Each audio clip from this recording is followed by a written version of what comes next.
Look, now I'm not trying to sell you anything you don't already want. This was an excellent year for the Barrett administration, as always. But even I must admit there were some minor setbacks. Tell me, now how many times has this happened to you? That you're lounging around? The closing of the radio station, for example. That was not good for my image. Oh, you know what? Because I really like this town, I am prepared to offer you... And I only have a little more than a month to make that final push for votes. That way, if any evildoer tries to come through that door... Last thing I need is some last-minute surprises. Oh, what the heck? Seeing as it's you, I'll let you have up to 4% off. Yes, Mr. Harvey. Your vacuum cleaners sound lovely. Actually, it's Hardy? Lazlo Hardy. Now, if you do not mind, I am very busy preparing for my upcoming campaign. Okay, Miss Mayor, I understand. Well, you know, I'll be in town all week, should you wish to discuss upgrading your alarm system. If I need some liniment, I shall let you know. Goodbye, Mr. Humphrey. Actually, it's... thank you, ma'am.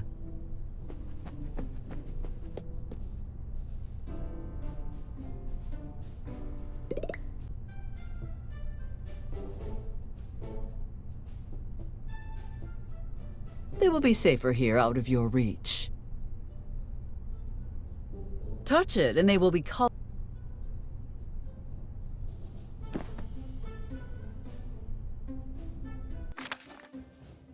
The Hangar 84 expansion blueprint. I love the words top secret. Knowing things that others do not is so satisfying.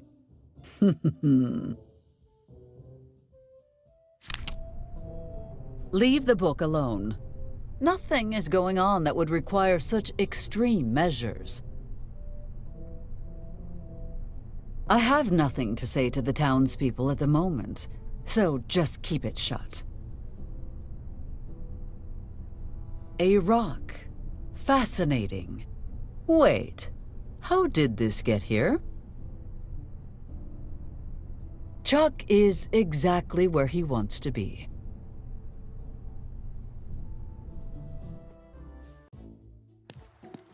Now, getting back to my campaign.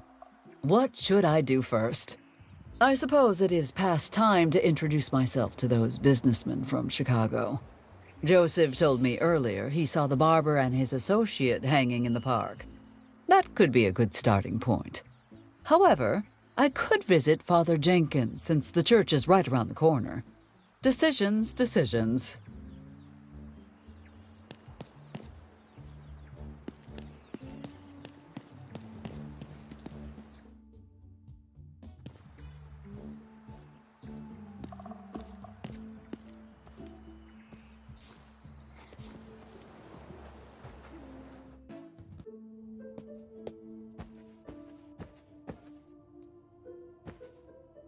Mayor Barrett, you blasphemous, self-absorbed, treacherous heathen! You have a lot of nerve walking in here. And here I thought the church accepted everyone, despite their past sins. Clearly, you priests are all talk and no trousers. Good to see you, old fiend. Enough compliments, Father. I expect you know why I am here, correct? I don't need messages from the divine to figure this one out. It's been almost 4 years since the election, so...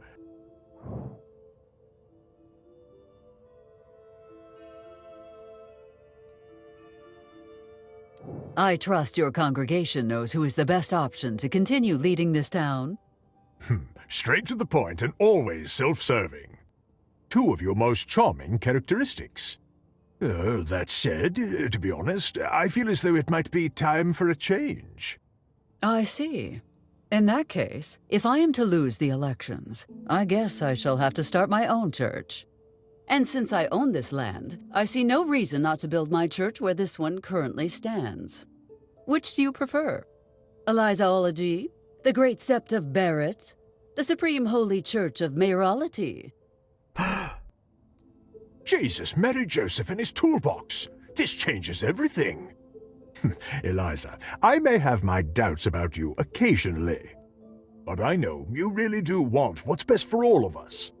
Heck, if you ran for Pope, I'd even vote for you then.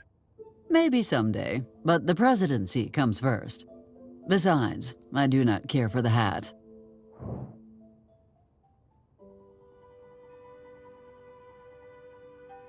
Something has been on my mind lately. Little Elizabeth, I assume? She's not so little anymore, and I feel like I am losing control over her. Well, with pastoral counseling, you have two options. One, we try to work through your issues using a combination of common sense and advice. Two, we can just grab that exorcism in a box I have in back and...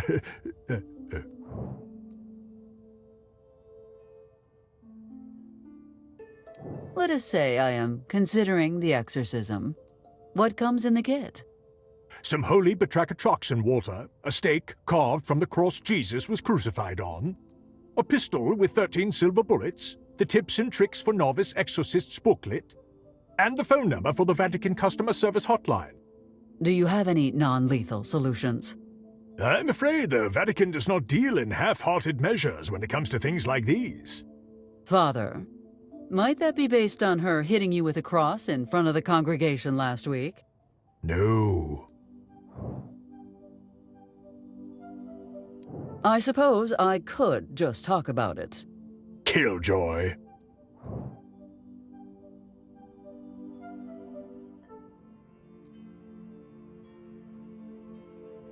How can I make her stop working at Michael's? Perhaps try telling her to stop. As if she would listen. Besides, knowing her, she would end up owning her own franchise and become wildly successful. Just to spite me. But wait, wouldn't that actually be a good thing? Not helping, Father. Not helping. I think the biggest problem is her academic performance. I see. Have you tried talking with her teachers? Of course I have. But according to Dr. Dixon, and I quote, "She's thicker than frozen peanut butter." At this point, I am considering sending her to a nunnery.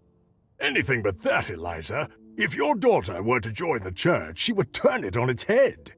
And what's worse, she'll probably finagle her way into becoming Pope. I admit that would be bad for the faithful. But it would also create marvelous networking opportunities for me. Father, perhaps it is time for you to take a vacation. Well, even if I wanted to, I couldn't. Vow of poverty, remember? Is that not what the little ritual with the plate is all about? Tell me, Father, how do you keep your flock so loyal to you? Well, we have a lot of programs aimed at benefiting our community. There are seminars, motivational talks, pamphlets, information sessions. And that's not all. We've launched an amazing remote conversion program in cooperation with the Army.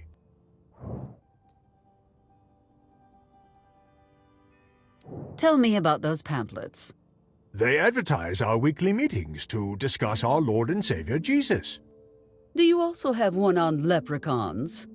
Don't be silly, Eliza. Everyone knows those are extinct. You mentioned motivational talks?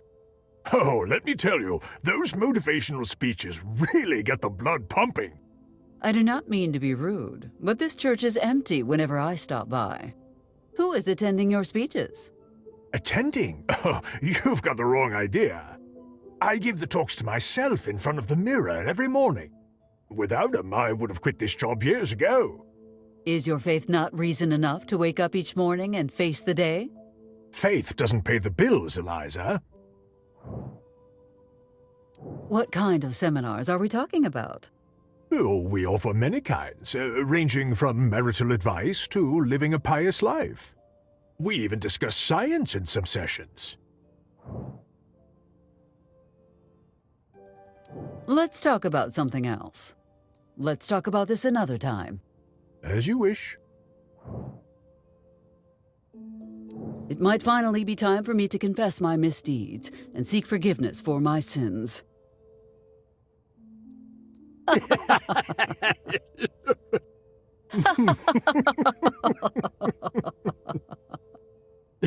You almost got me, Eliza.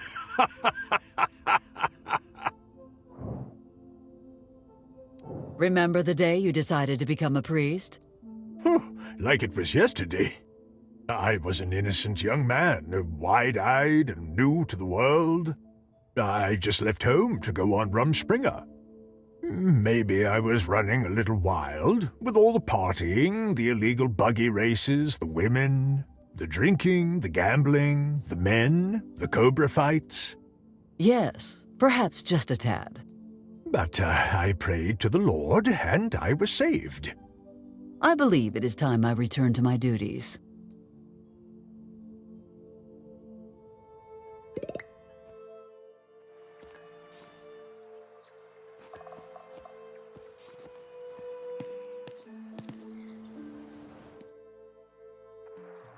You're late with the shipment again. That's the third time this month. I'm honestly surprised I made it out of there. Filthy nut smugglers.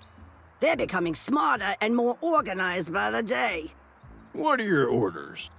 Take the secret route down to Ciudad Juarez. That should buy us some extra time. Aye, aye, ma'am.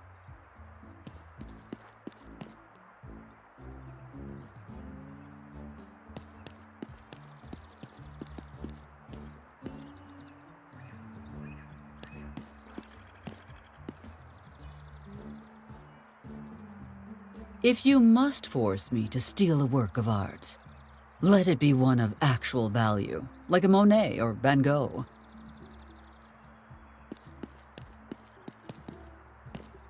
Amos's conspiracy theories before lunchtime?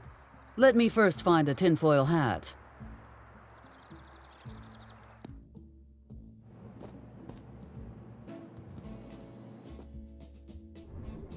Heavens above! Look who deigned to grace us with her presence! If it isn't the worst mayor in history! Oh, Michael, you're as funny as your food is edible. I know, right? Hey, wait a minute! You want to say that again? I'm not scared to kick out the mayor! You sure you want to try that, Michael? Considering how that worked out for you last time. Damn you and your friggin' lawsuits, Eliza! How you managed to convince an entire jury that I hurt your foot with my butt is beyond me! Just don't stay here too long. You'll scare off my clientele.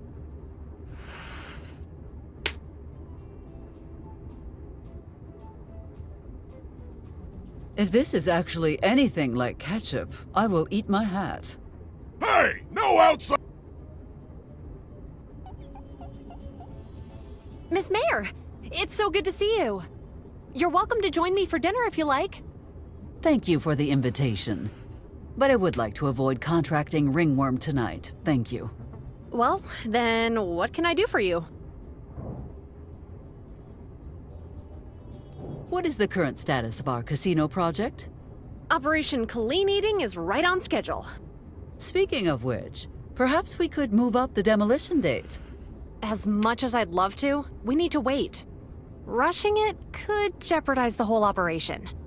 Wait, back up! What's getting demolished? Oh, nothing much. Just a lowlife's pride and joy. Well, glad to hear you aren't talking about my diner!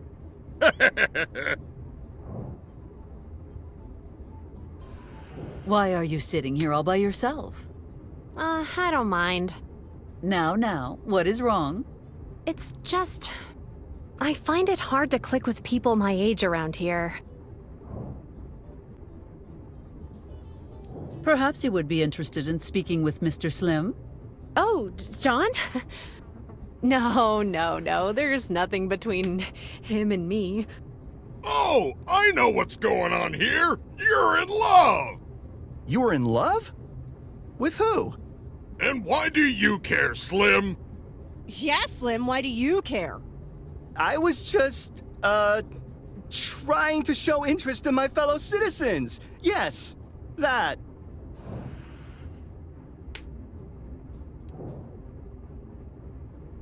fine. I admit it. I'm in love with these milkshakes. Yeah, the milkshakes. Best thing ever. Right, Mike? Michael, are you dead? No, it's just no one's ever given me a compliment before, so I'm kinda stumped. Savor it. It will be the last one you ever get. Weirdos.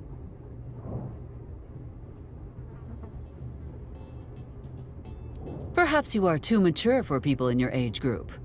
What about my right-hand man, Joseph?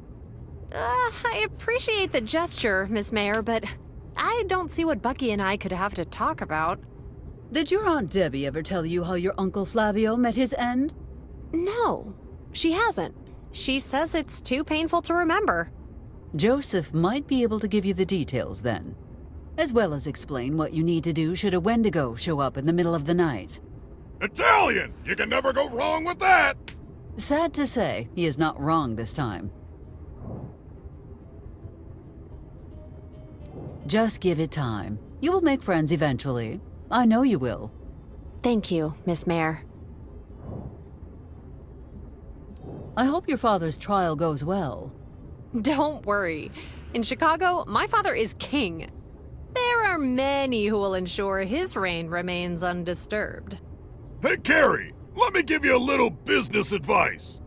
If you want to win a chess match, sometimes you gotta sacrifice the king. That's the exact opposite of how chess works, Michael. Don't worry. If we get that rat Martinelli out of the picture fast enough, he'll be at the casino's inauguration drinking margaritas by the VIP swimming pool. That will be all, Miss Jones. If anything else pops up, you know where to find me.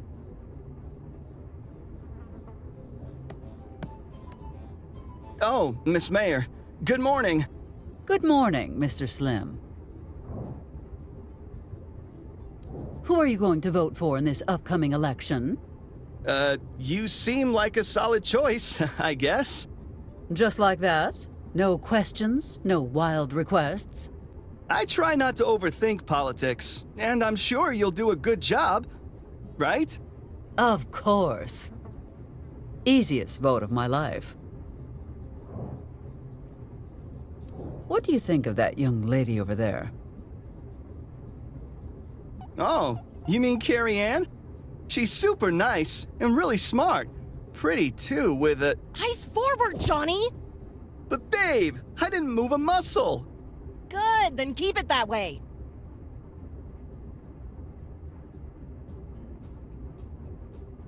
Thank you for the chat. I had best go about my business. See you around, Miss Mayor. Unless you have a good reason to speak with Miss Valentine. I suggest you leave her alone, for your own safety.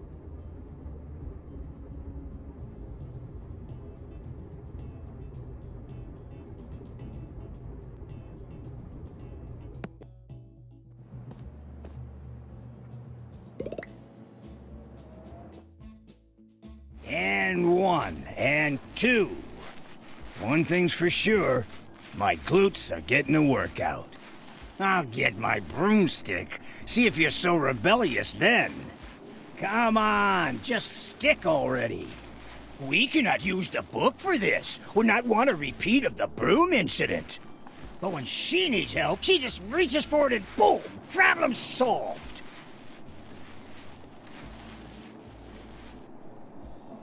And done. It's perfect, and there's no way she's gonna complain about this one. Oh, hey there, Eliza. Well, my bad hand's a little stiff today, but other than that, I'm peachy. Election day is nigh, Joseph. Do you have everything under control? We do not want to repeat last year's incident when the dead had risen and voted for the opposition.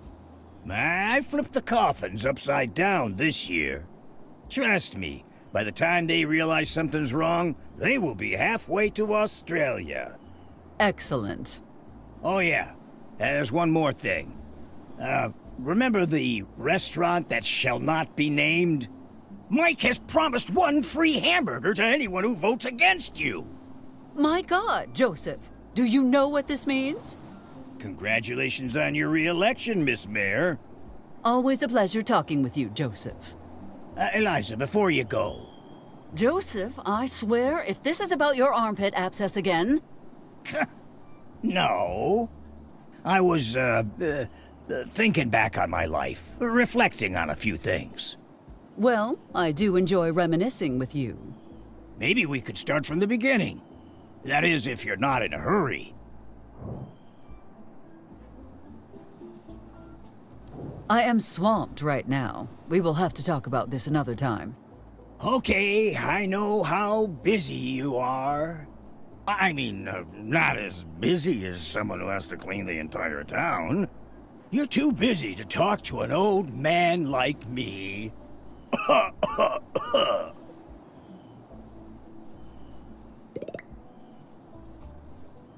I feel my suit looks better without bullet holes.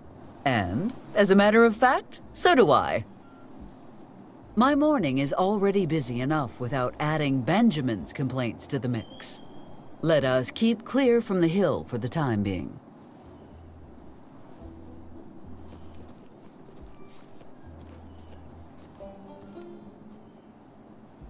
If you change something in the past, it can also change the future. That is called a temporal paradox. My offspring will not be able to use the Necronomicon if you pick that up now. Creating a paradox that will probably kill everyone in town and definitely screw up the ending. Understood? Excellent.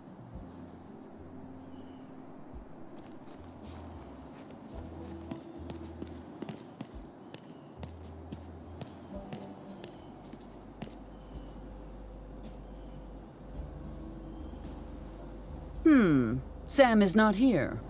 Oh, right. This morning he was attending that towel origami masterclass, from drab to fab.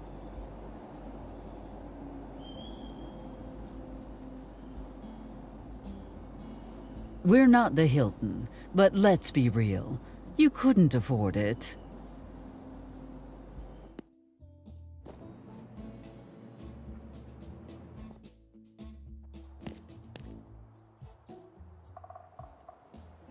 I am not the sort of person to window shop, least of all for some silly Halloween costumes.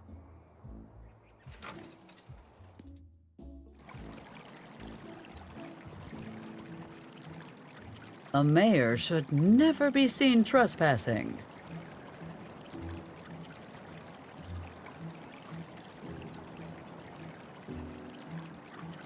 Absolutely not. If you want me to pet something, find a normal cat.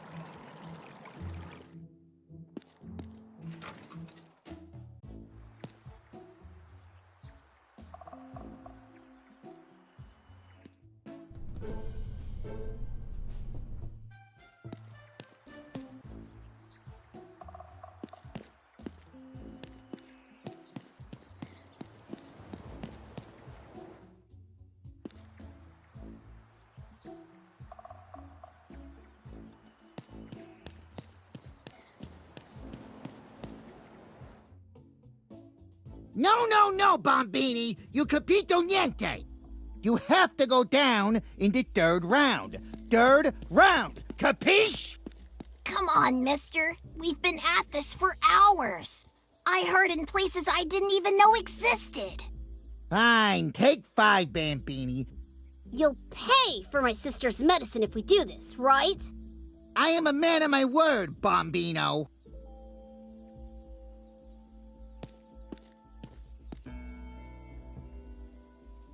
Ah, what did I tell you, Marco? It's about time we met La Syndica. Sindaca? That is Italian for... Please excuse us. It means mayor. Our grasp of English is never mind. Forgive our manners. Let us introduce ourselves. My name is Frank Cooper, and mi amico here is Marco De Luca. Would someone care to explain exactly what is going on here? Niente, Syndica. Actually, we were just teaching him about the beauty of sports. Right, Bombini? yes? In that case, I expect you to be on your best behavior. Yes, ma'am.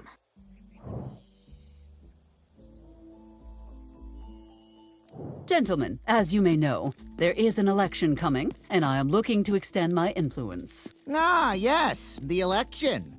What do you think, Marco? Should we vote for her? We could vote for her. What might be in it for us if we did? Are you insinuating a bribe of some sort? Bribe? What an ugly word. I'd say it's more of a we scratch your back, you scratch ours kind of situation. This town could certainly benefit from one of our company's specialties: rental security and protection. Most businesses are already on board, but we're having some trouble convincing Linda Valentine. I suppose if I manage to persuade Miss Valentine to sign, you might be persuaded to vote for me. Exactly. Gentlemen, you have yourselves a deal. I like you, Syndica. Make sure she signs everywhere she needs to.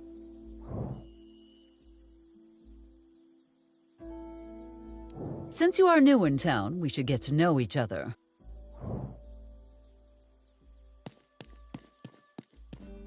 I do not wish to be rude, but your mansion does not exactly fit in with the rest of the houses. It was not designed for this country, of course. We had a home shipped from Italy, brick by brick. The town planner would die if he saw how it clashed with the other homes. He would not be the first to die because of that house. Apologies, Syndica. He meant that the previous owners are no longer with us. Natural causes, of course. On second thought, I believe I know enough. We need to talk about your pet. Sparkles? What's wrong with Lamia Gata? Oh, she is a ray of sunshine on a cloudy day, Syndica. She'd never hurt a fly.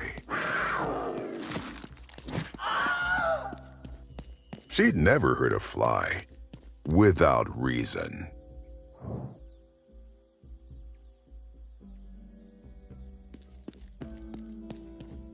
I shall see you gentlemen another time. Arrivederci.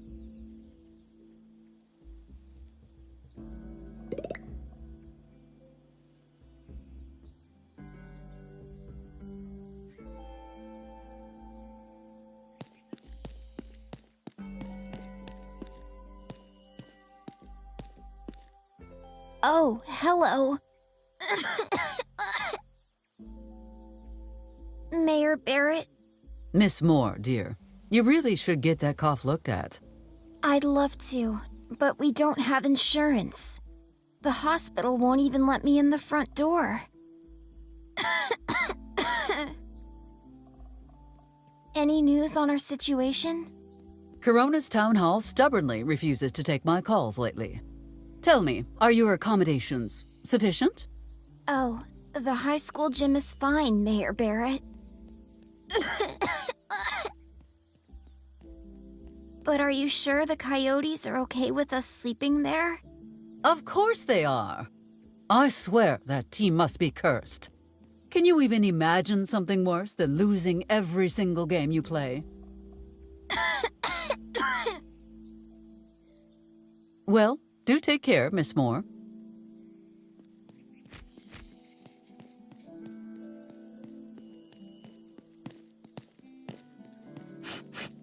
There's a predator nearby. Good morning, Dr. Dixon. And you must be Ms. Peanut, the new principal. In the flesh. And you are? Eliza Barrett, your mayor, like it or not. Good to meet you, Mayor Barrett. Well, I must say, I'm surprised to see you here already. I know, but I just couldn't wait to get started. I like to go in and get the lay of the land before a hunt begins. The climate, the plants, the hiding spots for prey animals to shelter from the beast. Well, it seems that Dr. Dixon has neglected to inform you that this beast is my only child. And she has a proper name, you know. You of all people saying that.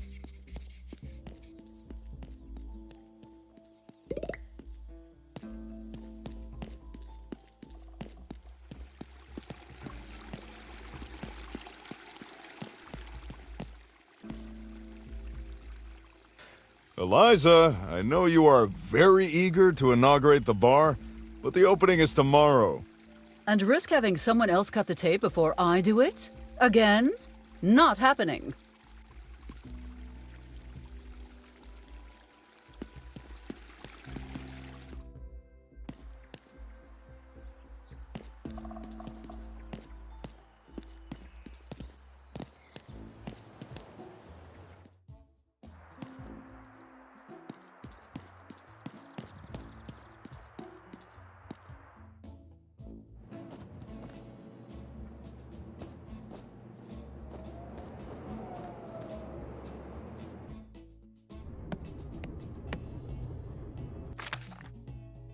Miss Valentine's future rental agreement.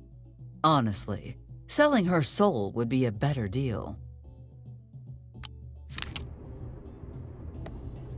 Miss Valentine, it has been brought to my attention that you still haven't signed your new rental agreement.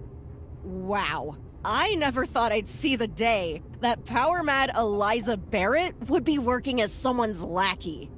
Eliza Barrett is no one's lackey, but that is beside the point. What matters is that you must sign. Oh, I must I? What the hell for? Town Hall is running a special event today. Anyone who signs outstanding paperwork will receive a special gift. A gift? What are you talking about, fool? Mr. Cooper has a little box waiting for you. You will receive it right after you sign. That's stupid. Whoever heard of getting a prize for doing paperwork? What's in the box anyway? Not that I care. Oh dear. I'm afraid you must sign before you can look inside the mystery box. Yeah, well, I'm not signing that thing. Can I shake the box? Not so I could try to figure out what's inside, but just because. Shake it? Oh, it's much too big to shake. Oh, what could it be? I want to know so bad! Clock's ticking, Miss Valentine. No, I'm not signing anything coming from you. I don't care how big the box is. Unless it's really, really big. No, leave me alone.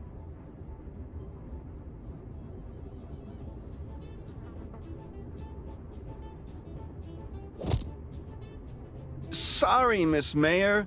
Miss Valentine isn't here right now. But...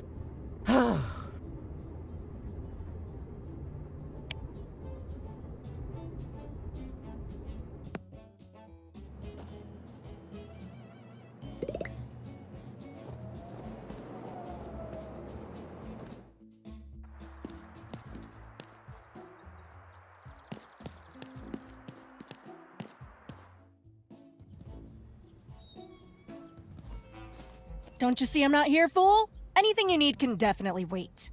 But if for some reason you feel it's really important, come find me at the new bar. P.S. If it's the mayor reading this, I meant to say Miss Fool.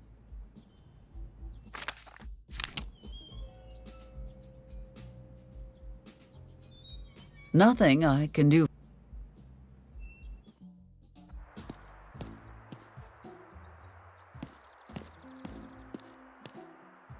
Are you really in the mood for jibber-jabber?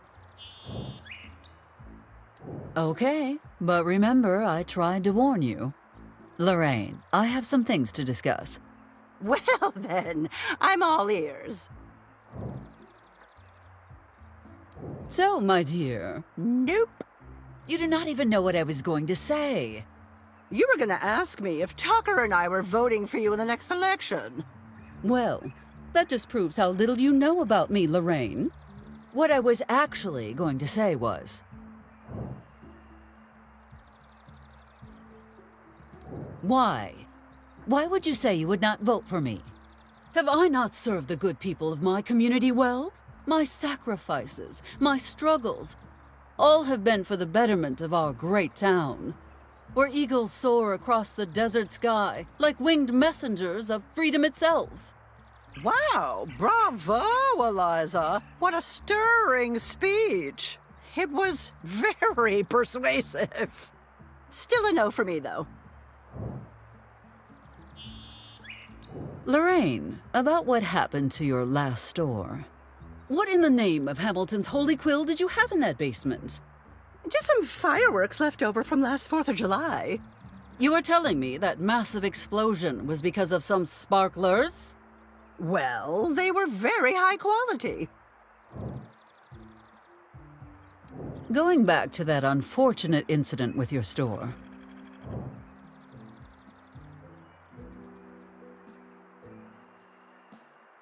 I think it is time to settle your complaint about the construction plans. Sure. You can start by telling me your plans for the 3rd floor of my building. It is just a plan B in case my attempts to return the orphans to Corona fall through. Oh, I know how your plans pan out, Eliza. Which means your plan C is dropping those kids in my lap. You should give it a chance. Children are the most precious gift we can receive. Look me in the eye and say that again, Eliza. Say it like you mean it. You will not saddle me with several mouths to feed for the next 10 years just because it's convenient for you. Now give me back my Shark Tank. Shark Tank? Why would you ever want a Shark Tank? What are you, some sort of spy movie villain? How much did you lose in terms of produce? $50? $50? More like 5 million acorns.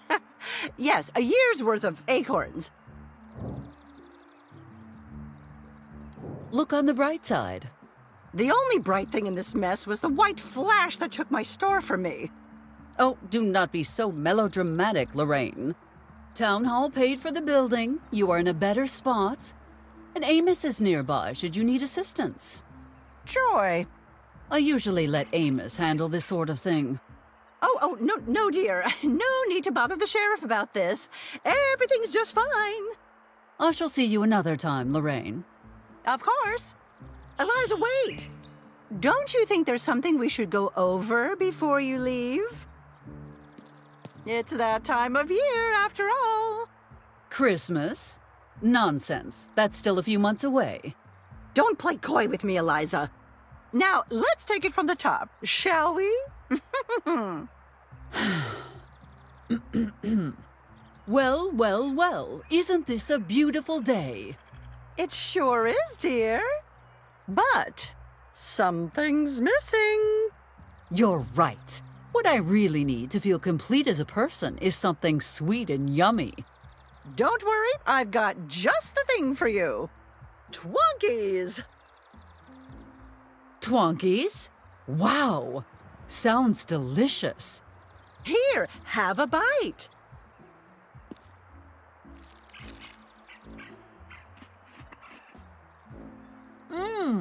That's exactly what I've been missing all my life. I am Mayor Eliza Barrett, and I approve these Twonkies.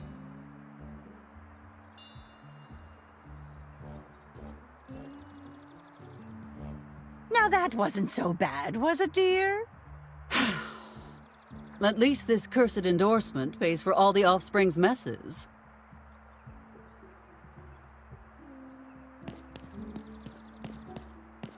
Amos's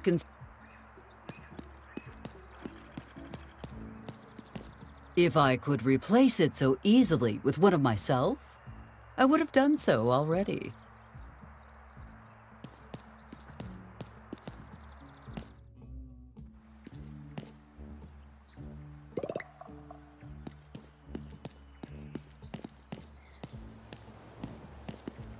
There is no rest for the wicked.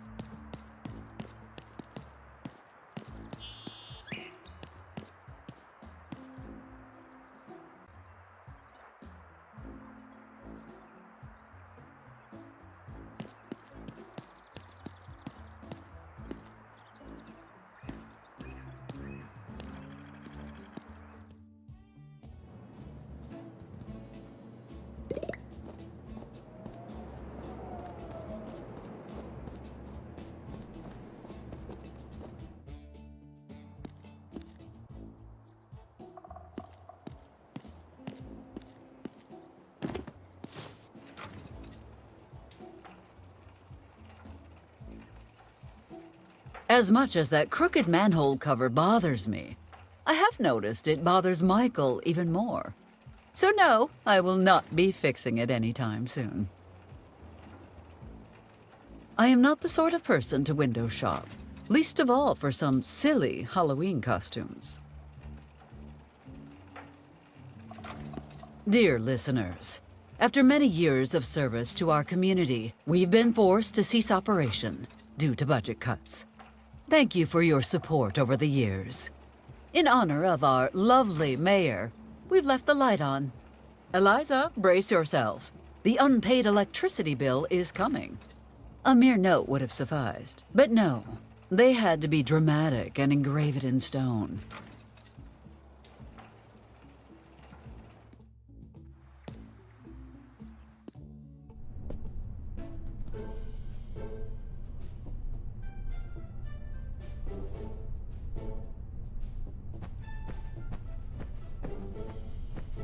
Yes, I have the key. No, I'm not going to open it. Why? Lincoln and I hold private consultations in there. That painting has been on that wall for generations. Let us keep it that way, shall we?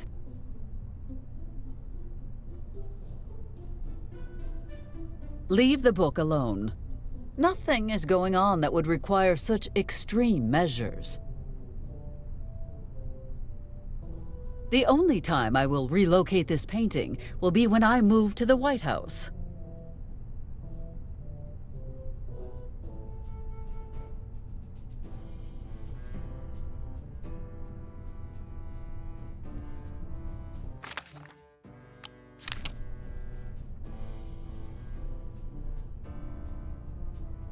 I will just ignore you and keep the... That is not...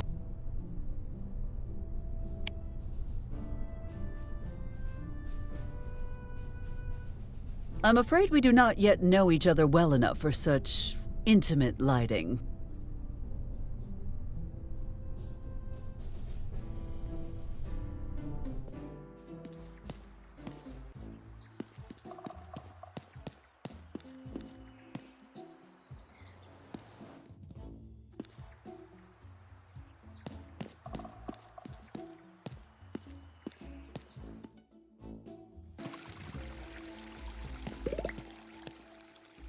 Maxwell, come on. A minute of your time. I can't. Why don't you drop by tomorrow for the opening party? I could use your support. I shall see what I can do. Oh, I almost forgot. Here, take one. First drink's on me! That is a terrible policy. Do you have a permit for that? Not now, Eliza. I'm a little busy handing out flyers. Tomorrow's the big day.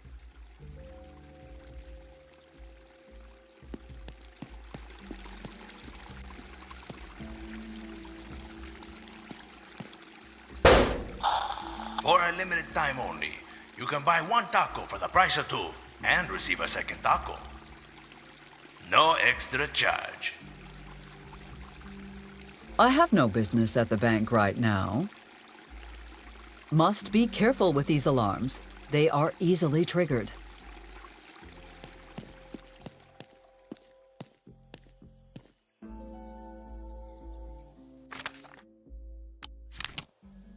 I know it appears other.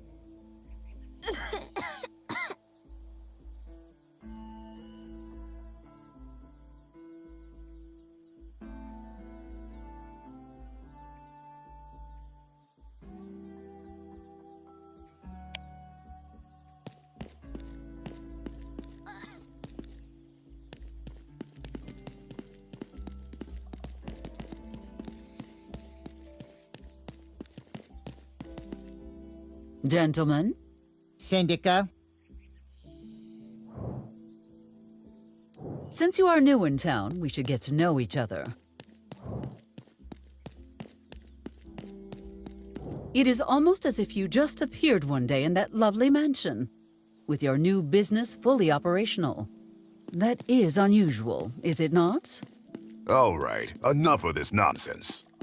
Are you wearing a wire? Are you setting us up? Marco, save your spy games for the Bombini.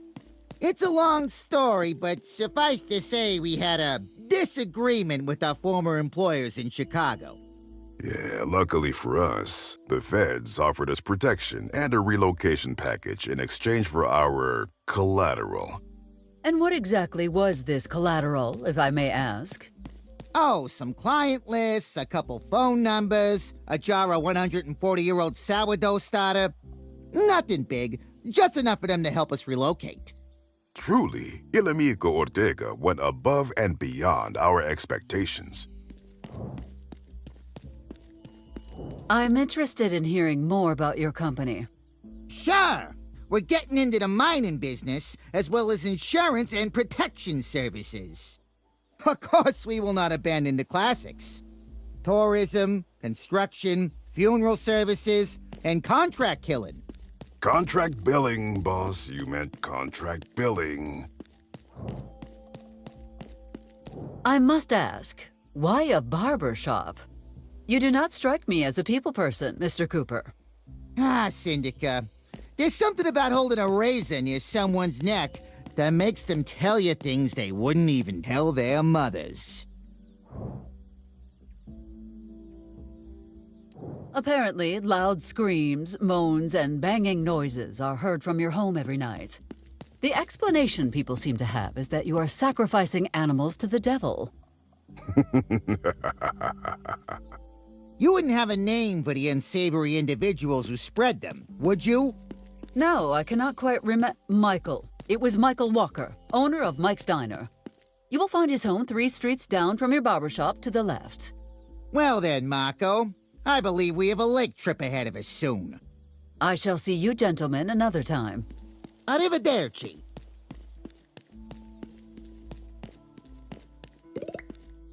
And what are you children doing? My sister keeps getting worse. The hospital won't let us in, and we can't go back home. So we're dealing with the problem ourselves. Initiative. That is a quality often lacking in today's youth. You're the mayor! Isn't there anything you can do? I promise to look into it, but that is all I can do. Uh-huh, sure. Did you need something? What is it with the boxing gloves? Oh, those nice gentlemen over there came to us this morning. They said if we gave their friends a good show, they'd give us medicine for Sandy. What kind of show?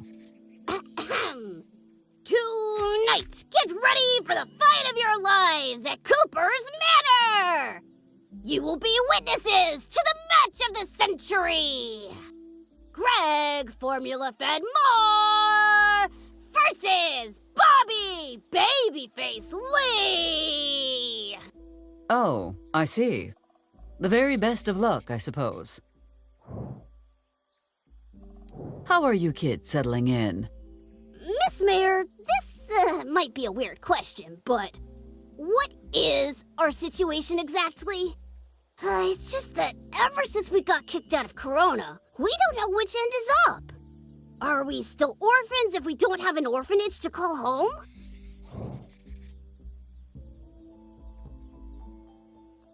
Now, Gregory, it is not the orphanage that makes the orphan.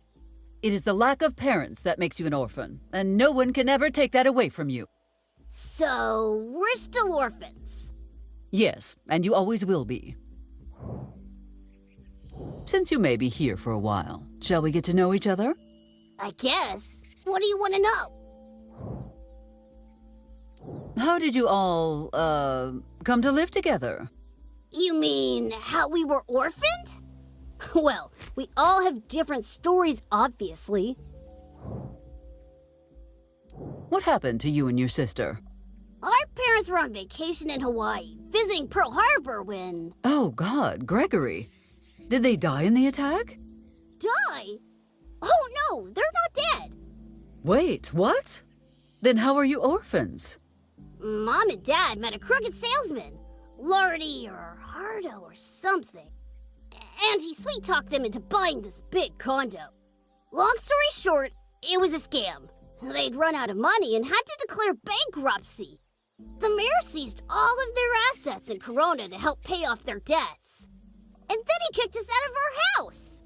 On the bright side, your parents are in a better place now. Tell me about Mr. Turner's situation. See, he went on a family trip to the Grand Canyon. They were having a great time, but then... By George Washington's iconic white wig! Please do not tell me they jumped! What? No! Joey just wasn't paying attention, so he got into the wrong car and fell asleep. It just so happened to be the mayor of Corona's car. He slept all the way back to Corona. By the time they realized what happened, Joey's family was long gone. The mayor tried to track them down for weeks with no luck. Finally, they just dropped him off at the orphanage, and that's that.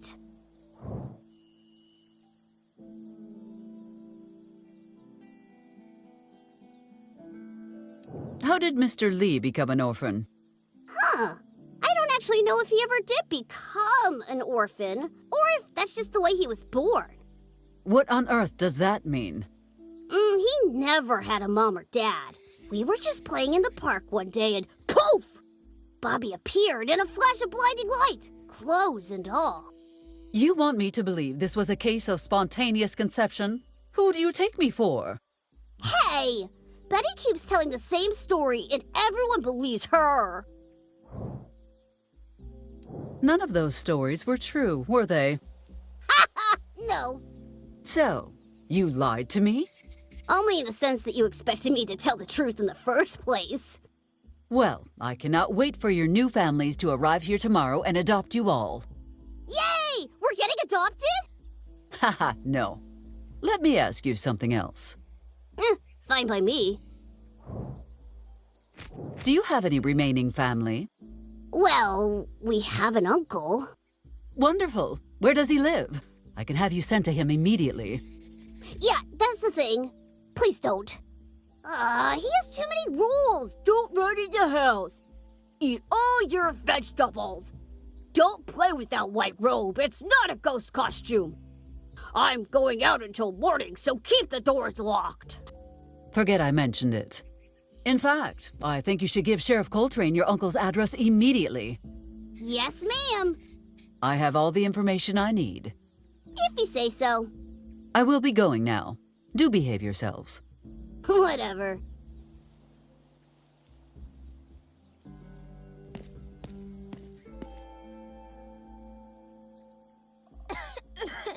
Why do I feel so cold? A pleasure to see you too, Ms. Dixon.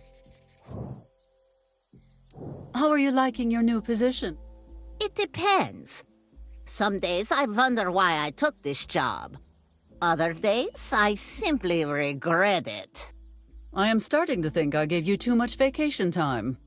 Perhaps our students would benefit from a year-round instructional model. Well, given the unique economic and social pressures of rural education, as well as the fact that the school acts in loco parentis and must ensure a safe learning environment for all students, we simply wouldn't have the resources to keep Betty enrolled.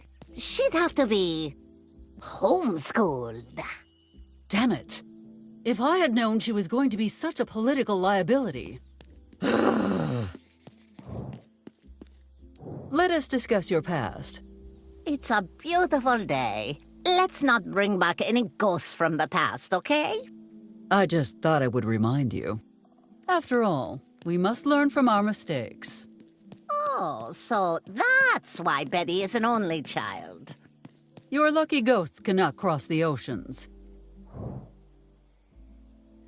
How exactly does one end up in your former line of work? After the attack on Pearl Harbor and the declaration of war on Japan, I was encouraged by Julius to collaborate and assist him with some calculations. So you were just Oppenheimer's human calculator? How disappointing. I mean, this calculator here did the math for the most powerful weapon in human history. Please, if we are talking explosions, you know my offspring has you beat. Don't be absurd, Eliza. You know she... Look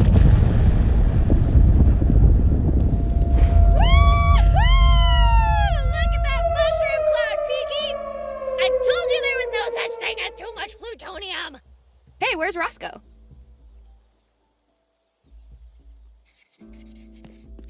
I stand corrected.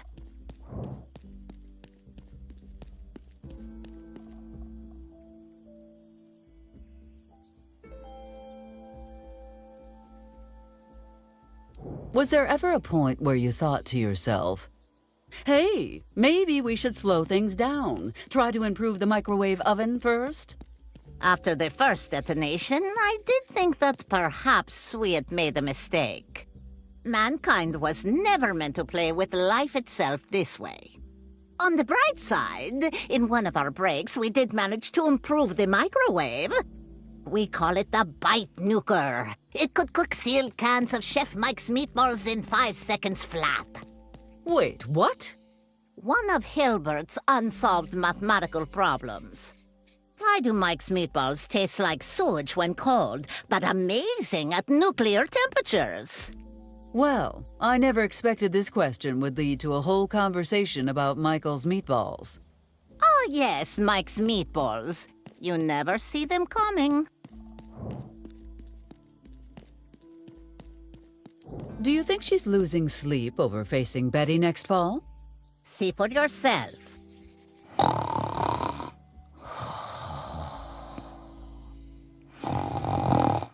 Oh, crikey, that's a big one. Does that answer your question? Seriously, do you think she will be able to handle Betty? I don't know. I'm concerned that she'll fall apart once she meets her. What are you not telling me? Where do I even start? Would you care to hear about the forgery, the bullying, or the tantrum? What do you mean by a tantrum exactly? Well, she failed the test again and told me she'd hold her breath until I changed the grade. I imagine my offspring actually went through with it. Yep, fainted out cold right there in the classroom. Don't worry, Eliza, she probably didn't do too much damage. Well, I mean, you have to have brain cells before you can deoxygenate them. My offspring has some flaws, but I would never call her a bully. She grabbed the exchange students and painted them purple from head to toe. Whenever someone asked, she just told them, they're Smurfs, deal with it. What even is a Smurf? Honestly, I didn't call you about it because it was so funny. Another forgery. Well, what did I allegedly give her permission for this time? Here's the last note her mom sent me. Dear Ms. Dixon, how are you? I am fine. Betty cannot come to school today because she is dead. Stay sexy, Eliza. She got the signature right, though. I knew I did not approve that allowance increase agreement.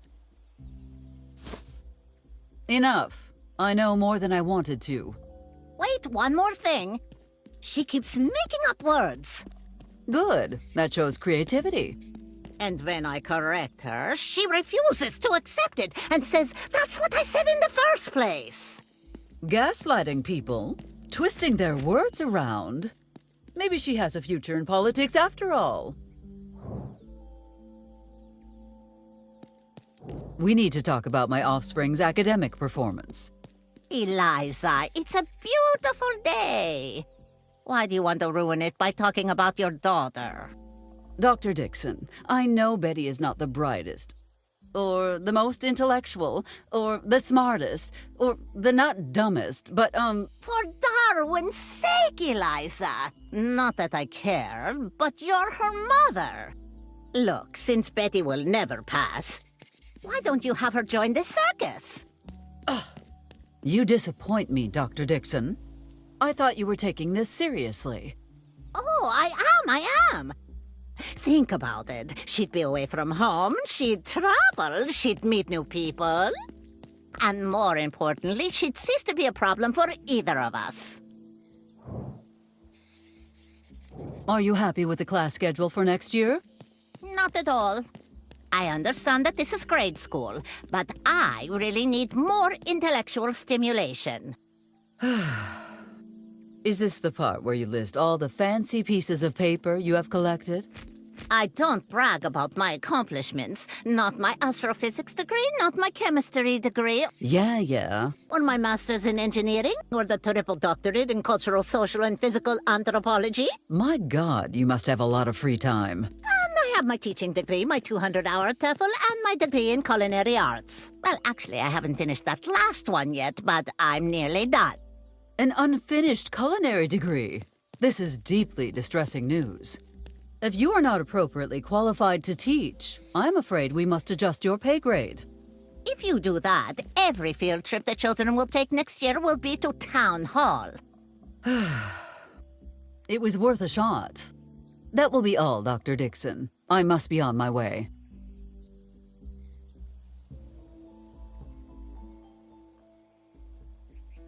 Was that an uppercut I saw you attempt earlier, Bombino? You're too small to knock down anyone like that. I'm big! I can do it! Being small is an advantage. Hit what you have right in front of you, just like you did to Marco earlier.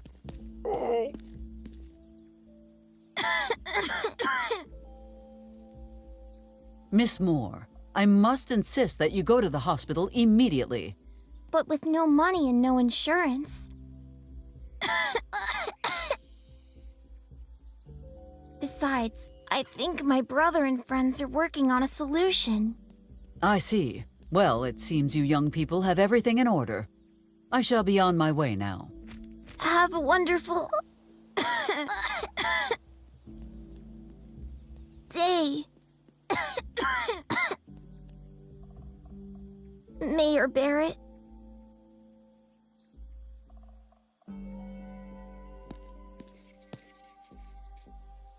Back already, Ms. Barrett?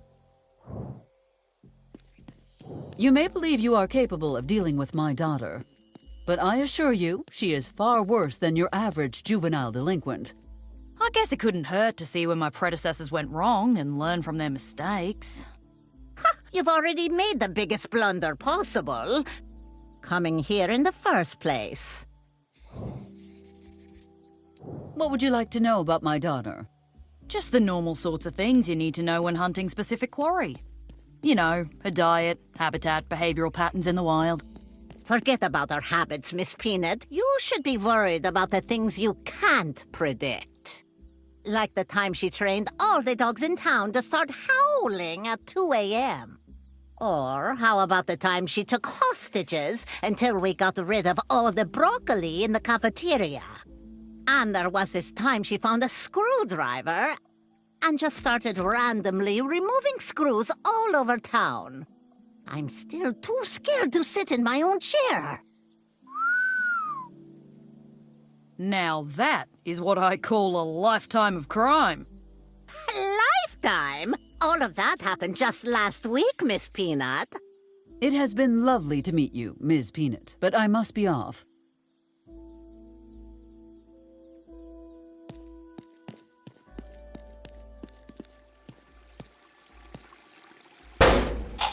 On today's menu, try our now.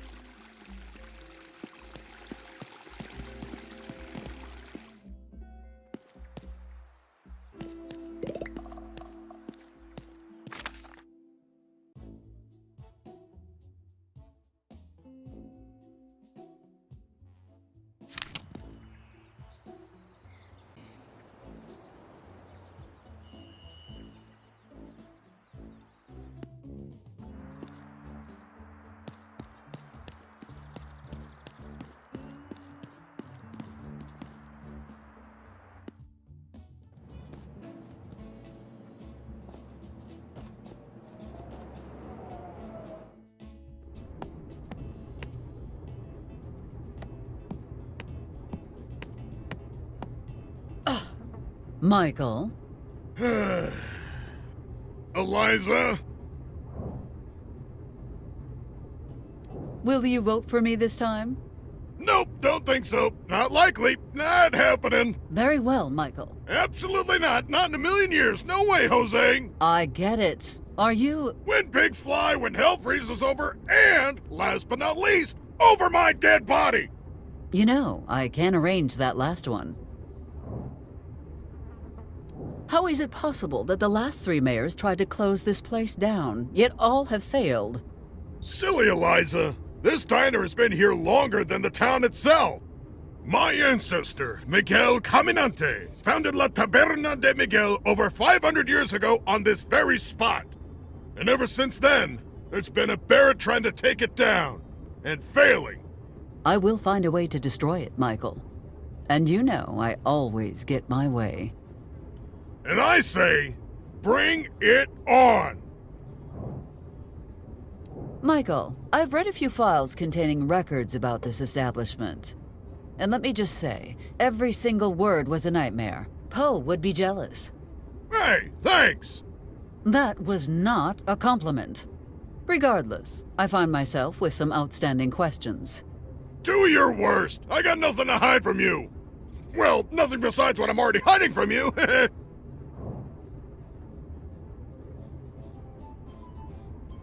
How did your family come to open a restaurant here? My ancestor Miguel was sentenced to death by Hernan Cortez! Why would someone like Cortez bother with a walker? Well, Miguel was in charge of feeding the crew, but after misplacing some ingredients, they accused him of witchcraft and attempted murder. He managed to escape with his pockets full of Aztec gold, which he used to build his tavern. He had one dream, to become the greatest chef in the world. My condolences. So, this place was financed by stolen gold and built on top of a cursed graveyard. Your point being? My point being, this dump is double cursed. Which actually explains a lot, if you think about it. But, Eliza, 2 negatives make a positive, so my diner's not double cursed, it's super blessed! That's just basic math.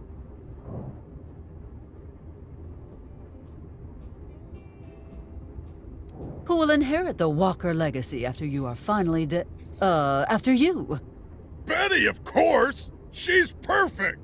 She loves the job, she already knows half of my secret recipes! Michael, would you excuse me for a moment?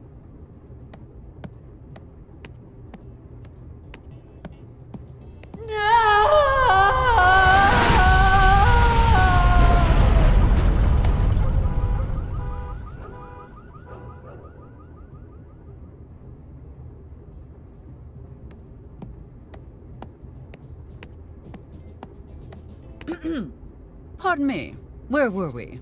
Ah, yes. You know what? I have heard enough from you on this topic. I was just thinking the same thing! I have wasted enough time on you. Feelings mutual, now get the hell out of my face! If this is actually— Hey! No outside— I have no time to— I'm afraid that door is now closed. Good day, Mr. Slim. Hi there! Your partner fails to see the benefits of signing this rental agreement. Perhaps you could help me convince her otherwise. Sure, but let me check it over first. You can never be too careful with these. Okay, let's see. Okay, pretty standard. Wait, agreeing to forfeits her own rights of— Who the hell wrote this? Babe, you shouldn't be signing this. You shouldn't be signing this at all. What are you talking about, fool? Mr. Slim is just trying to prevent you from signing this awful contract, and I fully agree with him. Wait a minute. Since when do you two agree on anything? Something shady's going on here. Give me that, Slim! Linda, no! Well, all's well that ends well. For me, that is. Thank you for the chat. I had best go about my business.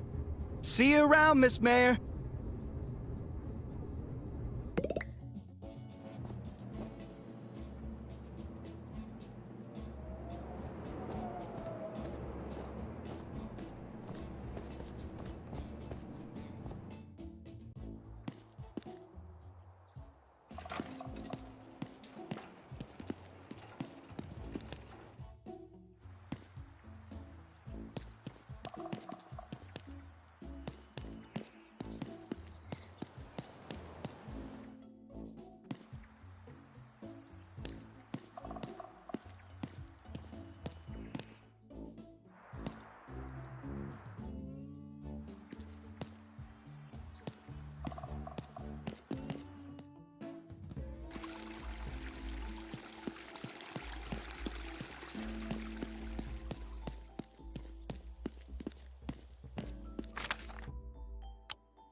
Gentlemen, I have held up my end of the deal. I trust you know what to do when the time comes. Look, Mako, she succeeded where you failed. Maybe you could learn something from her. I would have gotten it done too, if you let me do it my way. Still, thank you, Ms. Barrett. Indeed. May this be a mutually beneficial partnership. I think you will find that all of Rhinoco supports your re-election, Syndica.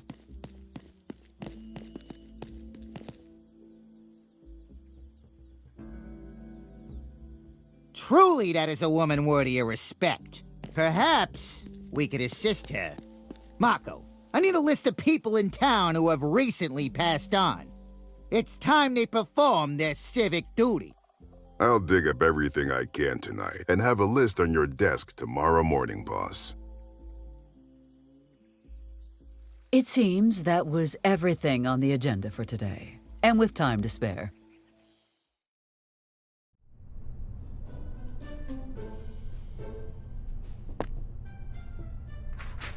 Ah, that felt good. What is next on the docket? Petition to open Mayor Barrett's private swimming pool to all residents. Who would ever have the gall to sign their name to such a... Oh, everyone in town signed it. Everyone except me, that is. Rejected. Proposal. Expand Mike's Diner to chain. 3 new locations by next year.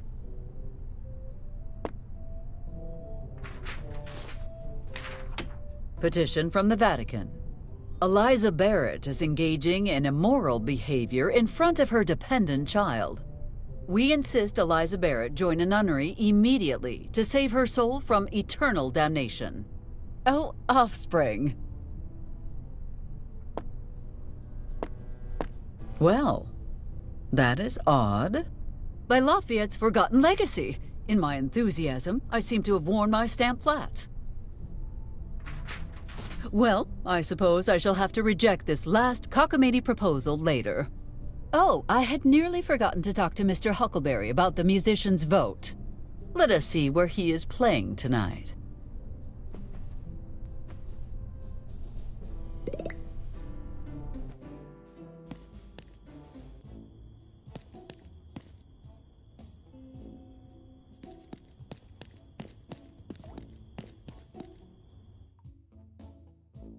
Maybe if I put it in terms of a presidential race. Eliza Barrett, will you be my running mate until the end of time?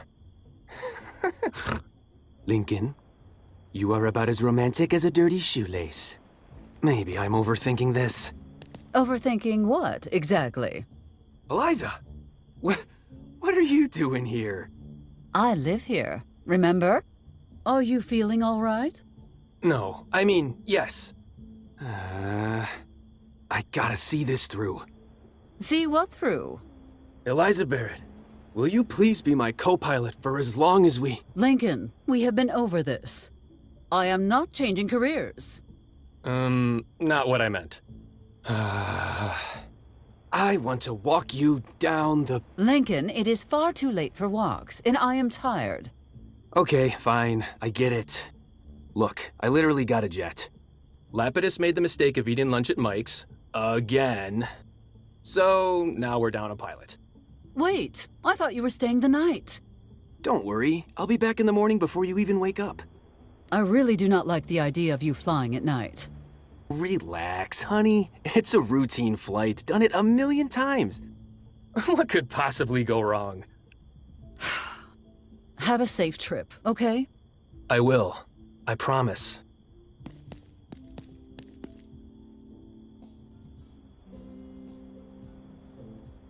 The last thing my campaign needs.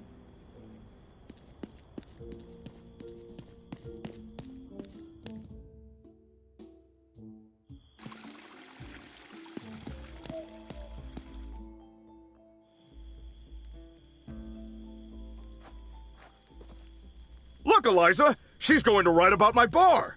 I'll be famous! The sky is the limit!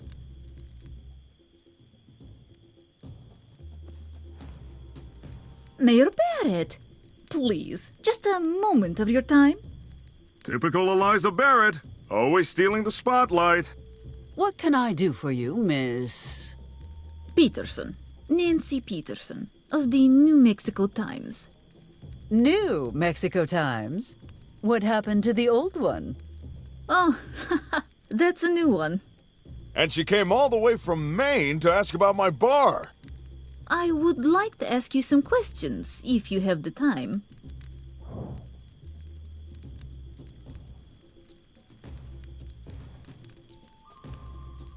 Certainly. Who better to ask about our fair town? Let us begin with a personal question. Who is Eliza Barrett? What's your story? Ms. Peterson, you have such a charming accent. Where are you from originally? Oh, you know, many different places in the East. My father was a traveling agent. Agent? I mean a plumber. For a plumbing agency. Let us move on to the next question, shall we? Let's chat a little bit about this town, which you love and cherish so much. What are some important landmarks?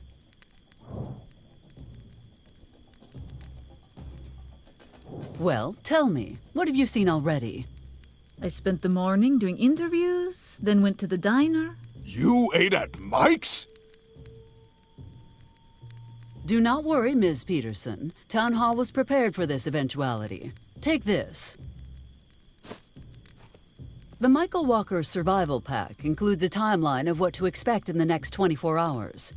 It also includes a roll of military-grade toilet paper with 200 layers of extra-absorbent tissue, an acid-resistant plastic bag for vomit and other secretions, and a direct line to our patron saint, the Virgin of Guadalupe. Oh, one more thing. Where should we send the body? This seems excessive. I actually feel fine. Of course you do. For now. Oh, I forgot to ask. I'd like to take some pictures of the town to accompany the article. Do I need a permit? Of course not. Feel free to take as many pictures as you like. And don't forget to take a picture of my handsome smile as well. It is quite handsome indeed, Mr. Powell. Tell me, what is your secret? Oh, these aren't my real teeth. These beauties are what's known as the Swiss Army dentures. They've got everything a soldier needs. Cyanide pill, short-range laser-guided missile, grappling hook, fax machine, Bluetooth speakers. And they give me a smile to die for. Don't you think? Let's talk about something else. Yours is the only town of this size in the state with an operational military airfield. Could you tell me more about it, please?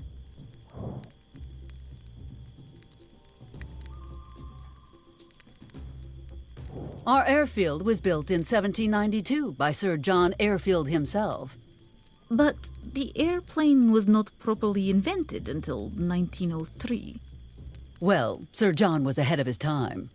He was the first to anticipate the eventual need for such a place. This is starting to sound more like an article about the airfield than the town. What are you, Miss Peterson? A journalist or a Soviet spy? What paper did you say you worked for again? The Santa Fe Herald? I thought you said... This interview is over! I mean, thank you, Miss Mayor. That will be all.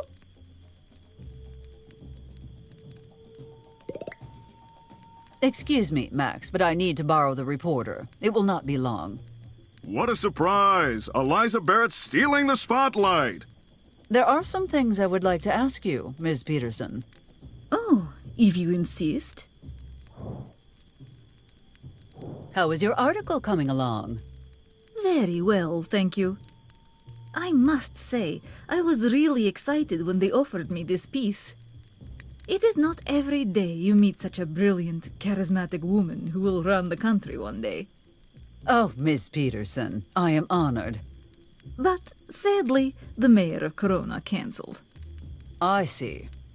Mayor Barrett, it was only a joke. I am very happy to interview you, of course. When will the article be published? As soon as I return to headquarters, I will hand it over to my superiors. They will make sure your town is on the cover of the next Albuquerque Journal.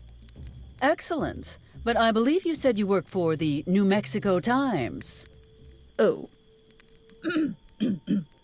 I am sorry, I misspoke. Of course, we are an imprint of the Albuquerque Journal.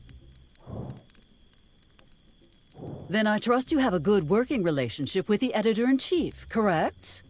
Could you tell me his name, please? I would like to send a gift basket of fine local products to show my appreciation. Of course. It's Vladimir Feikov. What? What happened to Ken Parcel? He retired. Yes, retired. Very suddenly. We even threw him a surprise party. I see. The thing is, Ms. Peterson, I just made that name up. The editor-in-chief of the Albuquerque Journal is my good friend, Edwig Minster.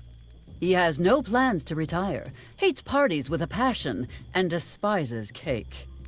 No comment. That will be all for now, Ms. Peterson. Certainly. I'll be around if you need me.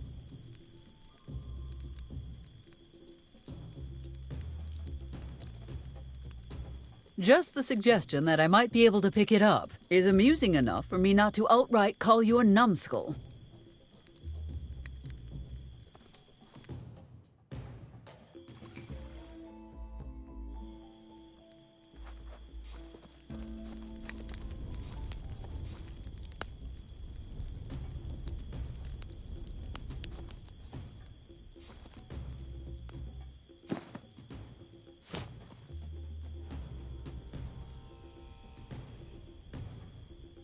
I have absolutely no business with the water tower. Ridiculous. A cardboard volcano cannot be following your movements. Stop being paranoid, Eliza.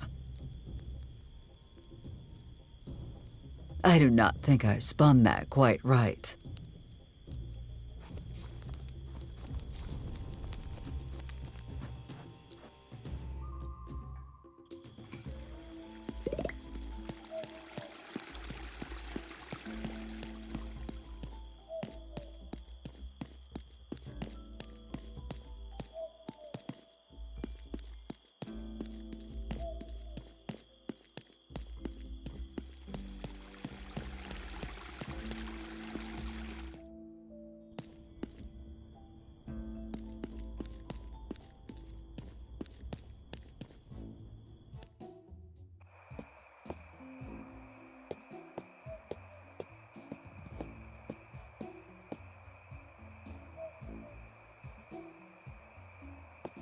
Well, well, well. If it isn't Mayor Barrett.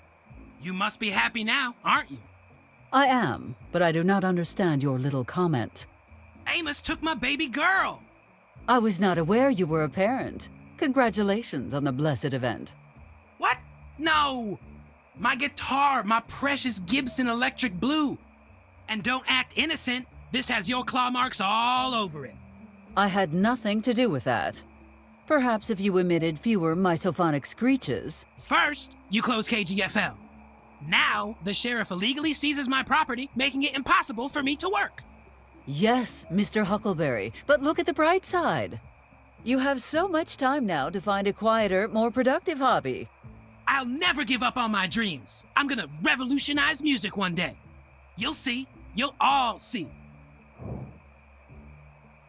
I can count on your vote, right? Well, I would. Why do I feel like there is a but coming? But you've broken a lot of campaign promises. Mr. Huckleberry, I can assure you there is absolutely no connection between the promises I have made and their alleged failure to uphold themselves. Do you even feel bad at all for the people who lost their jobs after you shut down KGFL? Ultimately, the failure of the KGFL was a direct result of poor administration. Town Hall cannot be faulted for allocating its budget to higher priority projects. Yeah, tell that to my buddies Walter and Frankie. They had to seek work in Corona, Miss Mayor. Corona! Oh dear, those poor, poor people. May Washington himself have mercy upon their souls. So, in good conscience, I can't vote for you. Hope you understand. Well, unless... Unless what?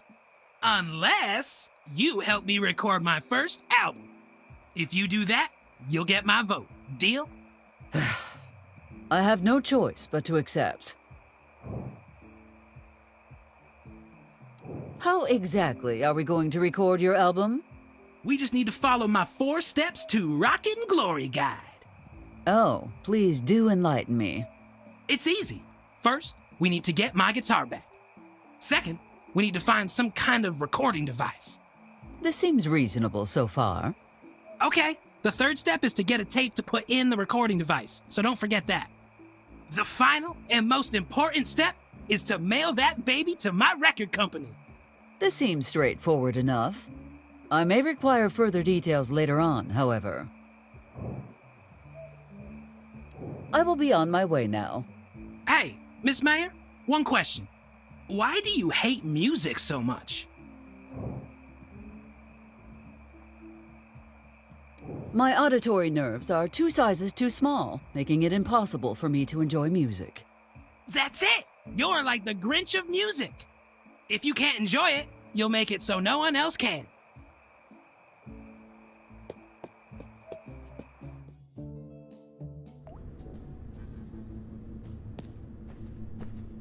Eliza, what a pleasant surprise. Good day, Amos. Do you have any crimes to report? I do not want any surprises this close to the election. Nothing out of the ordinary. Ben lost his pet rock, and Mrs. Roberts' cat got stuck in a tree. Again. Is that really everything? Yep, that's pretty much it. Then would you care to explain what that is on the wall behind you? This? It's nothing. Just a collage I've been working on. A collage of wasted time, maybe. You are working on one of those hard-to-explain cases. Admit it. Those crafty chipmunks have been quiet for a while, which means they're up to something. Oh no, not the chipmunks. Anyway, on to more meaningful topics. I need you to release a piece of evidence. Hank Huckleberry's guitar. Sure, let me just gift wrap that for you. Well, that was easy. It was a joke, Eliza, a joke. And no, you can't have it. It's been confiscated for a reason. Fine, Amos. Just know one thing. When this is over, I will have that guitar. Just remember that you had the chance to give it willingly. I can count on you, right? Of course you can.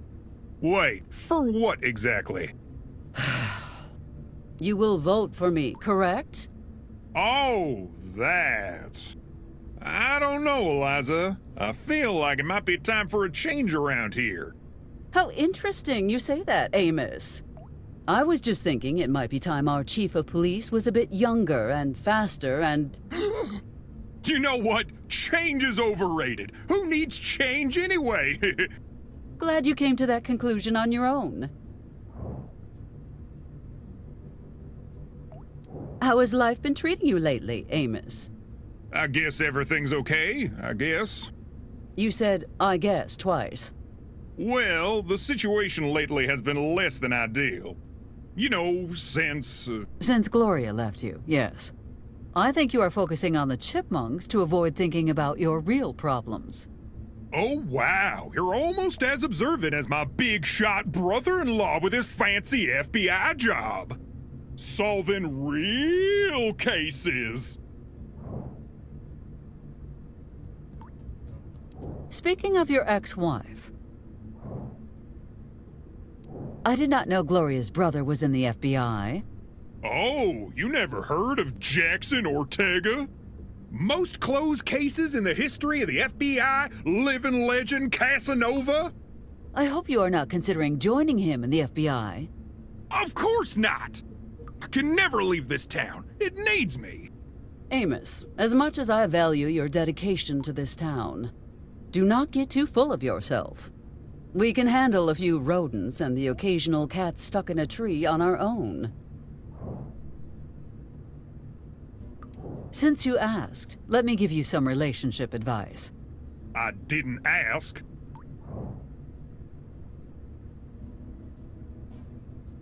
Look, this is clearly Gloria's fault. She does not know what she is missing. However, you need to move on, so let us start with the basics. Step 1, realize that person is never coming back. Step 2, get rid of anything that reminds you of them. Pictures, gifts, clothes, children if possible. Wait, what? Give it to charity, sell it, burn it, shoot it. The possibilities are endless. Now, step 3, focus on yourself for a while. Does that mean you're giving me some time off? No, that is a ridiculous assumption. Care to explain how you are blowing the budget this month? How many hours of taxpayer-funded work went into constructing this ludicrous monstrosity?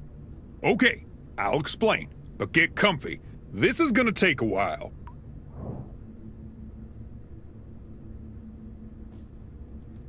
On second thought, I have more important things to do than listen to your wild stories. Phew! What was that? Nothing. My schedule suddenly got busy. Yeah, don't let me keep you.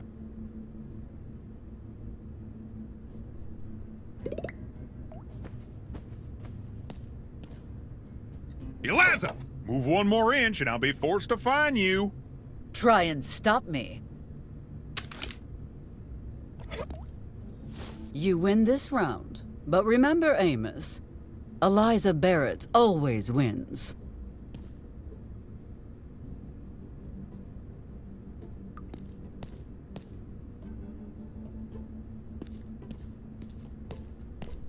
He died without ever acknowledging you as his son, yet you have followed in his footsteps. He was my father! Are you sure your mother was correct about your, lineage? She wouldn't lie about something like that! And Mr. Coltrane, who raised you and gave you his name, he never said anything either? No. For some reason, my stepdad didn't talk to me about all my mom's ex-boyfriends. Where's all this coming from, anyway? Nothing. I just find it surprising how devoted you are to the memory of a man who rejected you. The looks you give Sheriff Garrett's statue. Well, I never even saw you look at Gloria that way. That statue represents why I fight for this town. And mark my words, Eliza, you may think I'm exaggerating the chipmunk problem, but I have the feeling those furry bastards are gonna be my William Bonney. This town is too peaceful for all your vigilance, Amos. And honestly, how much damage can chipmunks do? We'll see about that.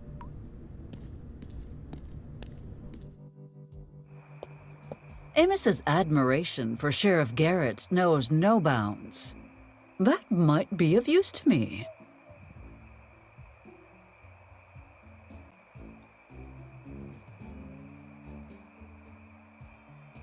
If Garrett's statue were to disappear, it would undoubtedly get Amos's attention. Unfortunately for you, I am not Houdini.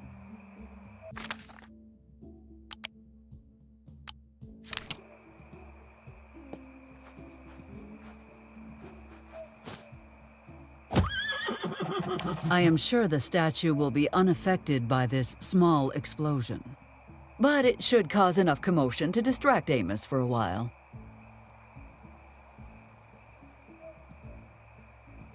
Alea iacta est. Or, in words that you would understand, there is no turning back now.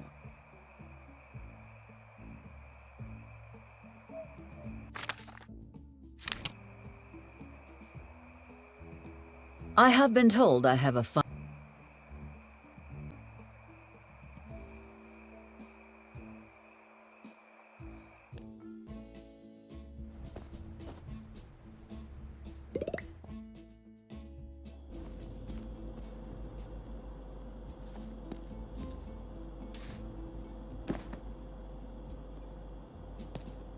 Well, well.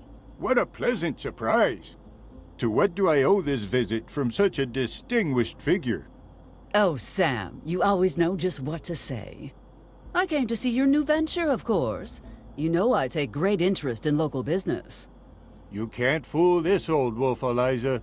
You're here to ask for my vote, aren't you? You can read people like a book. I have always admired this about you.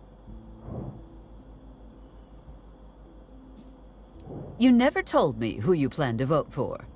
Well, there's always room for improvement, as they say. Perhaps it's time for a change in leadership. Oh no, not you too. Relax, Eliza. I was joking. Although, if someone put up a sign for the motel on the highway... Well, that sounds simple enough, but I would have done it without the blackmail. One can never be too careful with you, Eliza. I must be going. I have a lot of campaigning to do. Eliza, if you don't mind me saying, you look like you slept poorly. Well, I had some bizarre dreams. But I am quite certain that the coffin my offspring replaced my bed with is to blame. I had a strange dream myself. What about? A goose flew from its nest after nuzzling with its mate and soared through the skies. Then suddenly, the sky clouded. Lightning struck the bird, and it fell like a stone, spiraling until it crashed onto a newborn tree. Oh, that is strange, indeed. But it was only a dream, Sam. You should not give it too much thought.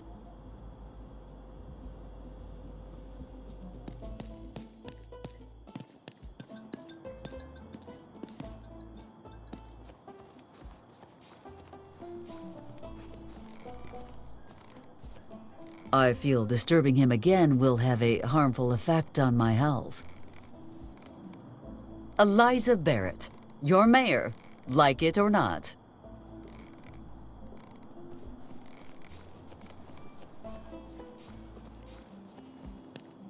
I already got close enough when I cut the ribbon, and I plan to keep it that way.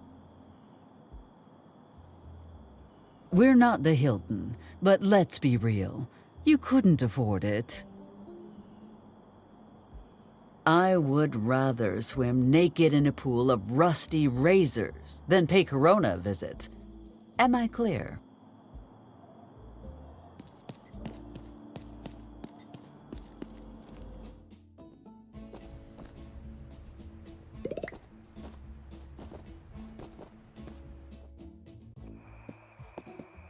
There must be a way we can use Amos's fondness for Sheriff Pat to lure him outside the police station.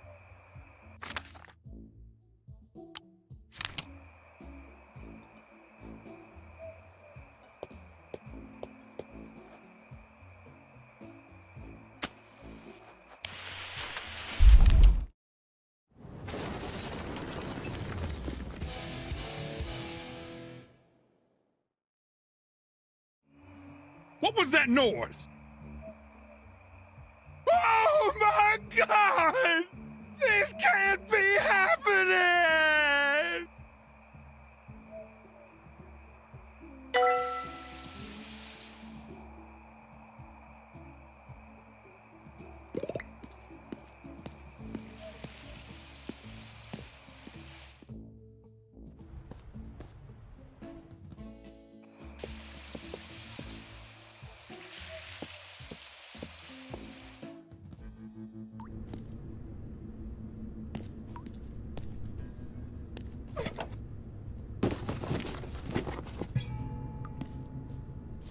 Well, I finally managed to retrieve this accursed guitar. Mr. Huckleberry had better be grateful. Oh, good evening. I believe the sheriff is indisposed at the moment, but he should be with you in an hour or two. Not so fast, Ms. Mayor. I'm not here for the sheriff. I'm here to make sure you don't get away with what you've done. I have no idea who you are or what you are talking about, but I am far too busy for this. Now, if you will excuse me, Ms. Hart, yes, Ms. Hart. I'm the new mayor of Corona. And I am more than willing to tell the sheriff who really blew up that statue. Ms. Hart, I believe we got off on the wrong foot. Let us start anew.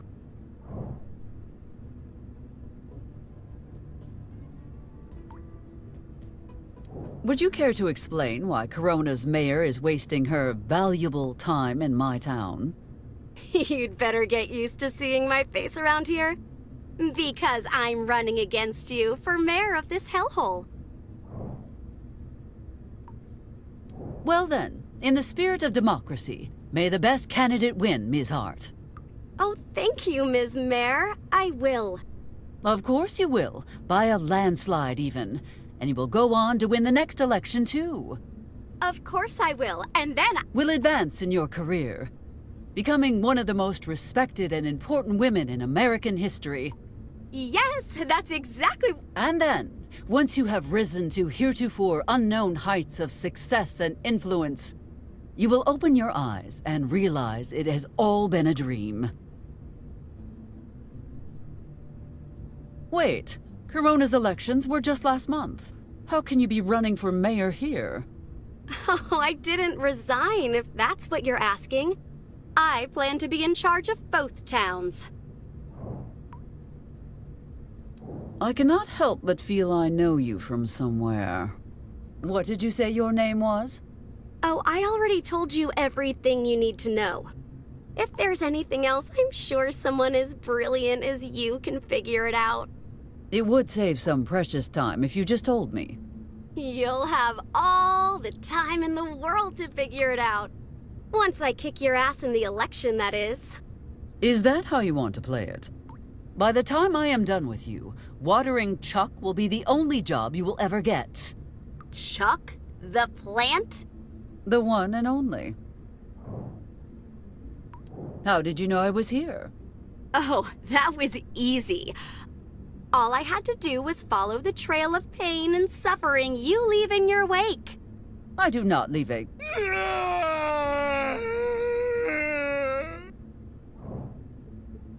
How did you manage to get Mr. Wiggins to cede the position of mayor? You might enjoy this, actually. Did you ever hear about Operation Altar Boy? Oh, no. You did not. Oh, but I did. And did you... Yes, twice, actually. And did he see the... Oh, he certainly did.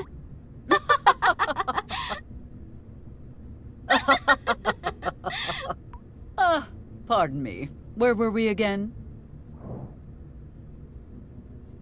Will you be staying here long? If so, I know a place for you to lay your head. You can't lock me in one of your jail cells and expect that to shut me up. Your dictatorship ends here, Miss Barrett. You might imprison me, but you won't win. What the hell? No matter what you do to me, I will rise above it and free this town from your tyranny. Are you finished yet? No, but you will be after this very public disturbance. Nothing like a little defiance to weaken the enemy's authority after all. Why do you not go back to Corona and admire my work from afar? Who knows? You may even learn something. What is there left to learn? I've already studied everything there is to know about you. Every radio speech, every TV appearance, every article and book you've written. I've seen it all. Oh, I see what is going on here. Oh my, why didn't you say so sooner? To my most special admirer, Ms. Hart, thank you for your support in the upcoming election. There, let it not be said that Eliza Barrett cannot recognize a fan when she sees one. Now, off you go. I have much left to do tonight.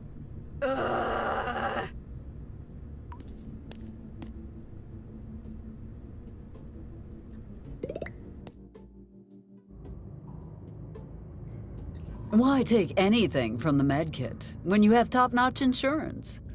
If I get so much as a blister, a chopper descends to take me to the nearest hospital. Oh, let him sleep. Amos is probably running him ragged, hunting cryptids or something equally not worth thinking about.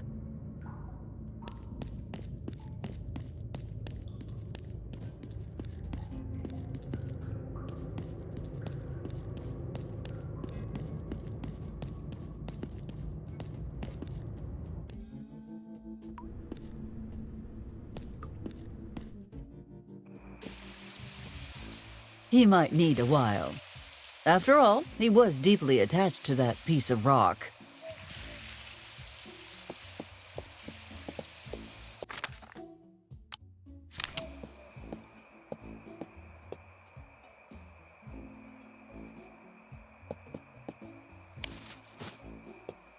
My baby! Out of sight! Ready to start recording? I have yet to find any tape, so no. It is a reel for a tape recorder. I am sure you can figure out what is missing.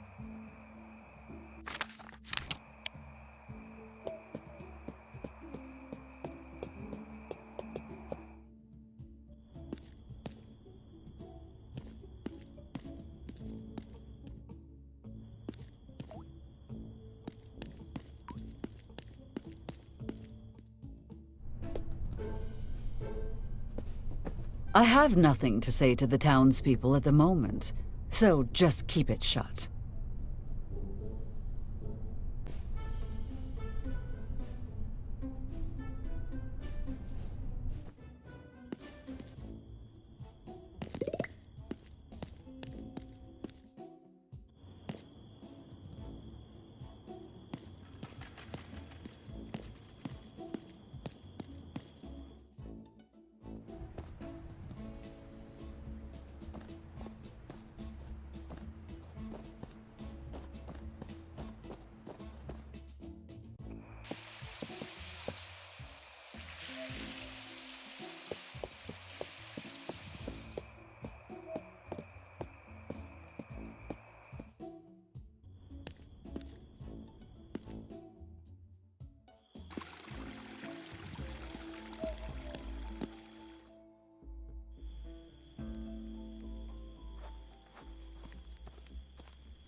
Excuse me, Max, but I need to borrow the reporter. It will not be long. What a surprise! Eliza Barrett's stealing the spotlight! There are some things I would like to ask you, Ms. Peterson. Oh, if you insist. I cannot help but notice your recording device.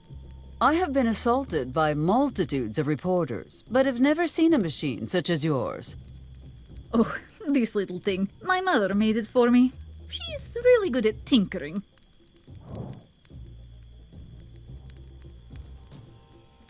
Really? It looks very sophisticated. More sophisticated than you might expect a local paper like the New Mexico Times to have, in fact. Anyway, what I was trying to say was, I need your recorder, Ms. Peterson. And I need some classified information. Perhaps we can arrange a trade? You think a mere tape recorder is worth the price of confidential information I might possess? As I mentioned, this one is very special to me. So, it makes sense that I need something special in return, yes? Before I hand this to you, you must promise to keep it safe. It is for your eyes only. Do not mention anything in your article that could betray military secrets. Don't worry. Nothing I'll do with that information will damage my country in any way. Wonderful. Now, if you would not mind. Pleasure doing business with... Wait, where is the tape? You asked for the recorder and you have it. As for the tape, well, you strike me as a resourceful woman. I'm sure you'll manage. Wait, you had another one this whole time? A reporter is always ready for any situation, Miss Barrett.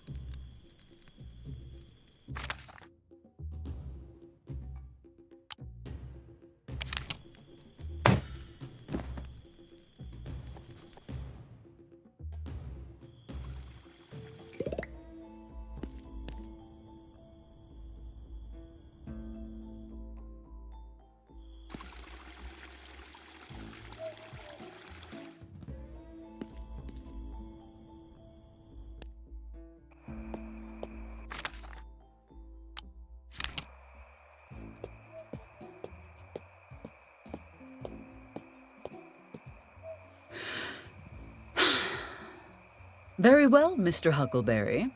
Let us get started.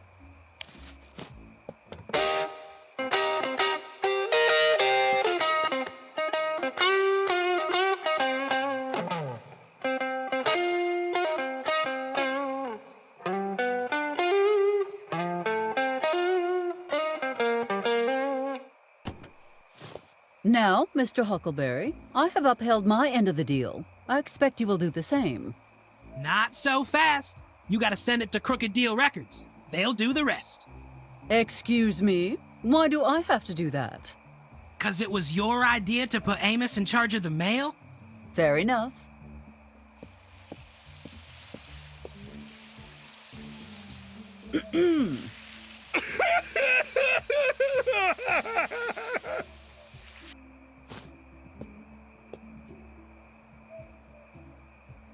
Send this to Crooked Deal Records. It is urgent. Can I finish crying first? If you must. But I made a campaign promise to send this out today, so cry quickly, please.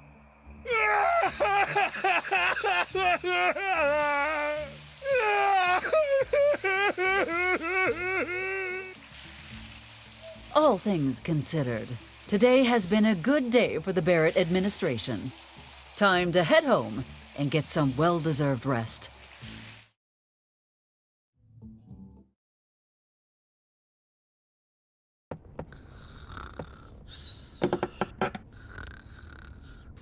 Well, well, well. My offspring trying to sneak home after staying out too late. What a surprise. Now, what weak excuse do you have to offer me this time? I was at the school library studying for finals. There are no final exams in the middle of summer. I was obviously studying for next year's finals, duh. Everyone else does what they want. Why can't I? If everyone else decided to jump off a cliff, would you jump too? I mean, like, everyone? No! The answer you are looking for is no! Wait, what the hell was that? Enough! Mary Elizabeth Anderson, go to your room now!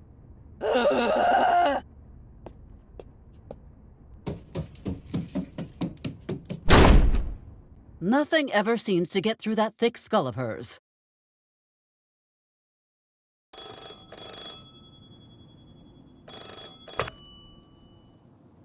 We have a situation in the southwest, son. Are you familiar with a town called... I need you to go down there. Tonight. One of our birds just went dark after a mid-air collision. Usually that wouldn't be an emergency, but there was an A-bomb aboard. And if they crashed into what we think they did, things could get complicated. First, you'll need to recover our cargo. Next, find what hit our boys and bring it into our custody. Understood, sir. To ensure there's no chance of this getting out, you'll be launching Project Tranquility once you arrive at the target location. Wexler and McGill assured me everything is ready to be tested. With all due respect, sir, I don't feel comfortable field testing that equipment on our own people. John, the state of the nation demands gentle handling, and this would cause one hell of an uproar.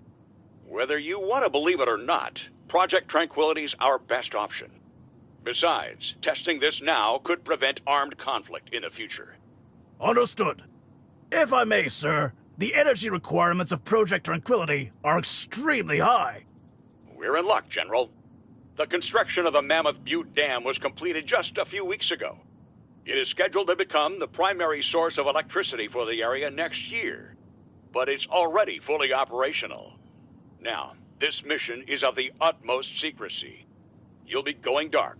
I won't be able to contact you once you're in the field, so plan accordingly. Yes, sir. God damn it! Attention all personnel! Prepare to mobilize immediately! Move, move, move!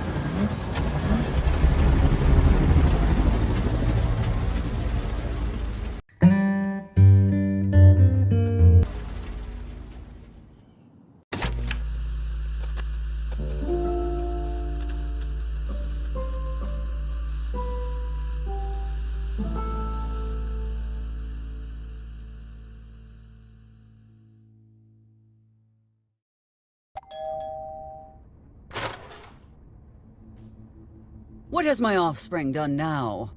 It's not about Betty this time, Eliza. It's Lincoln. There was a plane crash last night. That is fine. He is fine. Nod your head, Amos. Agree with me. Eliza. I must go to him. Is he in the hospital? Is he conscious? He's at the airfield, but we can't get in there right now. They're on lockdown until they figure out what the hell happened last night. We need to start making calls immediately. Get the sheriff on the phone. I'm the sheriff. The marshal, then. Or the Marines. No, call the Coast Guard. They always know what to do in these situations. Okay, listen to me for just a second, Eliza. Come with me now, and I'll drive you to Lincoln when we're done. Maybe the lockdown will be over by then. Fine, damn it. I will come with you.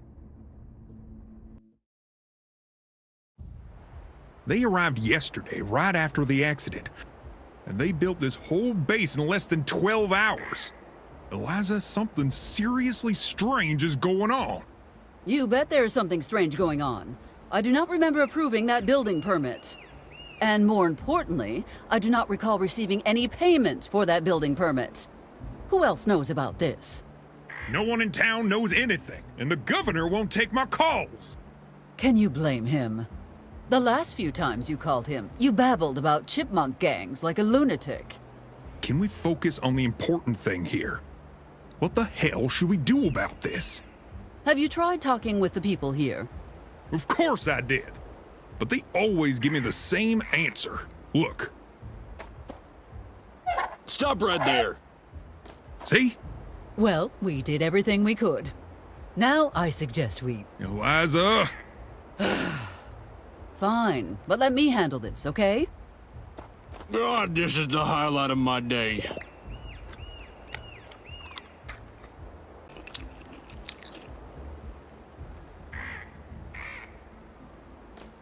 I hate killing before breakfast, but I'll do what I have to do. Okay, that does it. Who do I have to kill to finish my meatballs in peace? You had better watch your tone, Private. I am Mayor Eliza Barrett. Congratulations on your success, ma'am. But you could be the Queen of England for all I care. I can make your life a living hell much more easily than the Queen of England can. Now, I suggest you let me speak to whoever is in charge of this operation. That's not gonna happen. The General... Are you aware of my 85-point plan for community-based economic restructuring? What? Oh, you are not? Allow me to elaborate then. I intend to amend the zoning regulations by Resolutions 1104-1943 RT, as related to approved uses in Commercial Zone C4 to C252.5. This means we need to cross-reference Statute A11B.5, which governs the use of non-indigenous building materials. And if you like number 34, just wait until you hear about number 35. It is very complicated, but... Oh! Just stop, please! You're gonna drive me insane! Are you sure? 35 is quite interesting. It details financial legislation affecting rodents, raccoons, and other... Ma'am, the General is not here, and I don't know when he'll be back. Why did you not tell me that 6 hours ago? Believe me, I tried. You wouldn't stop talking. You have made a powerful enemy today, Private. I will go back to my office, grab my book, and by the time I am done, not even your grandmother will... Eliza! Please excuse her. It's a very stressful time. She's concerned about losing a voter this close to the election. Come on, let's go. There's nothing more we can do here. Look, I hate to suggest this, but remember my brother-in-law, the one in the FBI? He's a pain in the neck, but maybe he can dig around and find some info for us.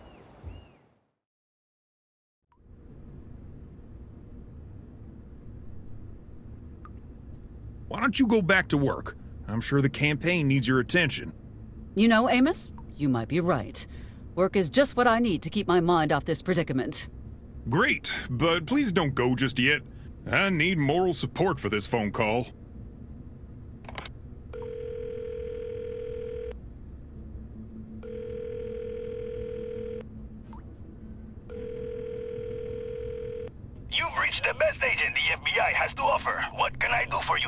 it? Hey, Jack, it's Amos. Sorry, doesn't ring a bell. Come on, Jack, you know I wouldn't call if it wasn't important. Listen, Amos, it's late, and I don't want you to think I don't care about you or your problems. But I don't. So if you don't mind, I'm gonna... Will you listen to me for once in your life, goddammit? Something really serious is going down here. You have to help us. Get it through your thick skull. Unless it's for a federal crime, it's not my problem. Is this about the federal crime? No, but the military... Always a pleasure, Amos. Take care of yourself. Adios. Are you all right, Amos? Damn showboating prick. Ugh. Yes, I'm fine. I don't know what else I expected, but he's not going to help unless it's a federal crime. A federal crime, you say? Eliza, what are you scheming about? Oh, never you mind. Just keeping myself occupied, as you said. I will see you later, Amos.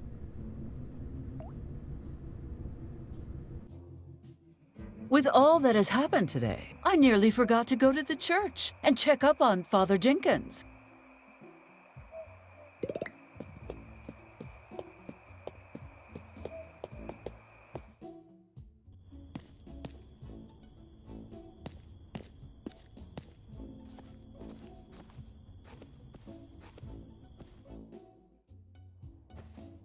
Who are you? And where is Father Jenkins? The name's Jack Riley. And Father Jenkins is off on a well-earned vacation. Jenkins has not taken a single day off since he took his vows. Why would he suddenly do so now? The boss made him take time off. Between you and me, you do not say no to the big guy in our line of work. Enough. You are barely credible as a man, let alone a priest. I will have Amos sort this out. It is not worth my time.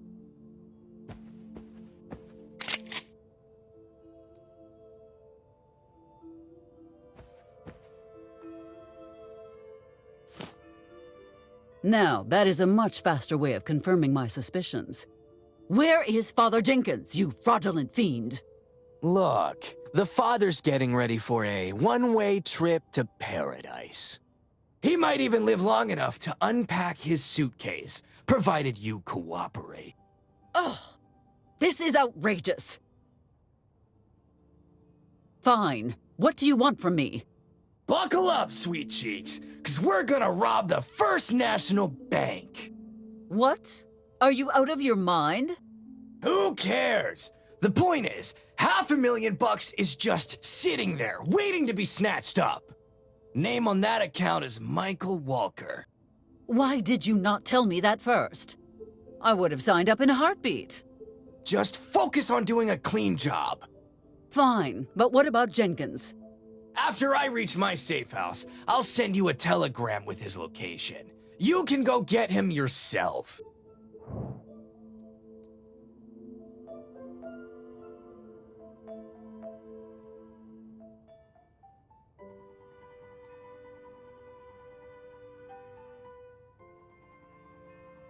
Is there anything we need to get before the operation? Well, we're gonna need disguises, of course. I also need you to speak with a buddy of mine, name of Harrelson. He's an expert safecracker. Then we gotta find someone who can disable the alarm for us and... Slow down. It sounds like you are placing a lot of trust in me. And by trust, I mean making me do all your dirty work. What part of being blackmailed do you not understand, lady? You don't get to choose the terms. You just get to carry them out.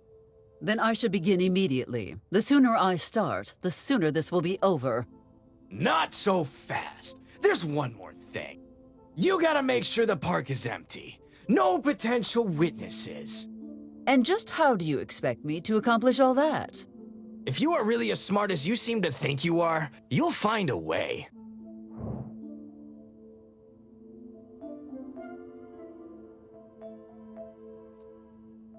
About the heist.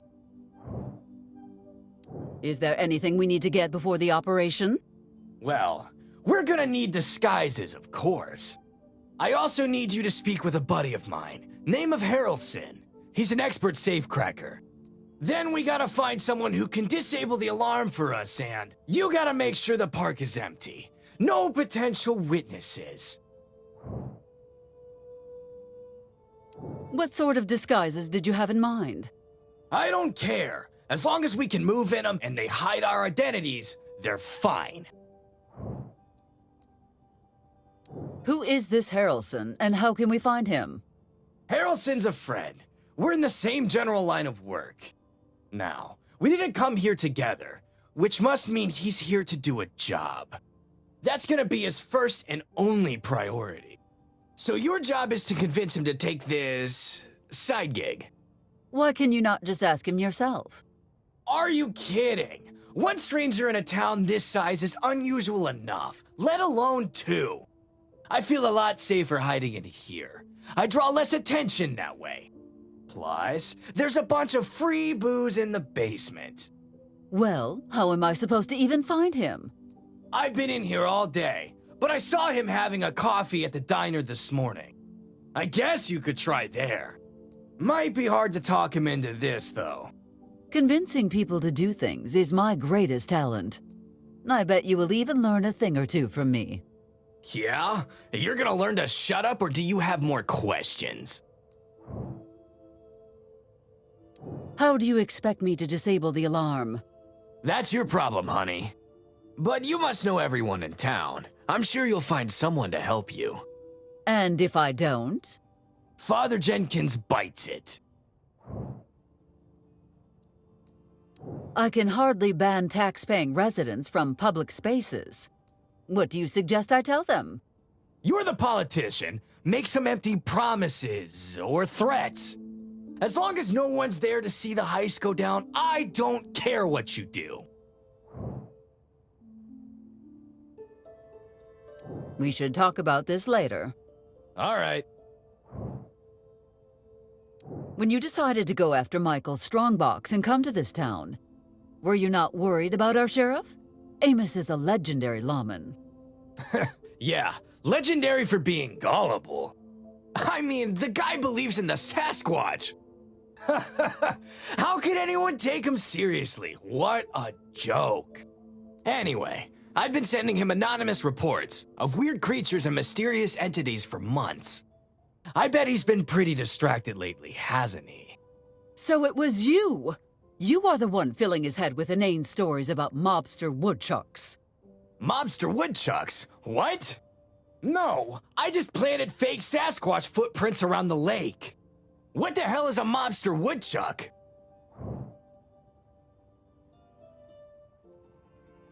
That will be all, Mr. Riley. I must go. Wait, before you leave, I have to give you the password. Password? What password? You know, a secret code so Harrelson knows who's sending you. I'd like to rent a room with cheese, please. And remember, not one word to the fuzz. I cannot believe I have to save Jenkins' hide again. Focus, Eliza. Picking up 3 costumes and getting Mr. Riley's friend to help us should not be a problem. Then we have to remove any potential witnesses from the park. That part might prove tricky. And I have no clue how to disable the alarm at the bank. Well, it is going to be a long night. Better get to it.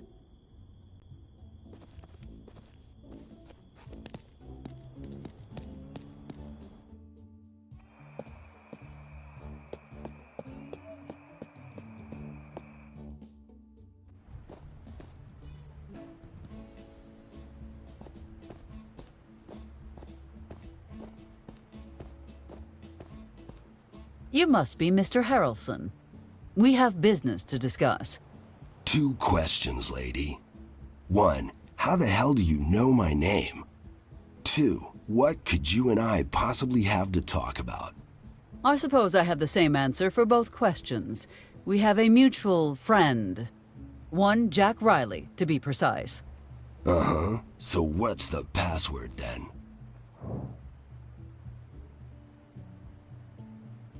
I'd like to rent a room with cheese, please.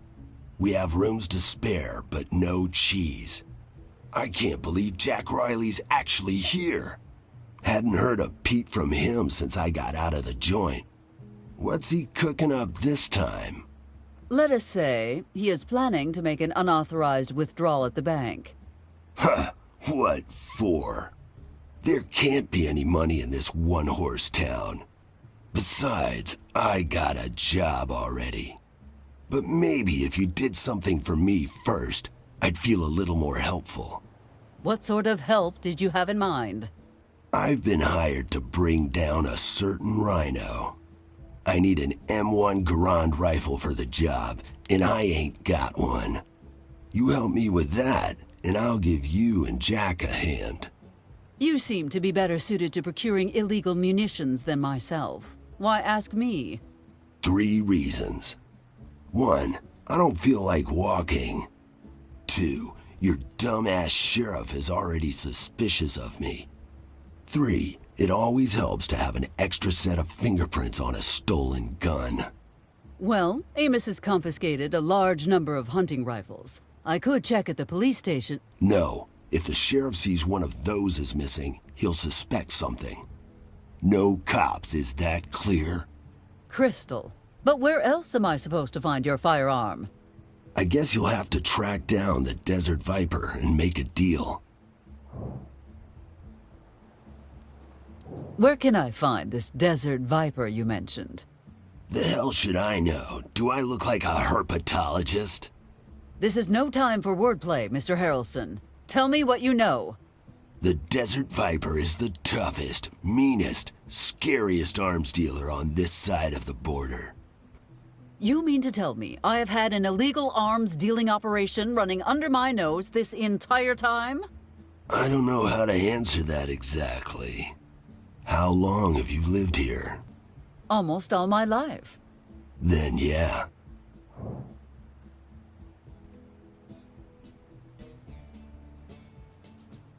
We will speak later, Mr. Harrelson. Sure thing. I ain't going nowhere.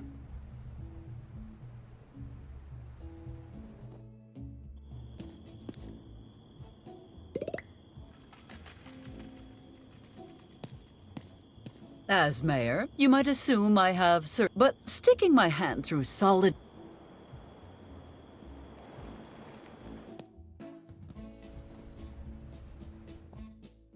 I fail to see how a plane crash is the mayor's fault. Oh, really? Ask yourself then. Was there ever a downed plane cluttering up downtown before the Barrett administration?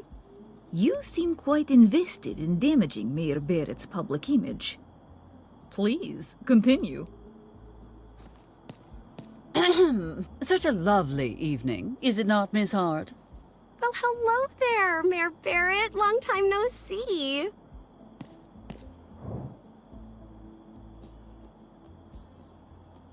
We should talk about the former residents of that raised orphanage.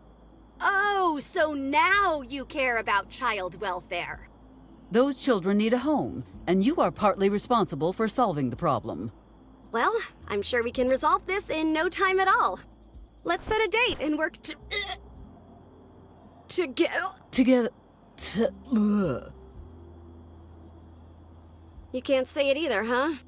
I suppose the children are comfortable enough for now. We can table this for the time being.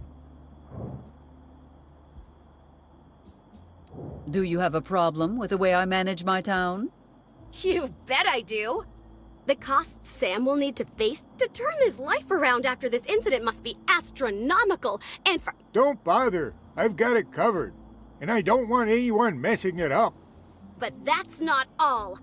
You're leading an unjust crusade against a local business that has stood for generations. Michael Walker has a thriving small business and a great work ethic. And all you ever do is try to sabotage him.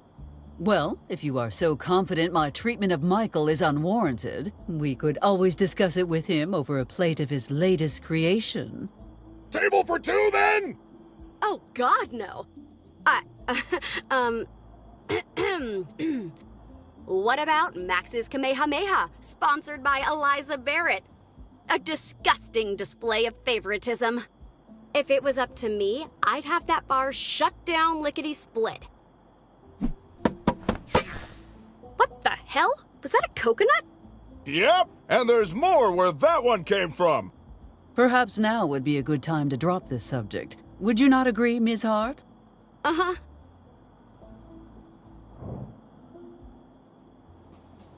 What is the purpose behind all these baseless accusations you keep spouting? I demand to be properly compensated for all the pain and suffering you've caused me. I mean the pain and suffering that your plane crash caused in my town. Yeah, that. Compensation? That is preposterous.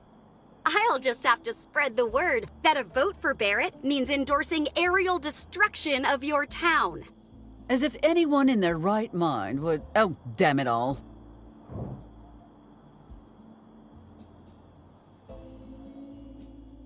Considering the only reason Lincoln was flying that night was because of Mr. Lapidus's absence, who hails from one of the eldest families established in your town, I believe the blame falls entirely on your shoulders. Nonsense! That absence was due to severe intoxication from eating at a diner in your town. His inability to make sound decisions only strengthens my argument. Regardless, if anybody from my town should take the blame, it would be Michael Walker. Like hell I am! Throwing your own citizens under the bus to save your skin. You just strengthened my position. Have I wronged you somehow? Wronged me? You are such a... Really? You don't understand? I'm your opponent. And any strategist worth their salt knows that the first move in war is to weaken the opposition. By that statement, I can tell you have a military background. I was raised in a military household, yes. My father is a high-ranking officer. What of it? Just trying to place you, that is all. It must have been quite difficult, growing up in such a strict environment. You call these military corners, young lady? Having a bed is a privilege, and you're not worthy of it. Now drop and give me 50 before you make your bed the right way. Hello? Miss Hart? Are you listening to me? No, why would I listen to you? And shut up, you don't know anything about me. That will be all for today. Don't think you can just shoo me away. I'll be back with even more dirt on you. Mark my words.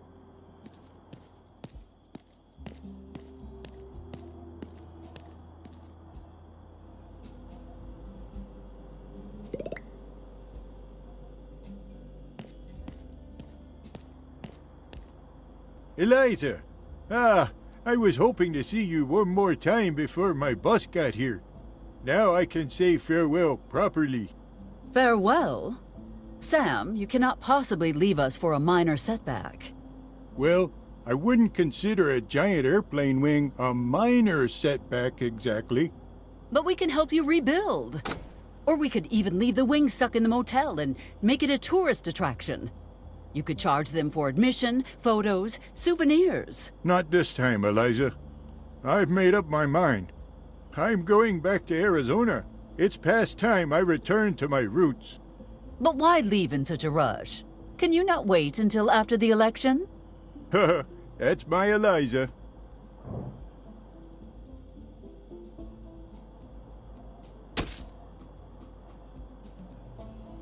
This has been such a lovely chat, but I suppose we must say goodbye now. Eliza, before you leave, I don't know if I should tell you this, but I've been having these dreams about you.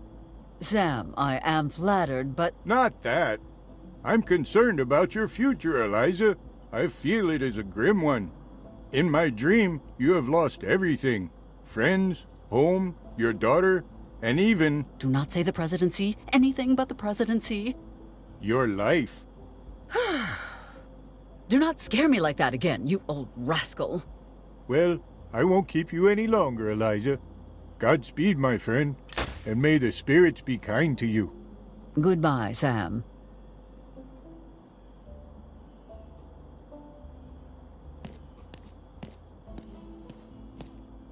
Good evening, Ms. Peterson. Sorry, Miss Barrett, but I'm a little bit busy here.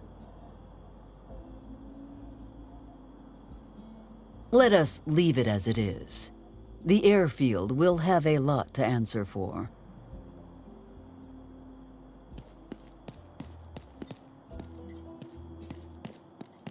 What could have hit it to cause such devastation? Oh man, this is gonna be awesome! Hell yeah, it is!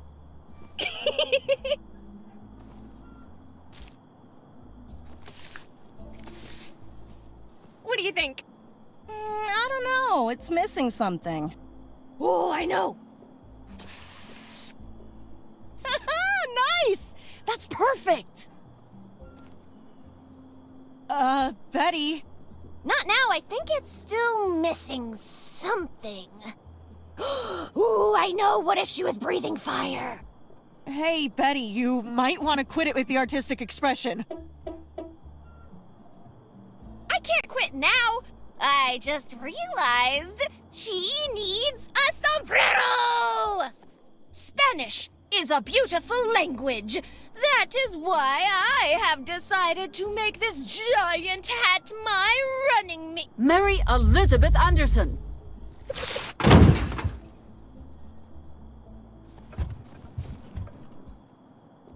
Should I even bother to ask why you are doing this? Because I didn't expect to get caught, duh. Quiet! Why is it that whenever anything goes wrong around here, it's always because of you two? Hey, it's never my idea. That is quite enough. Both of you go home immediately. And you should be thankful I am not reporting you to Amos for defacement of public property. You wouldn't do that to your own daughter. Oh my god, you idiot! Yes, she would! Let's get the hell out of here before she changes her mind!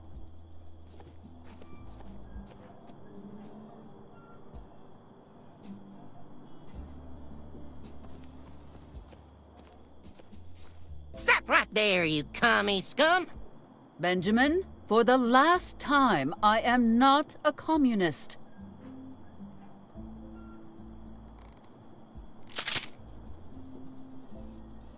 Stop right there, you gubernatorial scum!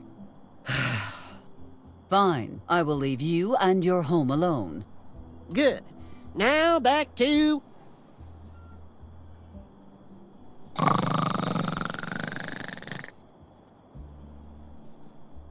Stop touching my dang house! I suggest you stop before his trigger finger gets itchy. That is a shaky decision at best, and a potentially life-threatening choice at worst.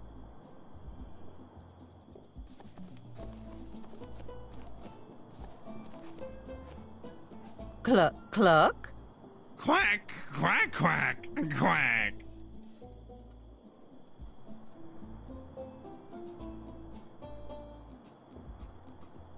If you read this, you are either a bull or a communist. Either way, get out.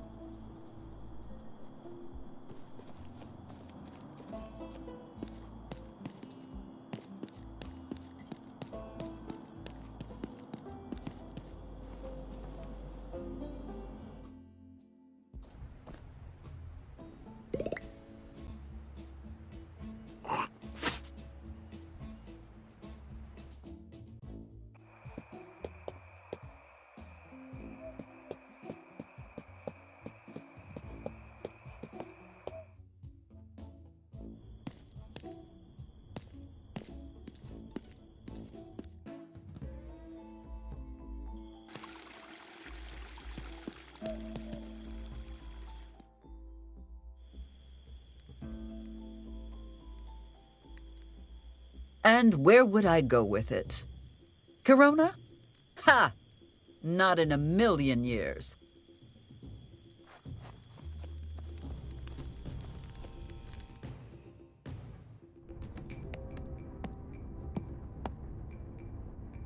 My goodness, Maxwell. This is far better than I thought it would be. Hey, what's that supposed to mean, huh?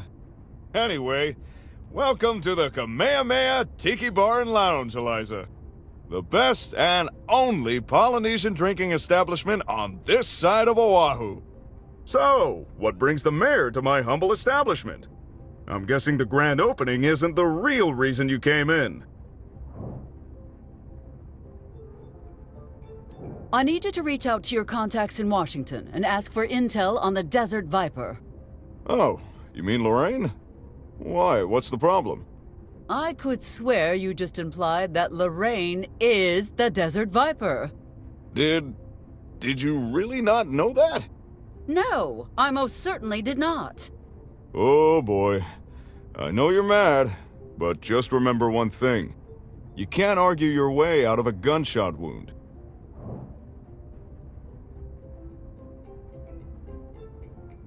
Max, Jenkins has been kidnapped by a ruffian named Jack Riley. All right! I was just thinking to myself how boring civilian life could be. I still have some C4 left over from my last mission. Let me just grab it and... What? Perhaps you should try something a bit more subtle?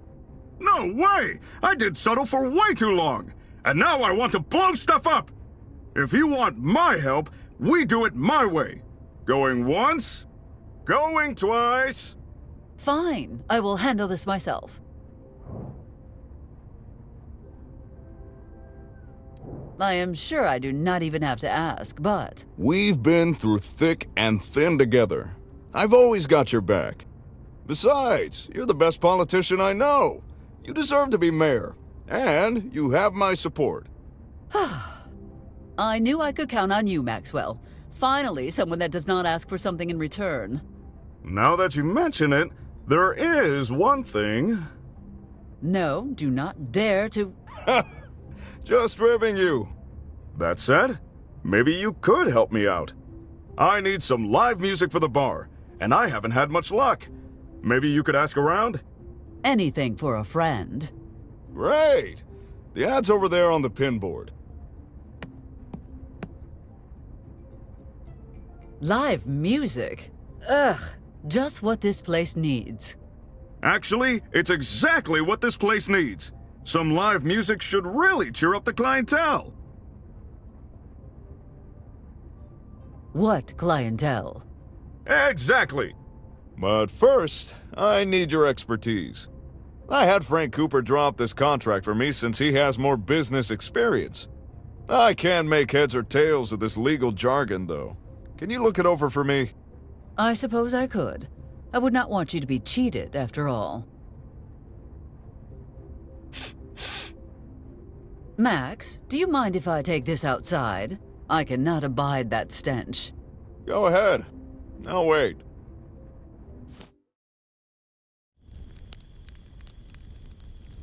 This is quite an aggressive contract. What a mind Mr. Cooper has for paperwork. Upon signing this document, employee promises to clean employer's home and all personal effects. Hardly standard in a musician's contract. But it heartens me to think of those freeloaders being put to real work. By the Sons of Liberty! How dare you steal from me?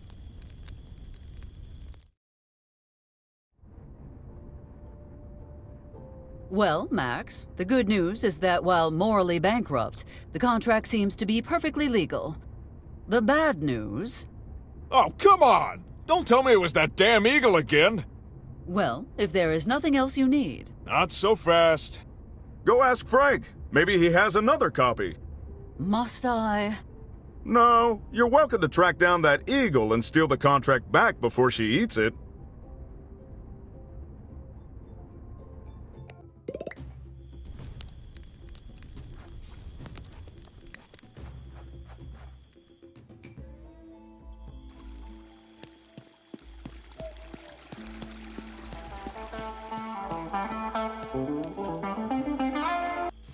Mr. Huckleberry, ruining someone's night, I see. Ruin? No way! My music's gonna lull them into the sweetest dreams they've ever had. Or nightmares. Are you here for a reason, or did you just drop by to needle me?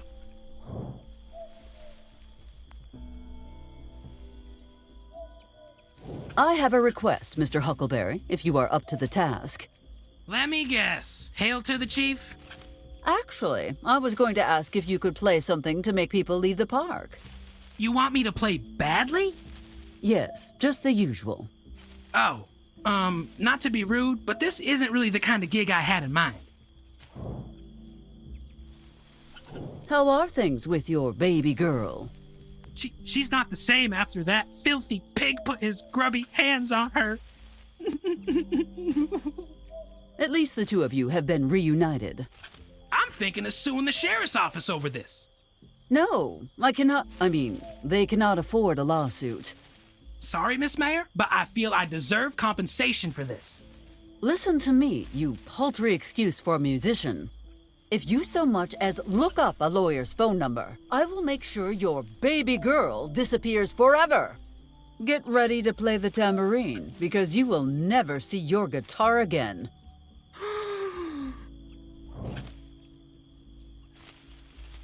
I see your recent encounter with the sheriff has taught you well.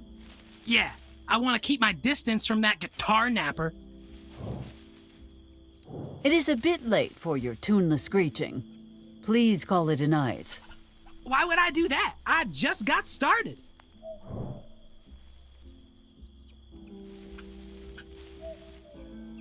How do I put this subtly? Ma'am, sticks and stones may break my bones, but words will never hurt me. Alrighty then. Mr. Huckleberry, are you aware that people are joining this space program because of you? I don't think I follow. Simply put, your infernal screeching is so horrible that some of our fellow citizens would rather strap themselves to a missile and be shot into the vastness of space just to get as far away from you and your music as humanly possible. Perhaps a tad harsh, but it did get him to stop playing. Now, if I could only find a way to make him leave as well. Goodbye, Mr. Huckleberry. Go with the flow, Miss Mayor.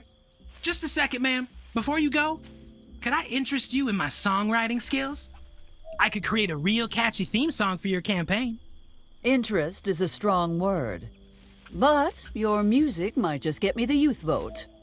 I suppose it is a sacrifice I am willing to make. Let me jam you the jammiest jam that's ever been jammed.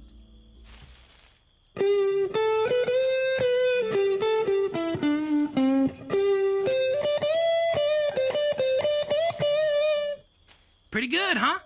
Got a real political vibe. Well, when do I start? After much more consideration than you deserve, I have decided that I want you as far away from me and my campaign as physically possible.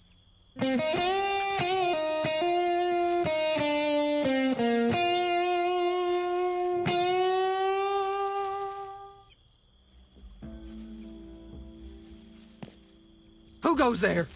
Oh, it's just the mayor. What is going on here, Deputy? I'm sorry, but I can't talk with you right now, ma'am.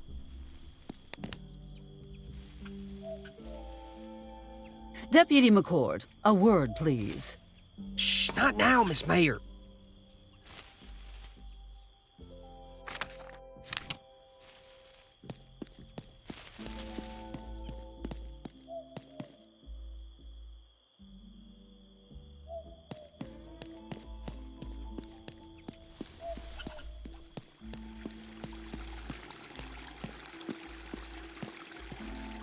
Miss Mayor, what brings you to my humble stand? You can stop pretending, Mr. Vasquez. No one is watching. Then I guess you're here for an update on Operation Trash Collection. In due time. First, I would like to talk about something else. Aye, aye, ma'am.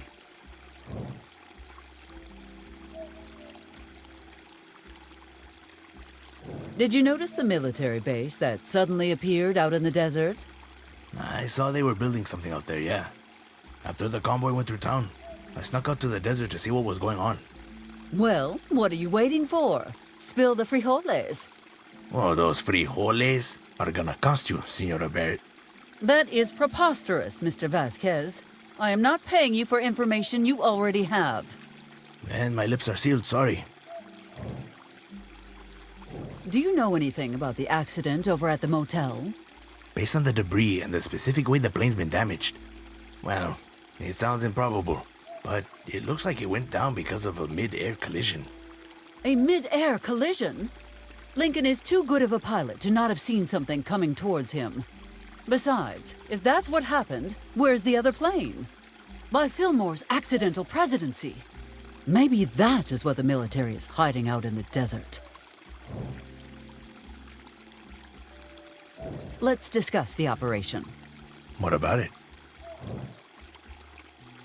I would like to go over the plan from the beginning. I gotta infiltrate Mike's diner and collect enough evidence to put that filthy pendejo out of business. Whatever it takes. And once you have all that information, I'll make an anonymous call to the health inspector to shut the place down. Simple. A la parque efectivo. leave the customers out of it. Nothing must happen to them. Senora Barrett, I'm a professional. Good. Make sure you don't engage with my offspring either. El diablo del taco.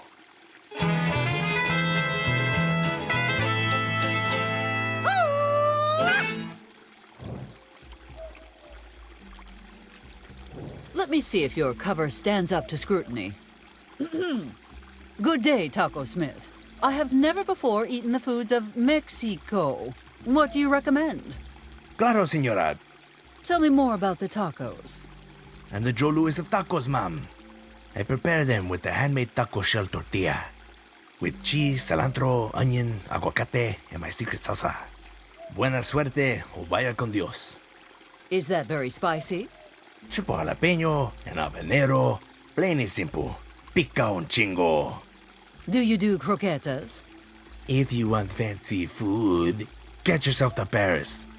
Excellent. You passed my little test. Years of experience and rigorous training, senora. Also a lifetime full of my abuelita's cooking. Do you still have access to any espionage resources?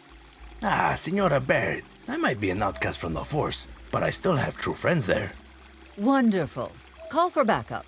We could use all the help we can get. Backup? Over a pinche diner? Nah, no mames. If word spreads that I can't take care of this on my own, I'll be a laughingstock among spies everywhere. A sacrifice I am more than willing to make. Ouch, Senora Barrett. You're hurting mi corazoncito. My family has tried and failed to take that place down for generations. Do not underestimate that son of a rocky oyster.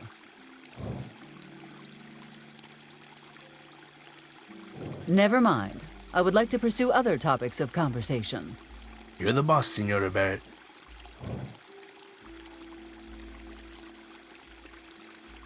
I need you to return to the safe house immediately. No mames. What happened now? Did we get busted? No, nothing like that. I just need you to go there because of reasons. Is this a test, Senora Barrett? You were very specific about me not leaving my post. Mr. Vasquez, your dedication is admirable, but you must go back to the safe house, now. If you want me to deviate from the plan that much, you need to tell me what's going on. Something's fishy about this. I don't think you're a woman who changes her mind on a whim. Well, since you insist, and because I appreciate your thoroughness, I'm being forced by a hardened criminal to rob the bank, or he will kill Father Jenkins. It probably goes without saying, but there cannot be any witnesses.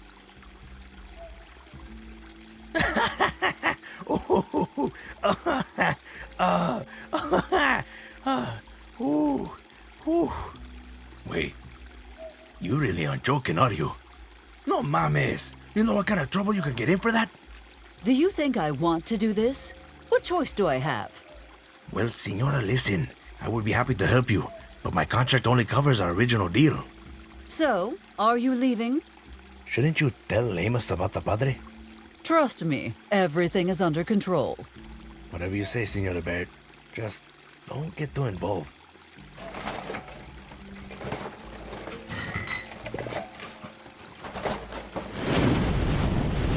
I'm not a big fan of vinegar. I will leave it there in case someone needs it in the future.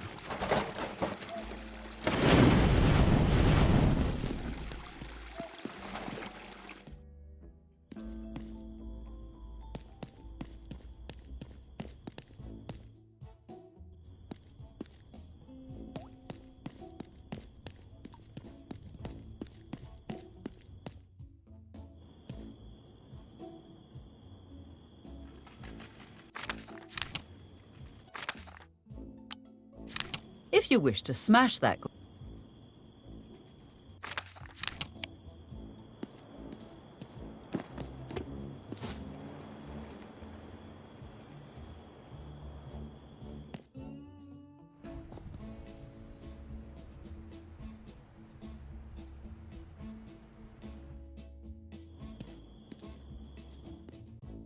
Marco, I need you to stop by the spot tonight to receive our regalino.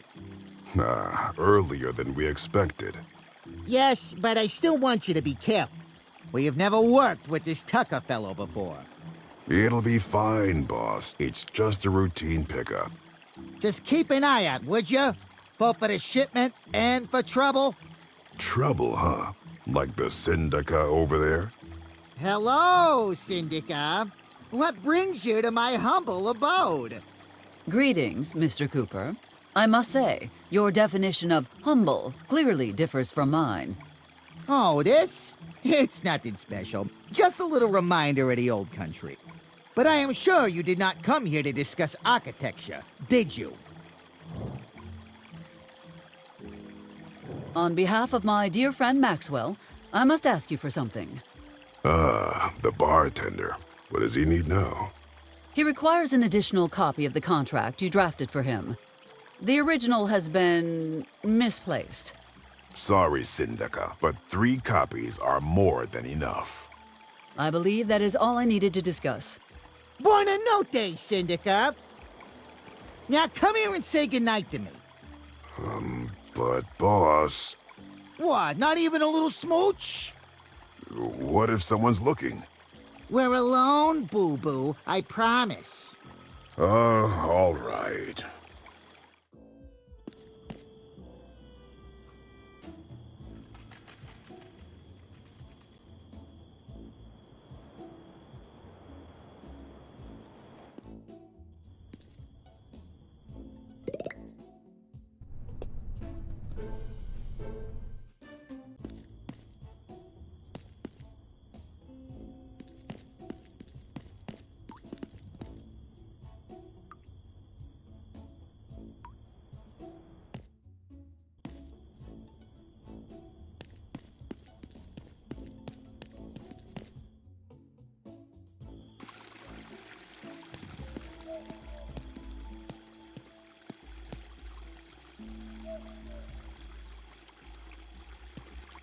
In honor and memory of my darling son Bob, the tiny octopus who vanished in Crystalline Lake.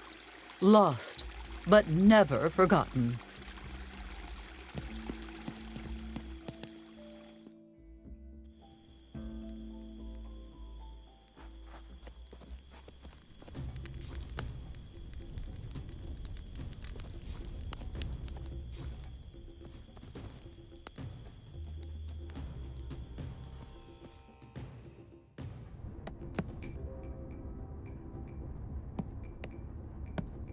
A liquor so expensive, you will be broke before it even touches your lips. If I brought this home, I think my offspring would not be the only one who starts asking questions. Oh, what on earth is that putrid stink? One disguise down, 2 to go. That ridiculous costume shop might actually be of use to me today. No need to take them. My custom Tool Lake Wallaby curtains are much better than these. I dread what you'll do to the White House when you finally move in.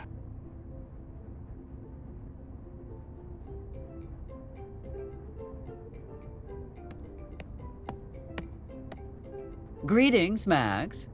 Welcome, my friend.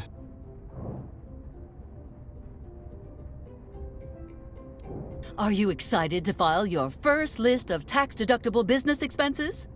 Well, excited isn't the first word that pops in my head when talking about taxes. But that 50% cut you gave me the other day? You're a lifesaver! What the hell are you talking about? I called you at home the other day and asked about it. Don't you remember? I have no memory of such conversation. What did I even tell you? It was something like, the divine Mayor Barrett grants you a 50% tax cut. Henceforth, you shall pay as little in tax as possible. So saith I, ruler of this land. And then you said, I must dash. I am having tea with Lady Bloopington and her horse. And hung up. That was my offspring, Max, not me. God damn it, Betty. Wait, I still get that tax break, right? Oh, all right. But only because it is you, and only for 1 year. Aw, thanks, Eliza. Come here so I can give you a smooch. Ugh, I can still change my mind, you know. What does a lady have to do to get her hands on a fancy drink here? She usually either has to give me money or a free drink flyer. Luckily, I have a flyer right here. Did you notice how incredibly detailed the design is on these? The colors, the typeface. I spent weeks just thinking about how wide I wanted the border to be. And here, look at the background color. Know why I chose that? Max, I am sure you worked hard, but this is just an advertisement. Most of these will end up in a trash can. Well, yours didn't. Anyway, where is my free drink? 1 round KO, coming right up.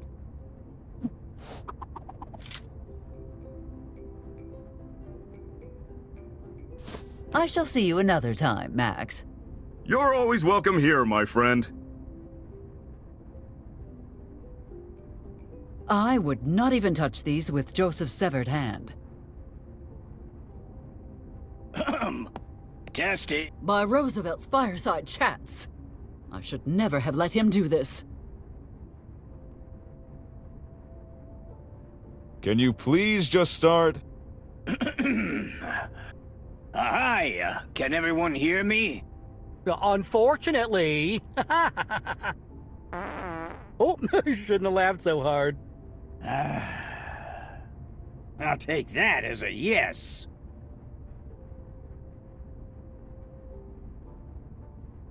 Memories should stay where they belong. On the board. Out of shape. Feeling lonely. Experience the Island Beat at Max's hula class. Every Wednesday at 6 p.m. I cannot stop him now. Good or bad, I must allow him to continue.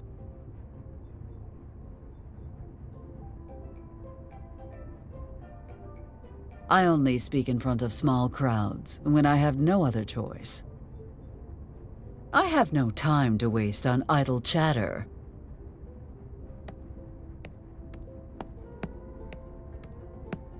Wait. I can't believe she just took it. That does it, Eliza. From this day on, no more tiny umbrellas in your cocktails. Yeah, that'll teach her. I keep a spare one on me at all times. Damn you, Eliza, and your bottomless pockets! You better return it without a scratch.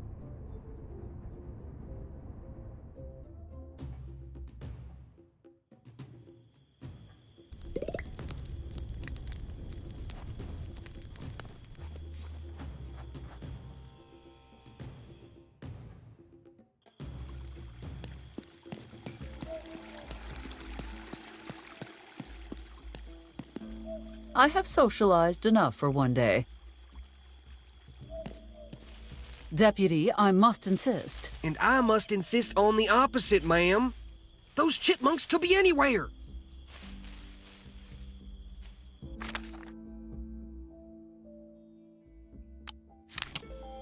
That would certainly leave him, but I will not risk being seen dragging an unconscious body. My intent is to turn it off, not set it off.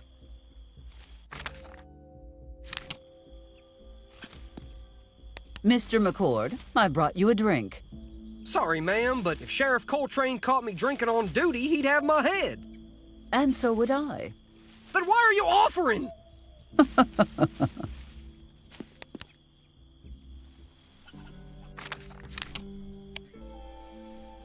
Not yet. We have no other choice but to follow Mr. Riley's orders. For now. Not yet.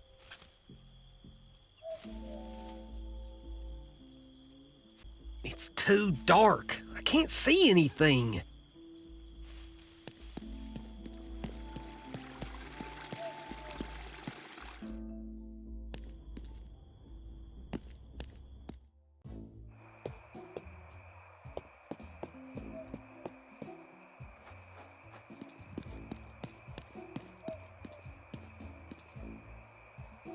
If I am not broadcasting one of my speeches, there is nothing worth listening to. I already purchased my groceries this week. I already purchased... Lorraine, open up! We need to talk! What on earth, Eliza? Can't this wait until tomorrow? Does the name Desert Viper ring a bell? Desert Viper? What is that? The new dish at Mike's?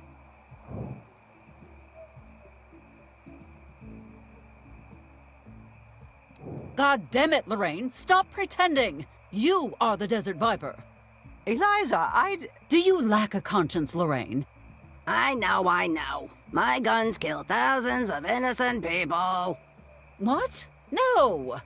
I mean, yes, obviously they do, but that is not what I meant. Do you know what the taxes on firearms and ammunition are? I think you owe me, Lorraine. Hey, let's not do anything hasty, dear. Come on, please, let's talk about this. Let me explain what will happen to you now. First, you solemnly swear not to ever involve Betty in this trash. Do not sell her anything. Come on, I'm not stupid. Second, I want to know where these weapons are coming from. Well, if you must know, all my special produce comes from one place. The Kirtland farm. You mean to tell me that the army is your supplier, straight out of Albuquerque? Preposterous! Hartman would never let something like this happen. Oh, please, Eliza. That knucklehead ex-husband of yours hasn't realized he has a daughter. You think he's paying close attention to the munitions inventory? You crack me up, Eliza. Damn it, John.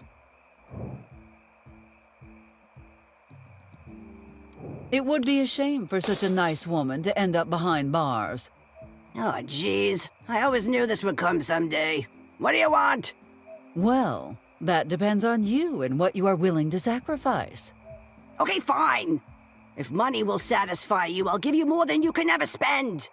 But I can't hand over a huge amount all at once. It'll look suspicious. The details do not concern me. Oh, and one more thing. Would you happen to have an M1 Garand in stock? What? Why would you need a weapon like that? If you have one, I suggest you hand it over, right now. No, you don't understand. This is a special order. Oh, not to worry, Lorraine. I am sure your client will understand. Oh.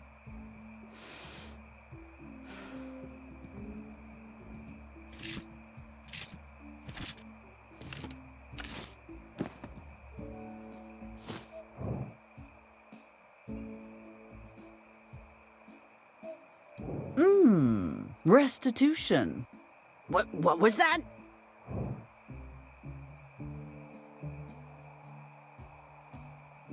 I am about to bestow upon you the highest of honors. You shall bankroll my presidential campaign. And when the press finds out your majority contributor is an arms dealer? Oh, trust me, that is nothing compared to how most presidential campaigns get funded.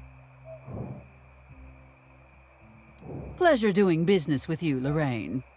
Oh, just one more thing before I go. You and Tucker are voting for me. Okay. Oh, and I also require the votes of your children and grandchildren to really ensure my silence.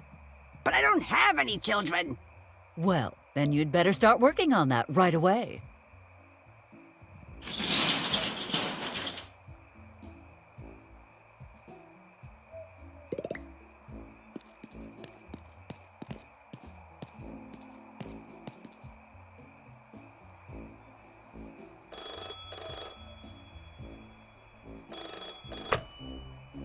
Lorraine's low-caliber fruits. How can I help you? It's Cooper. You got my stuff? Oh, yes. I have your shipment right here. Bene. But there's a little problem. No, sto bene. What problem? I don't have the Garand. Stupida vecchia strega! Do you know what I will do to you if you don't deliver? Look, it was all cleaned up and ready to go, and then... Don't tell me it was those chinchillas again! No, it wasn't the rodents this time. It was the mayor. La Syndica? You gave my Garand to the mayor? I didn't have a choice! She was gonna shut me down! Porca miseria! Did she mention why she wants the Garand? She didn't say. She must be planning a safari trip, thanks to the taxpayers, of course. Yes, of course. That must be what she's doing. My associate will drop by to collect the merchandise. Pronto. And then someday, you and I must have a little talk about supply and demand. Let me give you a preview. You need to supply exactly what I demand. Capisce? It won't happen again, dear. I promise. Good evening, Viper.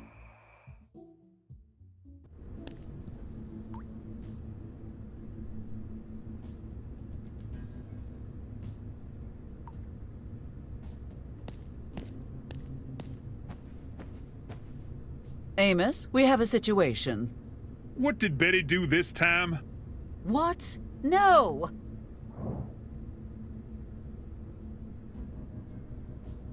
Father Jenkins has been kidnapped. Look, Eliza, I doubt anyone kidnapped Jenkins. Maybe he just stepped out for a quick pilgrimage or something. Sometimes I wonder why we even have a sheriff. Eliza, you're 5 feet away. I heard that. What exactly constitutes a federal crime? Oh, lots of things. Mail fraud, robbing banks, hijacking, blowing up statues of important historical figures. That last one does not seem to match the others in terms of severity. And I do not mean to be insensitive, but I am more concerned about the military presence than that. You're right, Eliza. First we deal with this military business. Then we get those vandals. Apparently, there's an illegal arms dealer operating right under your nose. They call her the Desert Viper. Holy guacamole! Who is it? Lorraine Calloway. What? I can't believe it! Lorraine? Listen, you know I have always been one of your staunchest supporters. You may be a little paranoid, and your obsession with the supernatural is sometimes inconvenient. But until tonight, I'd always believed you to be a competent lawman. You're starting to sound like my ex-wife. Look, Eliza, I'll ignore that because I know you've had a horrible day. It couldn't have been easy to find out about Lorraine that way. Amos, I'm aghast.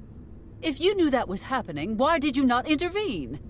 I picked my battles carefully, Eliza. Lorraine's a diligent businesswoman and a nice lady.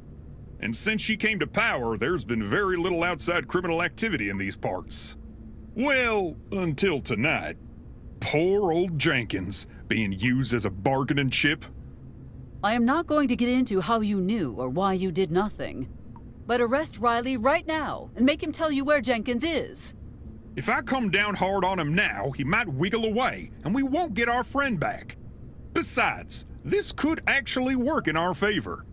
See, a bank robbery is definitely a federal offense. I figured, what the hell, let him do it so I have a reason to call Jack. Just play along with Riley and I'll do the rest. Is there anything else I should know about? Just a tiny, itsy-bitsy thing with the Russians, but that's not important right now. Now, if you don't mind, I'm going to do my part and get McCord and myself out of the way.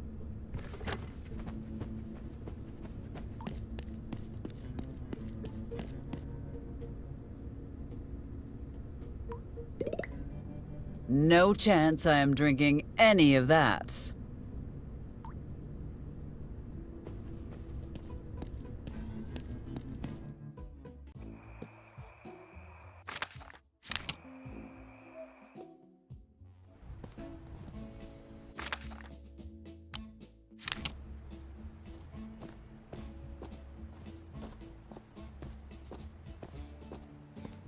I believe this is what you were looking for, Mr. Harrelson.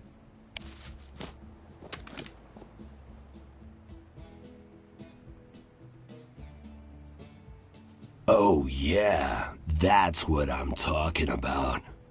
I've been waiting to get my hands on one of these for a long time. Okay, lady, you held up your end of the deal, so I'll hold up mine. What's the plan? Meet us by the church at midnight. You will receive further instructions then. Works for me. That bank won't know what hit it. Before I go, I want to make sure you do your part. Of course I will. What do you take me for, lady? An unreliable goon for hire who will disappear at the first sign of trouble. Well, I'll cop to everything except unreliable. Anyway, I'm here until the morning at least. Good. Then I shall see you when everything is ready.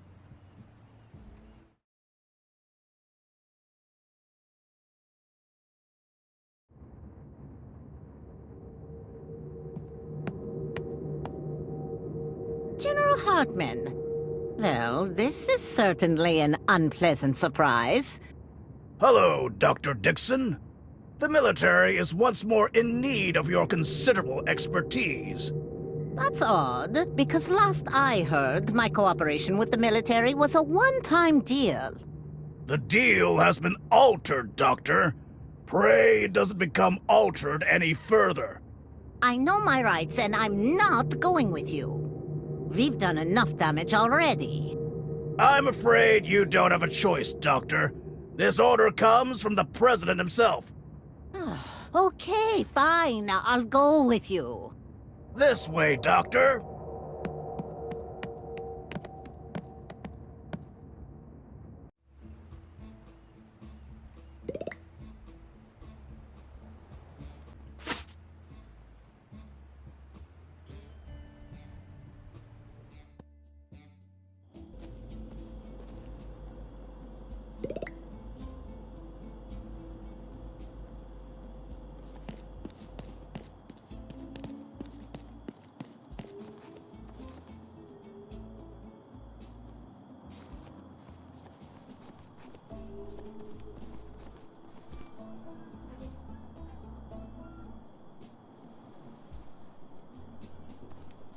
Stop touching my dang house.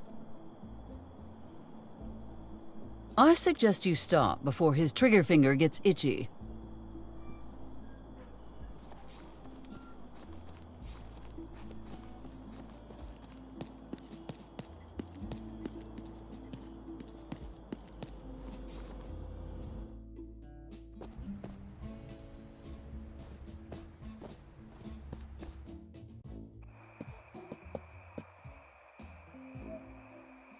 If you want a memento of the man, perhaps a smaller piece would suffice?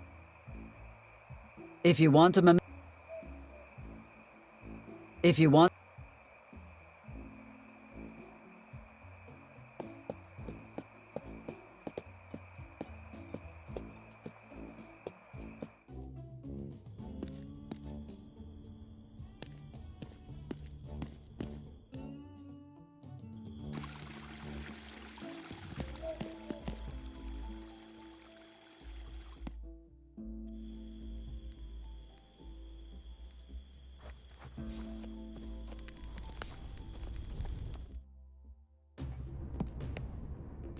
I believe we have run out of interest.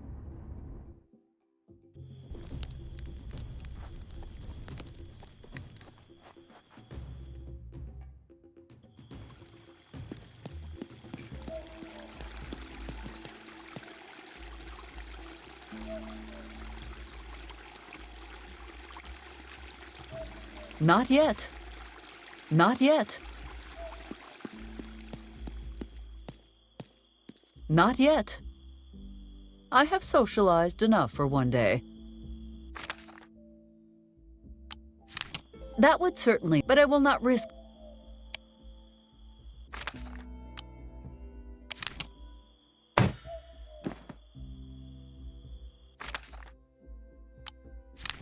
One record is all. After all. Excuse me, Miss Mayor? Do I have a say in that? No, you do not.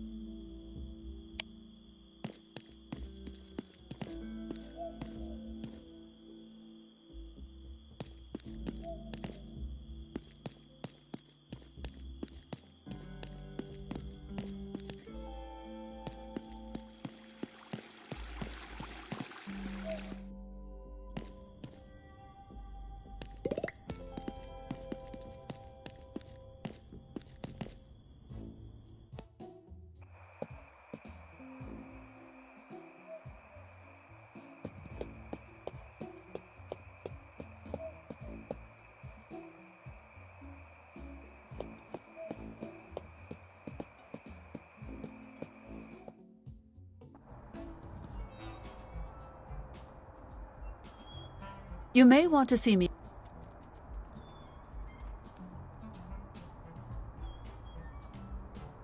If we are going to steal.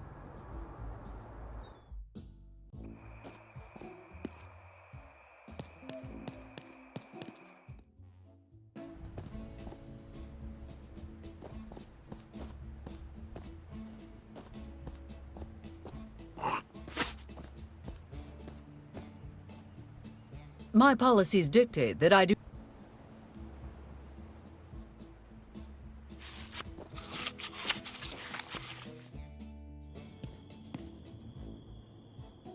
As much as that crooked manhole cover bothers. So no, I will. The last thing my.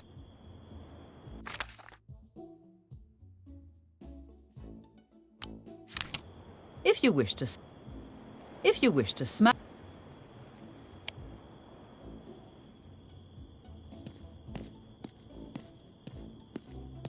Dear listeners, we've been forced to thank you for in honor Eliza Brace. A mere note.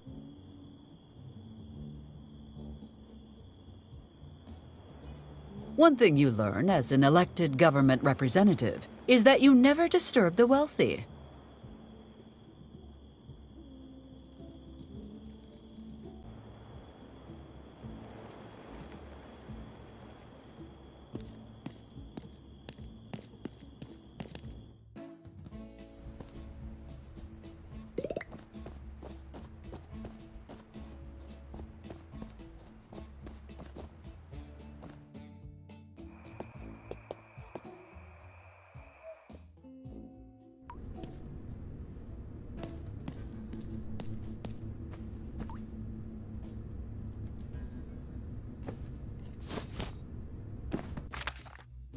I cannot believe these cell keys have not run.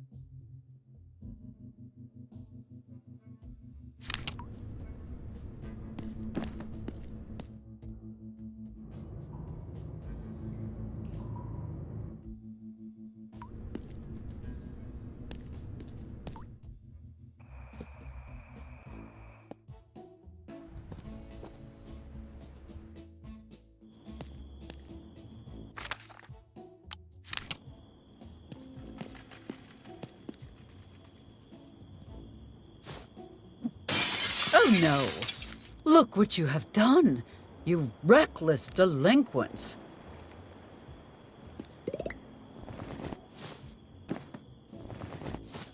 And that makes 3. One fewer problem to worry about.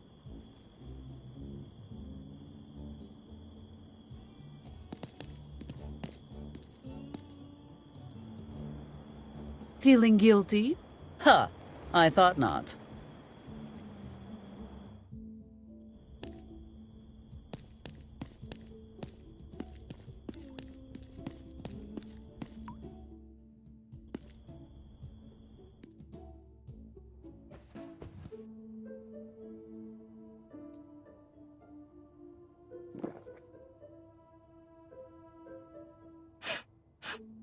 Is that wine? Hey, relax! It's the holy commerce or something. It's called taking the sacrament, you buffoon. Oh, are you even really a priest? I'm more of a priest than you are, sugar. If you'll excuse me, I'm taking the sacrament. Ms. Peanut, are you here to ask for divine guidance for handling my offspring? Well, the church does have centuries of experience fighting demons and monsters. But I mostly just wanted to hear the father's personal experience with the beast. Well, that is not our usual man. He looks awfully familiar, but I can't quite put my finger on it. Well, never mind.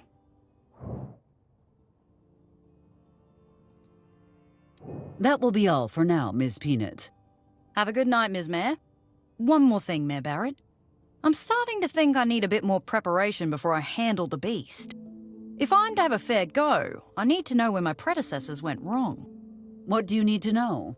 Well, I'm fairly familiar with the beast and her body of work, but there are some rumors I'd love to know more about. The lion tamer, for example, or the exorcism. Oh, what about the rumor that she accidentally became a war hero? And how about the foreign university scandal? Is that story true? Whatever you might have heard about my offspring, Ms. Peanut, the truth is far worse. That will be all for now, Ms. Peanut. Talk to you later.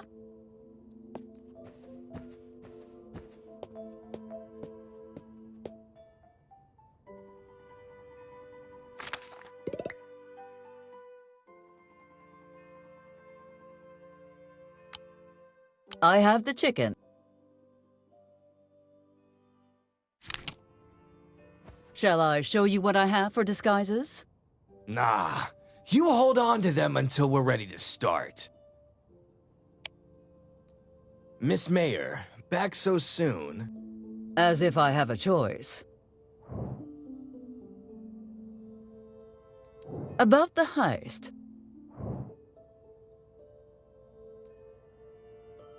I've enlisted Mr. Harrelson.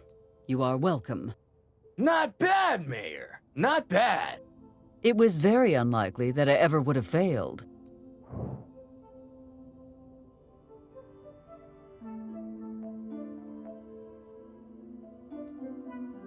Is there anything we need to get before the operation?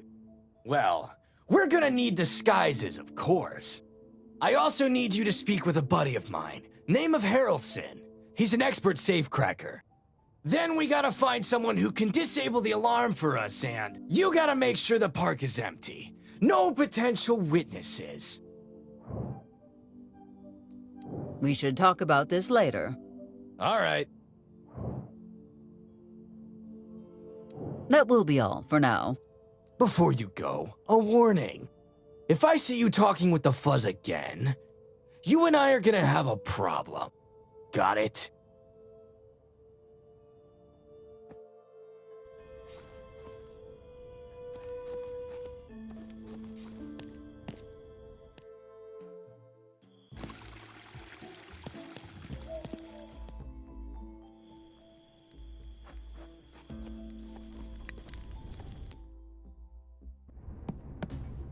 I believe we are... Wait, I know that voice. Thank goodness there are not many people here. Wait, I know that voice. Buckingham? No need to take them. My I dread.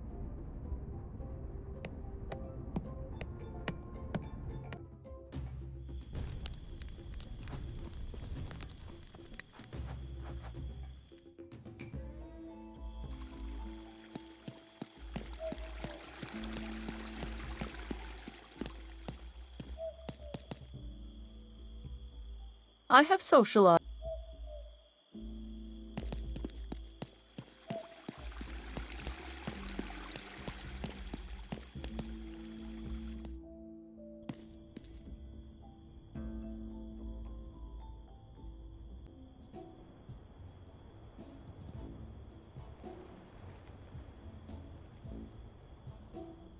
Damn, completely out of reach. Hey, Mom, can you raise my allowance? I gotta buy a ton of broccoli.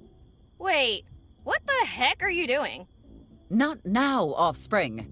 I must recover something from that damned eagle's clutches. Why don't you try using the church organ? What? Why? The organ can barely be heard even inside the church. I saw to that. Well, remember that time we had an infestation of crows? How could I ever forget the most absurd idea you ever had? The aerial tow service would have definitely worked. We just needed more crows. Yes, well, limitations of physics aside, I do remember the incident. What is your point? Well, we had to get rid of them, so we came up with an idea to scare them away. Linda amplified the organ so it would be 700 times louder. Did it work? I mean, yeah, it scared the crap out of them. Like, all the crap. It took us 3 weeks to clean it all up. Could Miss Valentine repeat the experiment? She said she wouldn't, but I bet if we lightened up the tow truck and found bigger birds... Not your ridiculous invention. Could she modify the organ to scare off the eagle? Why don't you talk to Bucky?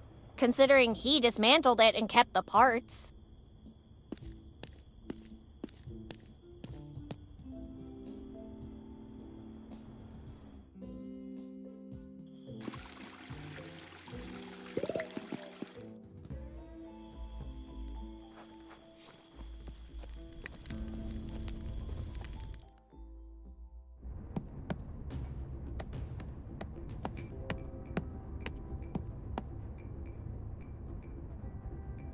Joseph, let us redirect this energy elsewhere. Come with me.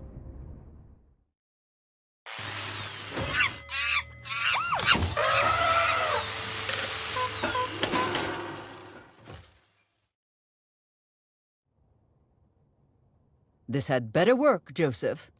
It'll work. Quit belly aching. You're making me lose focus. Do not sass me, Joseph. I am already annoyed that I have wasted my evening on this escapade. You feel like your time's being wasted? Anyway, now what?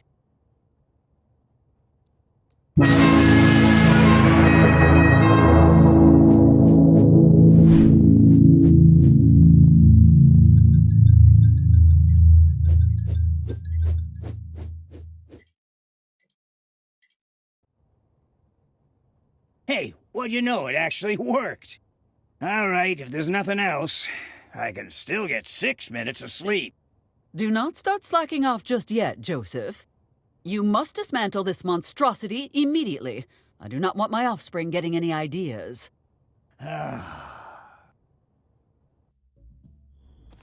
Now, where did that thing fly off to?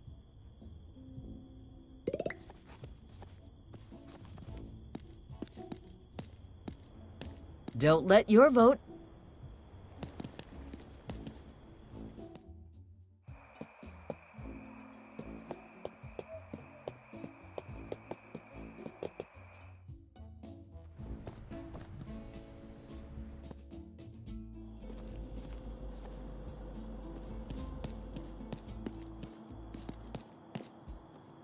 Damn it. Completely out of reach again. And the organ cannot be heard from up here. Clever girl. Sam has a better understanding of local wildlife than I do. Maybe he can give me some advice.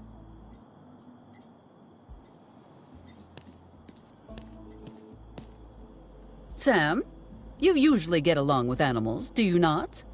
Yeah, I guess so. Why? An eagle in the area has been giving me the most extraordinary trouble. What should I do about it? You're in luck, because I actually do have something to help you. What is this? Oh, it's a traditional friendship dance. Just perform it in front of the eagle, and it'll know you come in peace. What? No, there must be another way. Nope, sorry. Are you absolutely sure? 100% positive. Well, all right, Sam. Thank you. I suppose I shall try the dance.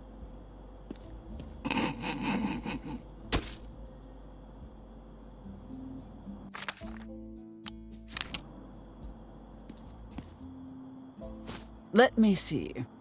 I have to do what? Eliza, don't overthink it. Just do it already.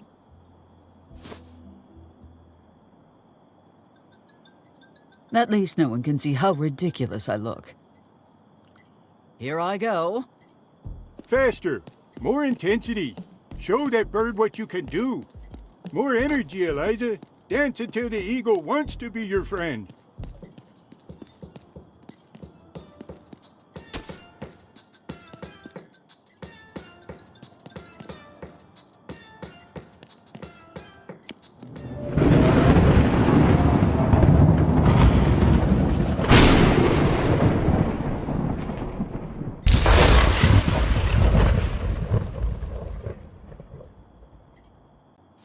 Polish shipping ship. What did you do?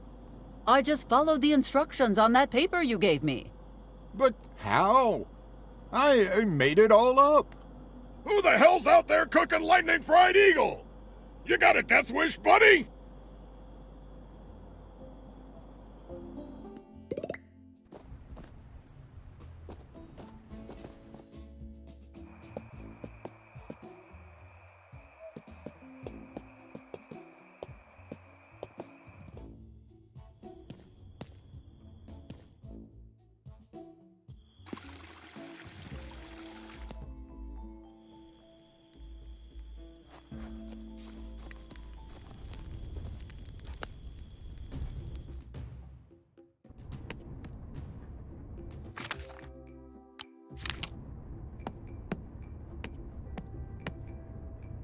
As far as I can tell, the contract looks fine. Great! Now I just need a performer. You know everyone in town. See if you can help me with that. I will do what I can, but I promise nothing.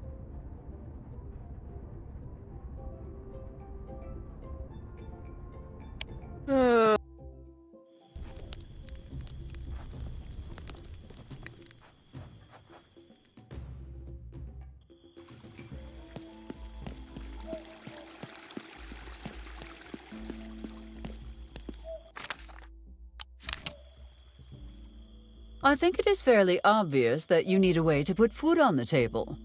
No, it's okay. I have enough. Okay, I'm listening. I know someone who is desperately looking to hire a man of your talents. Wait, this isn't some kind of trick, is it?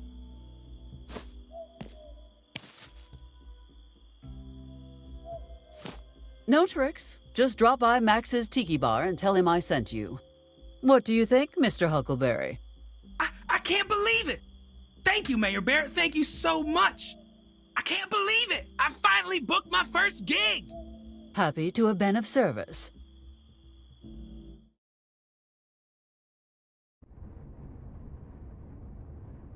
This clause about bonuses looks a little shady to me. Shady? That's a great bonus. You can earn 5,000 bucks in a single night. Yeah, but only if we have 300 people in here from 7 p.m. until midnight. And here I thought you were confident in your abilities. Even if we had 300 people in this town, you don't open until 8. That kind of negative thinking won't get you anywhere in the entertainment business, kid.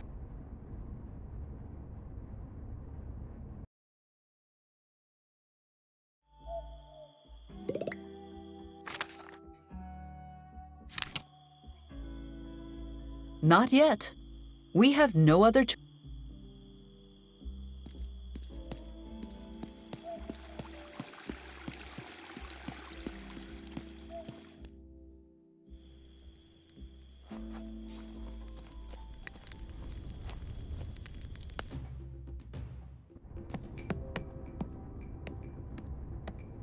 Hey, you're that mayor fella. Oh, change your mind and come running to find me, did you?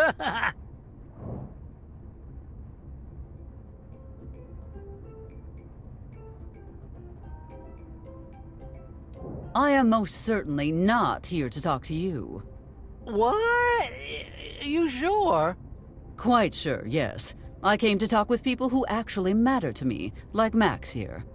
Well, guess I'll have another drink to drown the pain. Hey, bartender. One more. Not happening. You're cut off for the night. Go get some sleep, buddy. All you bartenders are the same. Just let a man drink until he can't feel his feelings anymore, damn it!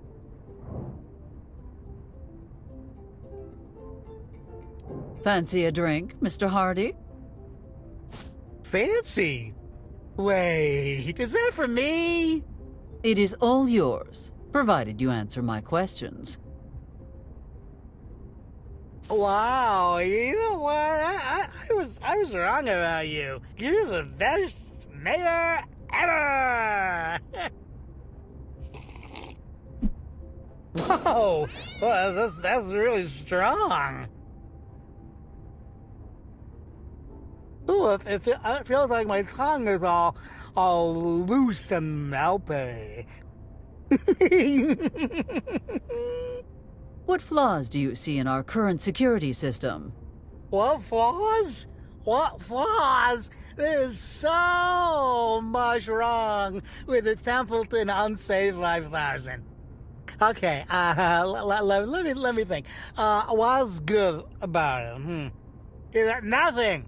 There is nothing good about a temple thing, was it? Yeah, maybe you thought you were getting a deal, but you didn't get a deal because it's bad. Try to focus. What is the Templeton's fatal flaw? Oh man, it's so stupid. So stupid. All you gotta do is you gotta right. You just gotta put a little piece of paper between the hammer and the bell. Boom. It's gonna be quiet. So quiet. Good to know. Thanks for your assistance, Mr. Hardy. You ever gonna buy from me? No. I hate this stupid town. And I hate you too. I hate you so much. I'm sorry. I don't mean it. You're such a good friend. Hey, let me make it up to you. Here. I certainly cannot see how a business card will... Call me.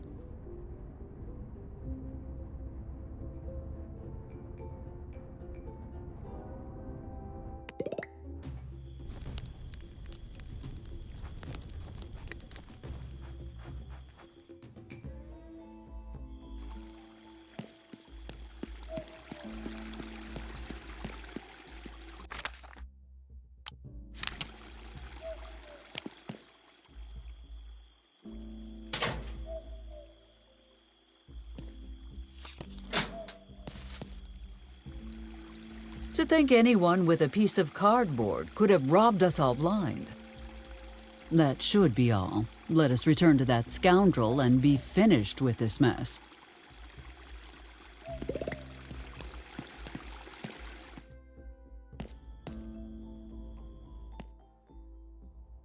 So, are we ready? Yes, I took care of everything. Ha ha ha ha ha ha! Tonight's gonna be a good night.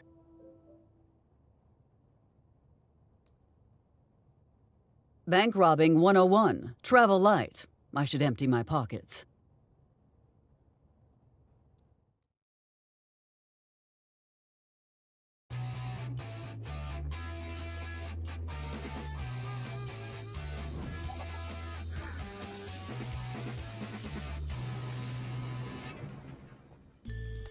Okay, stick to the plan. We go in quietly, grab the cash, and get out.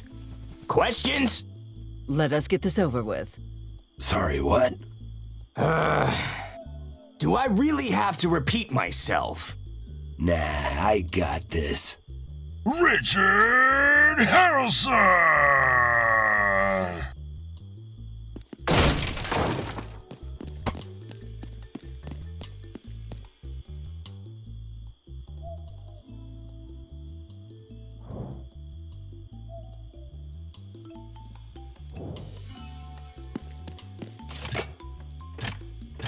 Damn it! The strongbox is closed! Why do you think we brought you here, genius? Oh yeah, I've got the master key right here.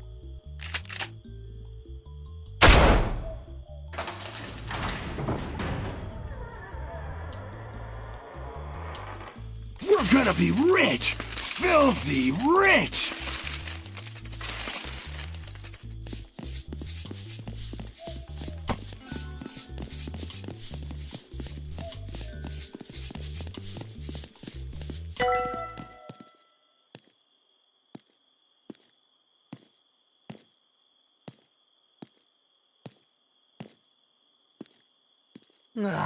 Who's that bartender think he is? Not letting me drive. He tried to take my keys, but I'm too smart for him. He'll never find them.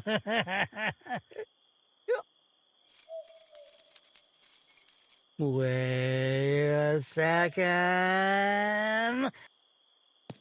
Well, look who it is. Oh, you son of a bitch! You're the reason I can't make no money in this stupid town! This is for my business! Take this, you bunch of scrap! And this one's for the mayor being so mean to me!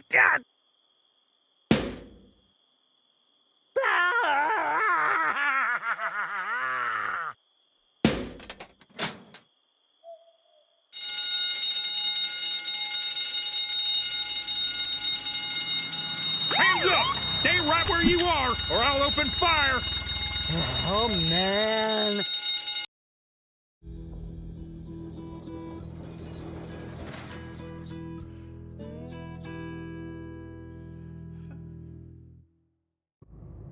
This isn't fair. I'm calling the cops. And my lawyer. And the president. And the cops again. And my mom. And she's gonna be mad at you. Sure you are. You can do all that in the morning. Okay. Maybe I'll just a little sleep now. Just a little bit. Like 1 hour. At least now we have a good excuse to call Jack.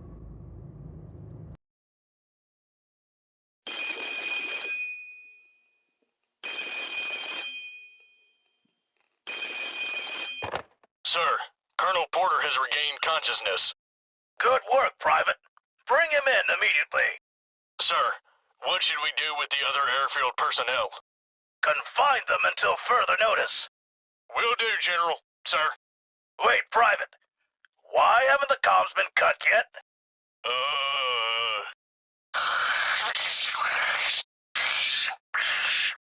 Oh, so we have time to make jokes? No, sir. Make sure the communications go out tonight. No more stalling. And once that's done, report for bridge duty immediately.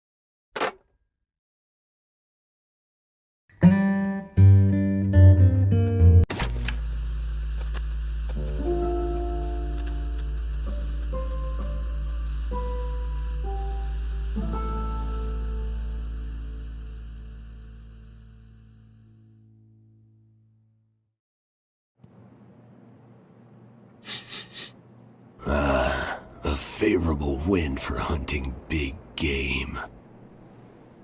Yeah, today would be a good day to die. Ow, itchy. I think that stupid chicken suit had fleas.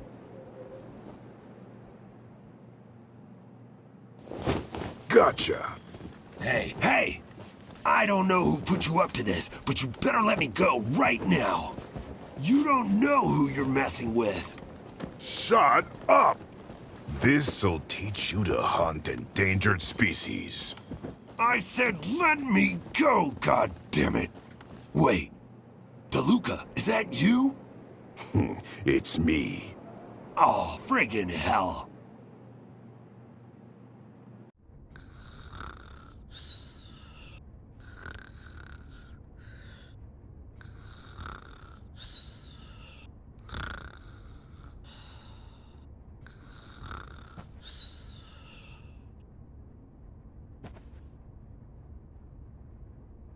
Oh.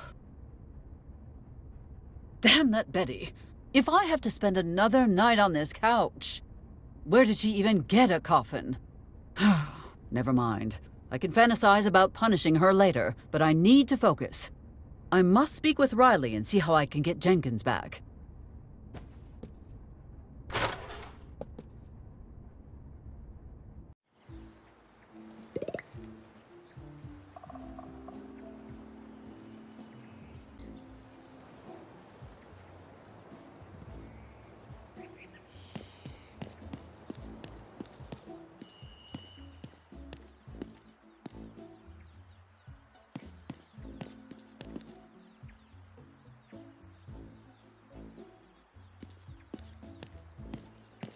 Sorry, ma'am, I can't let you through. Chief's orders. You should go talk with him, though. He's got urgent business to discuss with you.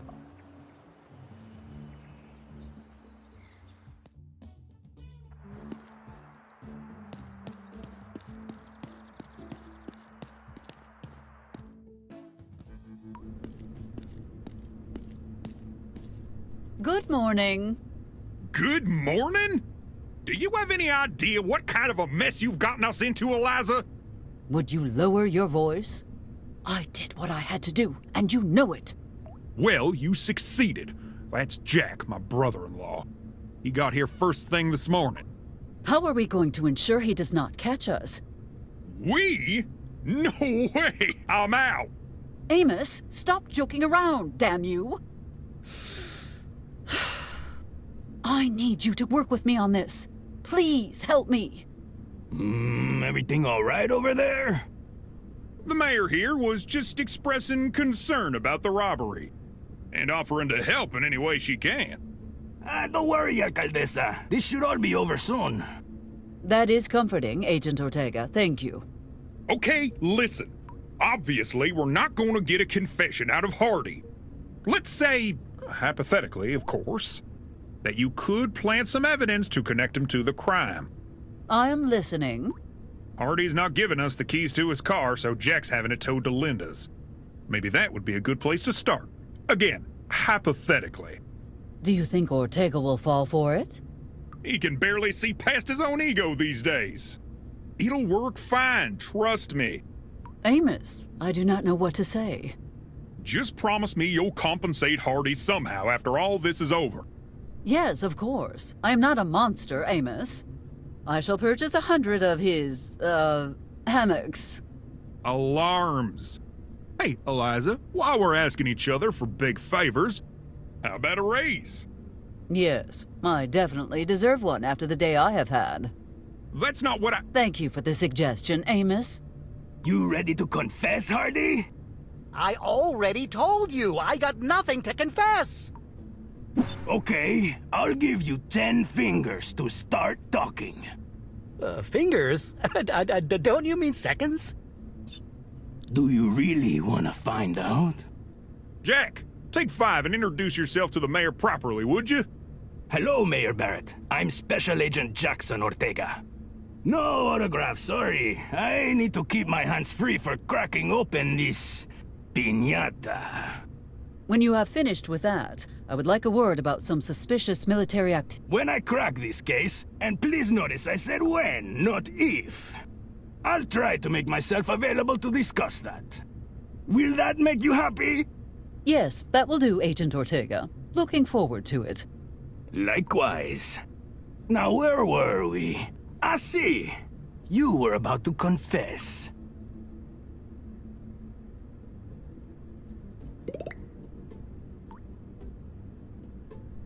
Help me help you, Mr. Hardy. Confess now, and I'll put in a good word for you with the district attorney.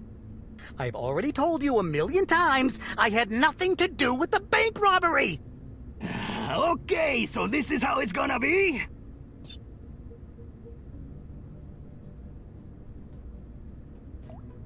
In all these years, I have never seen you so tense, Amos. Didn't you hear about his wedding night? How could anyone ever forget the Benjamin Gloria switcheroo? Guys, come on! We all swore to never talk about that again! You sure did. I, on the other hand.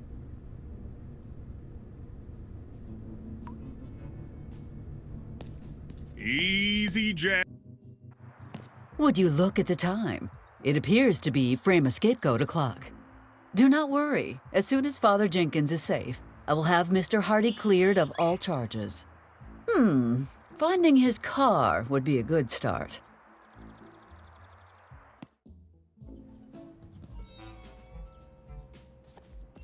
Don't you see I'm not here for? But if for some reason you feel it's really important, come find me at the new bar. P.S. If it's the...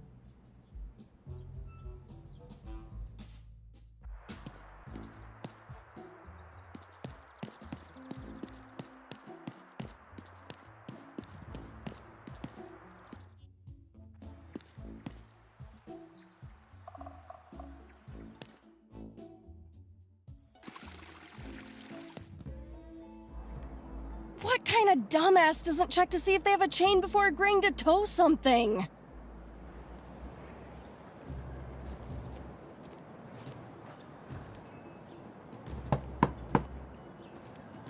Oh, that's it! Hey, Mayor Barrett, over here! I gotta talk to you. Look, you gotta do me a favor. I do not. Some FBI guy wants me to tow this car to the junkyard so they can search the trunk or something. Anyway, I can't tow this back because that numbskull of a gas jokey swiped my chain. Can you go look for it? Ugh. The day I start running errands for a grimy little ragamuffin is... I'll vote for you. Miss Valentine, for reasons completely unrelated to what you just said. I shall comply with your request.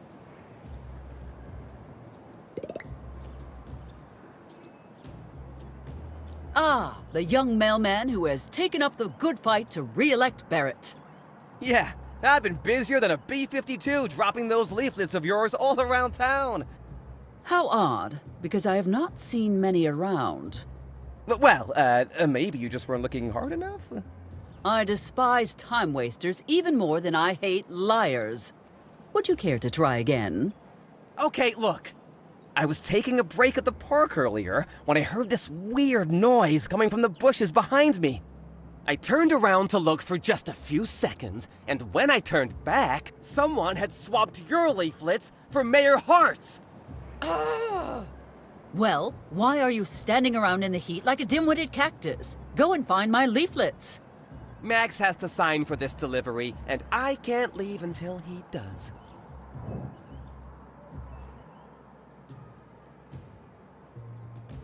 It is that magical time when people take leadership into their own hands and vote. I trust I can count on you voting for Barrett, yes? No, I'm voting for your opponent. Now, that is just unsound thinking. Ms. Hart does not have the necessary experience, gravitas, or wardrobe for the glamorous role of small-town mayor. Yeah, but she's also not annoying me with campaign crap while I wait in the hot sun. Well, it saddens me to see that she is not making time to get to know people. I, however, care deeply about my community. Well, since you put it that way, I'll vote for you. Wise choice. If you get my name right. That shouldn't be hard for you since you care so much about the community, right? Child's play. Could you not have given me more of a challenge? I'm waiting.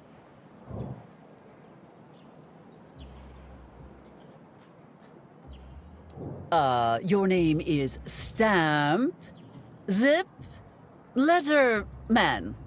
Yes, I am certain of it. Stamp, Zip, Letterman. Stamp, Zip, Letterman? Are you completely sure? Yes. Now, will you vote for me? You'll find out on Election Day. So you are just waiting for Max? He told me yesterday to wait for him if he wasn't here when I arrived. I don't understand why getting some ice is taking him so long. Max wants only the freshest, purest ice in his drinks. When he needs some, he swims up to Alaska to hunt wild icebergs. If he left early this morning, he might be at least halfway there by now. Oh man, that's really gonna mess up my delivery schedule. Well, knowing Max will not be back for several hours at least, you should probably leave this here and go finish your rounds. No way! That would be a huge violation of the Mail Carrier's Code. You cannot hold up the mail for the sake of one signature. I already told you, I'm not moving until Max gets back. Besides, it would be a huge breach of the Mail Carrier's Code. And no one breaks the Mail Carrier's Code.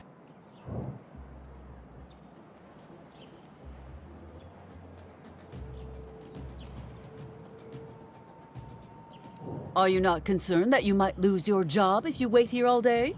Highly unlikely.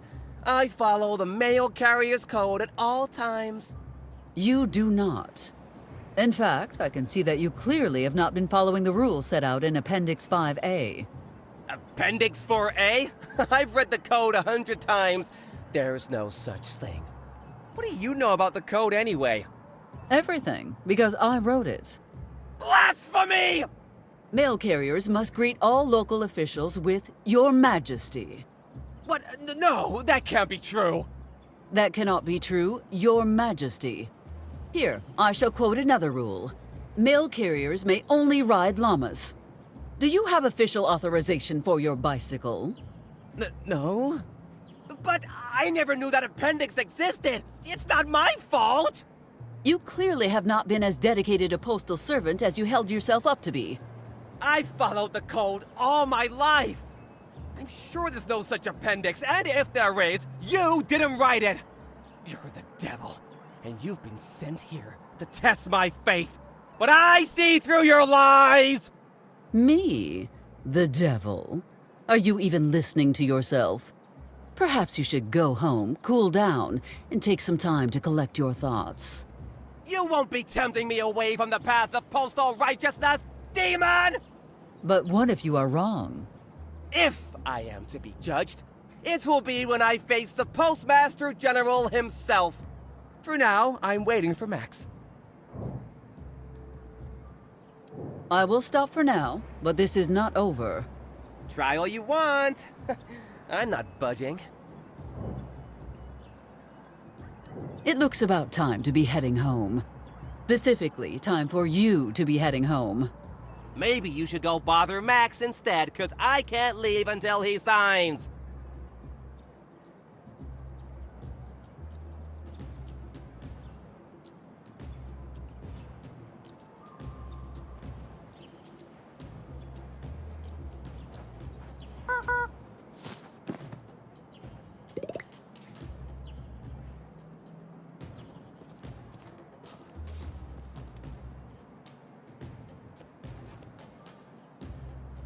Don't do that, or else...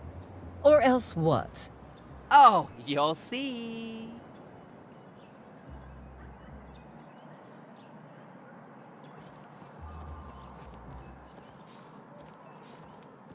I got a wrench in my pocket, and I'm not afraid to use it!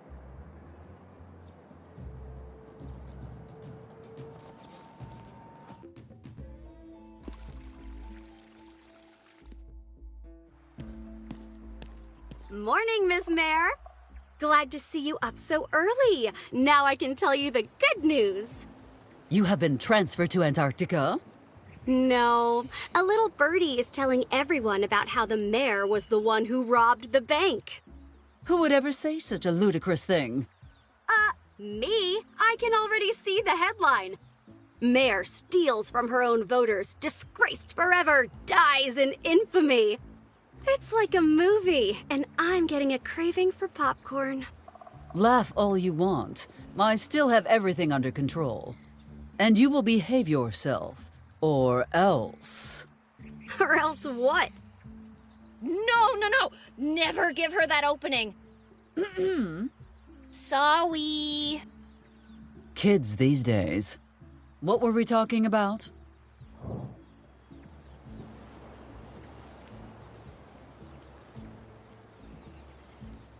Are you from Corona originally, Miss Hart? How old are you? Enough with the personal questions. No, I just find this situation so damnably frustrating. Normally, I never forget a face. Ha! You wouldn't even recognize your own daughter if she were standing right in front of you. Of course I would. What kind of monster do you take me for? The kind that's standing right in front of me. Let me know if you ever remember who I am, Eliza Barrett. She even changed her name back. It's like all of it never happened. You could lift the ban Mr. Wiggins imposed on my offspring. Why would I do that? A permanent ban for the biohazard incident seems perfectly reasonable to me. To be fair, while my offspring may have brought that radioactive iguana to your town, it being explosive was entirely Michael's fault. I don't care. Your daughter is a menace. I want her as far away from me, Corona, as possible. I will not argue with that. But are the wanted dead or alive posters really necessary? Yes!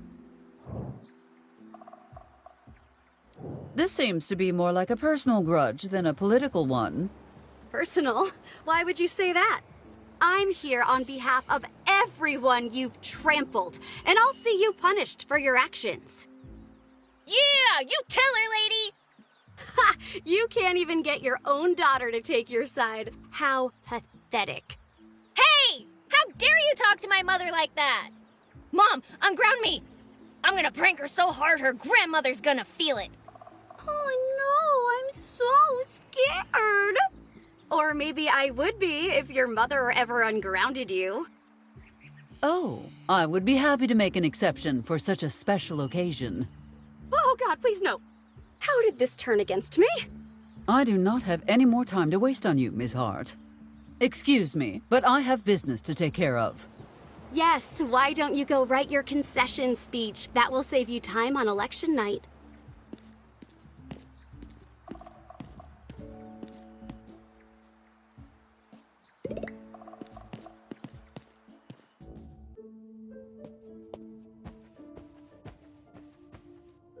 What in the name of Truman are you still doing here? Why don't you tell me? You called the friggin' FBI! I should have known a despicable scoundrel like you would never keep his word. Look, Miss Mayor, we could sit here all day complimenting each other. Or you could help me figure out how to get the FBI off our backs. What's it gonna be? Wonderful. Another situation where I do all the work while you sit here and drink? Oh, that wasn't rhetorical. Mr. Riley, a word? Oh, God. What is it now? I am still surprised that your plan worked. This ain't my first rodeo. I've pulled plenty of jobs in my life, but I'm particularly proud of 4. Well, now 5. Want to hear about my first heist? Maybe you should not tell me. I would hate to have to use that information against you in trial. I like your sense of humor, Miss Mayor. But I love this one story so much that I'll tell you anyway. I was 6 years old when my parents moved to Hoboken. I was a sad kid playing alone when I met Elijah. We were best friends for 7 years. He taught me everything he knew. We played together, laughed together, sat next to each other in school. For the first time in my life, I felt like I belonged somewhere, like I was cared for. Can we jump to the part where you screwed them over? Spoil sport. Fine. Long story short, I stole all the gifts from Elijah's bar mitzvah, hopped a passing train, and never looked back. That was not a job so much as a cruel and heartless prank from a nasty little brat. Prank? That was a carefully planned and executed long con. You want to hear the best part? I'm not even Jewish. I grow tired of this conversation. That makes 2 of us. Leave the children be. I've had enough backtalk for one day.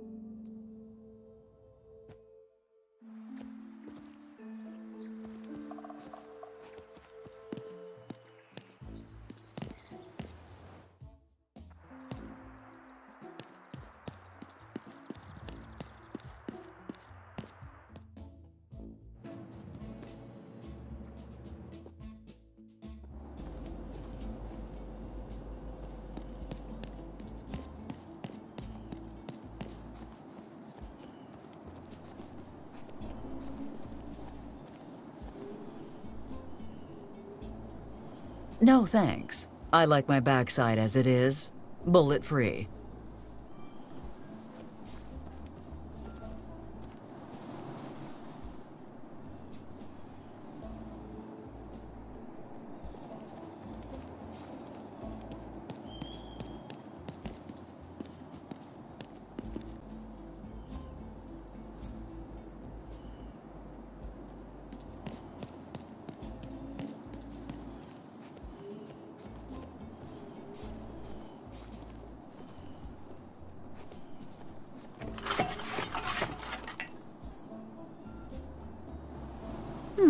Weird. Usually Benjamin comes down faster than lightning when you manipulate this thing.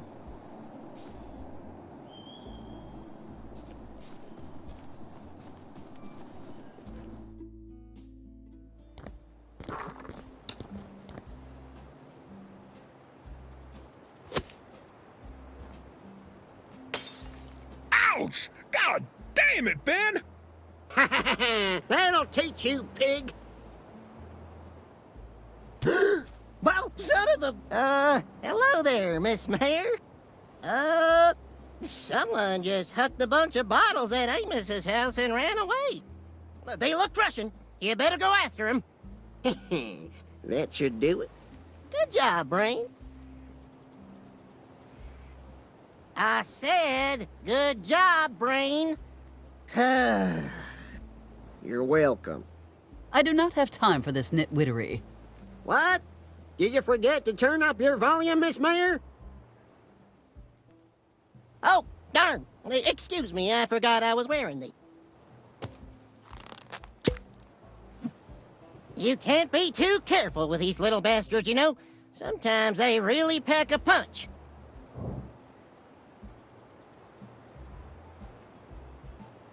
Nice chain you have there. Keep your eyes off my property, Miss Mayor.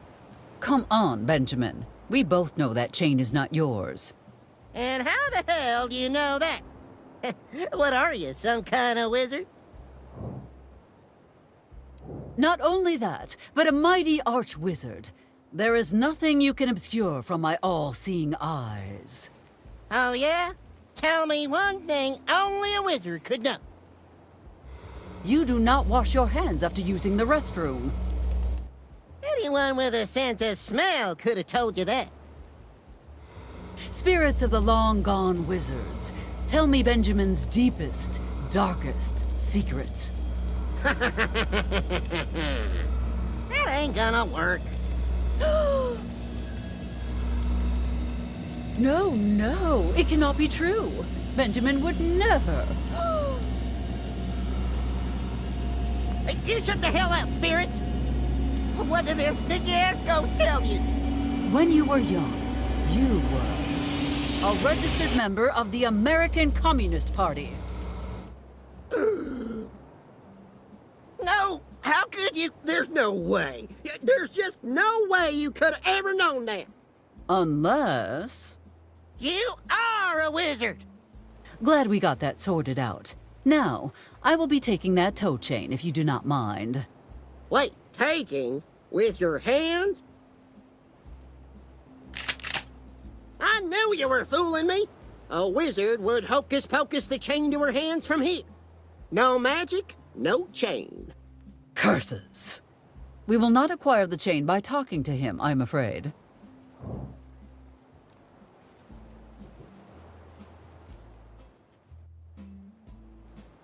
This is not a golf course, Benjamin. Yep, I am well aware.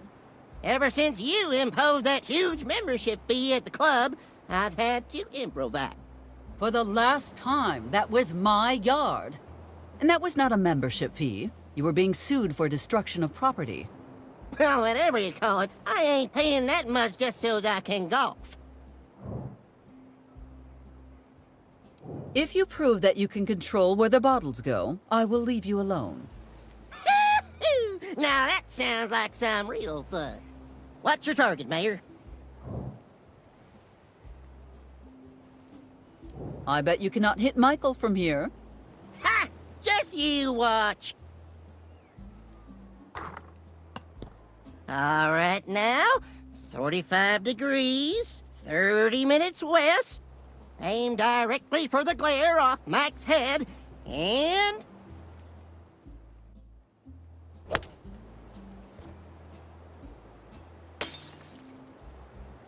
Ouch! What the hell? Betty, was that you? How the hell did you do that?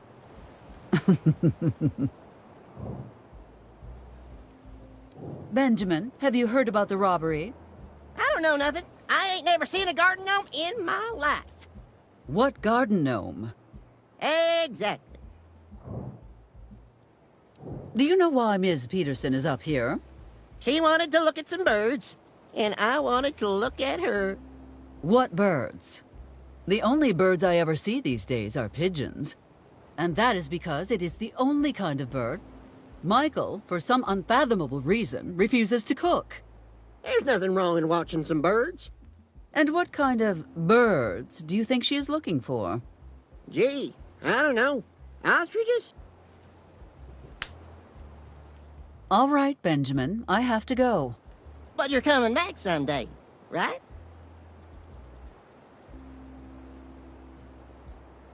Hey, Nancy, guess what? If your progress in the game depends on me interacting with this. Game over. In this junkyard extravaganza, the tow chain is the only thing I'm willing to lay a finger on.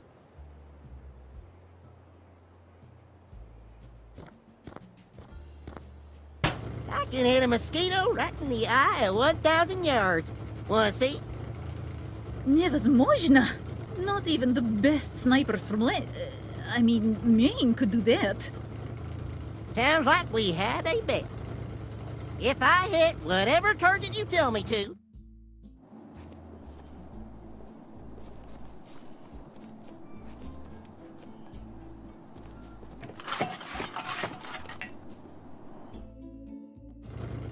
that don't sound like the wind.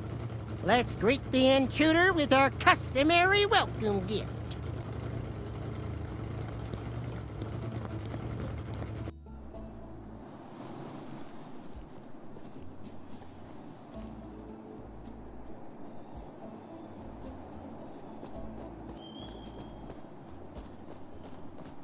You got nothing to fear from old Benzin, little commie.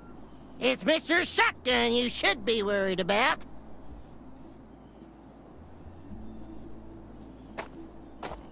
Come on out, you socialist rat.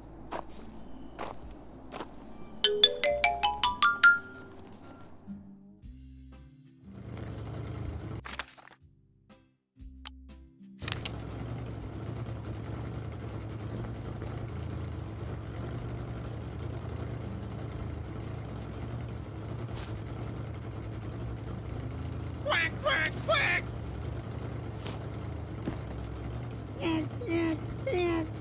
That will teach you to stand in my way, you future roast dinner.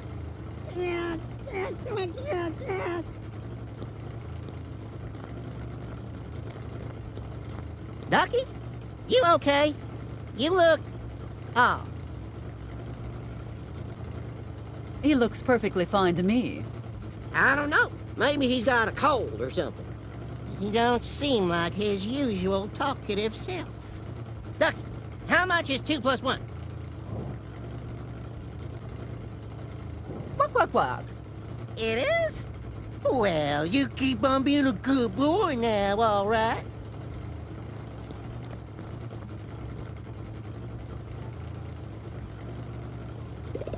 And if you fail, you will help me get into the airfield. Sure, I can call in some favor. My friend Jimmy works there, and he just got a promotion. Oh, he started as a...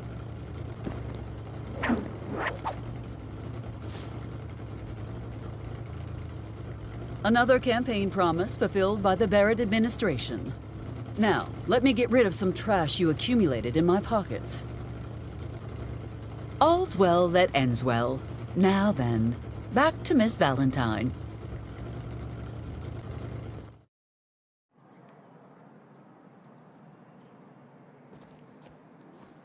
I believe this is what you were looking for. Finally! Thanks, Mayor Barrett. You saved me a sore arm and been a hospital visit. Anyway, I'm sure you have something else to do, so I'm gonna leave now. Actually, Miss Valentine, considering the grave importance of this investigation, I feel it would be wise to accompany you. Oh, man.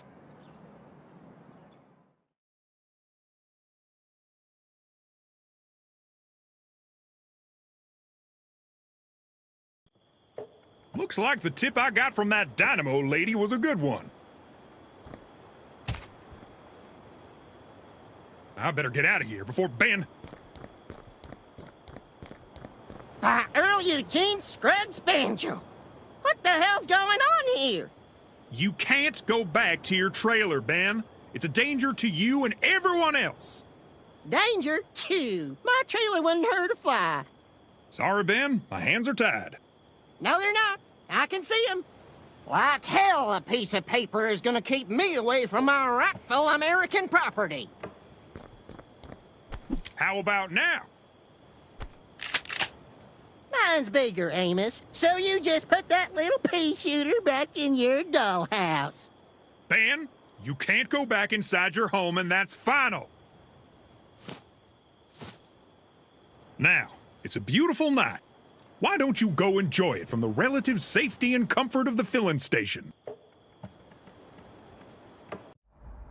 Miss Valentine should be done with the car by now. All I need to do is lure her out and plant the evidence without anyone noticing. Perhaps these two could serve as a suitable distraction. Miss Valentine, it is so good to see you. What's going on? Why are you being so nice to me? Does a loving mother need a reason to be nice to her offspring's best friend? A loving mother doesn't, no. You did not open the trunk, did you? Of course not. I mean, I did a little, but it was just a couple of inches. Why would it matter if I opened it? For starters, you could be charged for tampering with evidence. I mean, I towed the car here. My prints are all over it. You might need a lawyer, Miss Valentine, and soon. Aren't you a lawyer? Well, yes, but my specialty is in koala divorces. Really? Well, I think I'll wait and see if I actually get in trouble first. You have had a long day. Why not take a break? You're acting really weird, Mayor Barrett. I've known you my whole life, and you've never spent this long talking to me before. Perhaps I have something important to tell you. Really? And what would that be?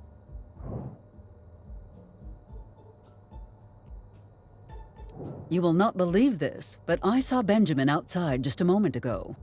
I believe he is planning to help himself to more of your property. Seriously? Twice in one day? Damn it!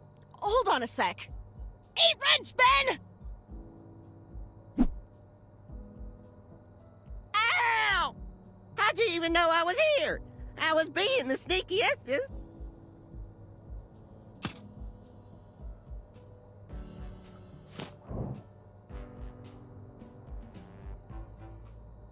Mr. DeLuca and I crossed paths earlier. He seems most eager to speak with you. The friggin' trash compactor again? I already told him no, damn it! Why are people always begging me to let him use it for stupid reasons? I have a perverse desire to hear these stupid reasons. Well, I got a million of them. DeLuca, for starters, he says he can't afford to bury some of his deceased family. Or people like family, as he put it. Mike's always begging to use it so he can compact his leftover meat scraps. He's planning some weird new product launch. Protein bars. Sounds stupid. Carrie told me to jump in it the other day, which I thought was weird. And those annoying stripy rat things are always...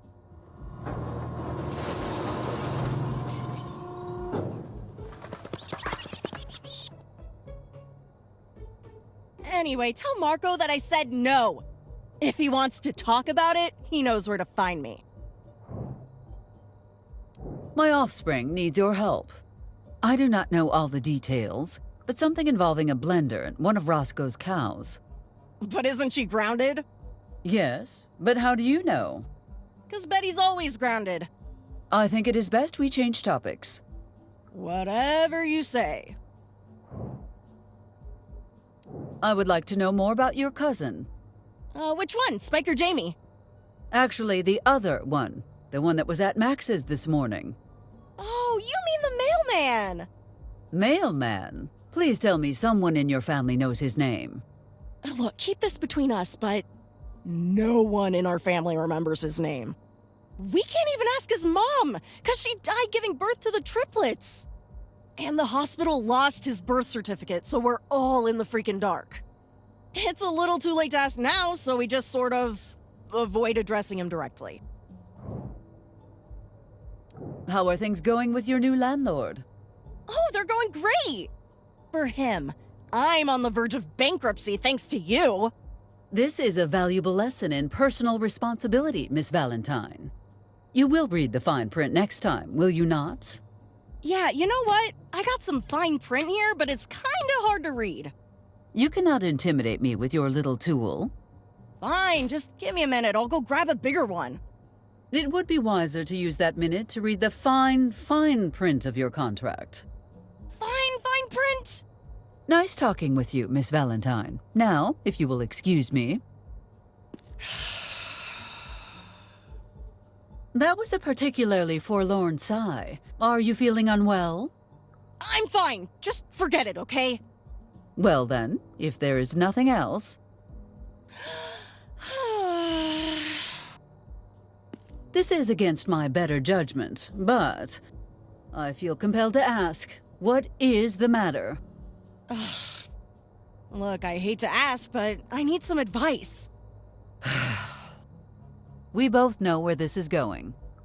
She will share some silly emotional nonsense and ask for my opinion. I am personally of two minds about this. I absolutely do not care about her romantic quandaries, and I despise touchy-feely conversations. We also do not have unlimited time. It is hardly a good moment to start a long conversation. However, pretending to care and giving her some advice might just get her to leave. Mayor Barrett? Yoo-hoo! Hello? You there? Warning, if you choose this option, innocent young hearts will be at stake. Are you sure you're ready for the responsibility of giving romantic advice? Thank God. Your hesitation scared me for a moment. Miss Valentine, let me give you a piece of advice that will save you a lot of time.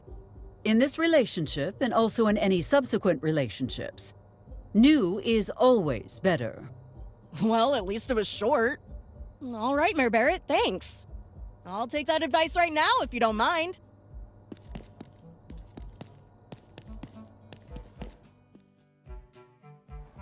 Hey, are we leaving? How can I say this nicely? We are going nowhere. Oh, okay. I'll wait for you here then. No, Slim, you're not getting me. I think we should see other people. But we see other people all the time. Slim, I'm leaving you. I'm in love with someone else. I want you gone before I come back. Lock up before you leave, okay? What? Linda, I don't...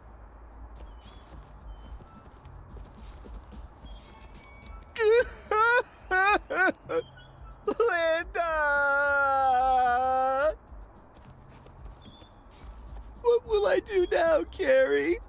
Look, John, this could be a turning point in your life. A fresh start.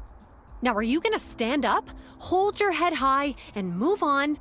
Or are you gonna sulk in a junkyard over the girl who didn't want you?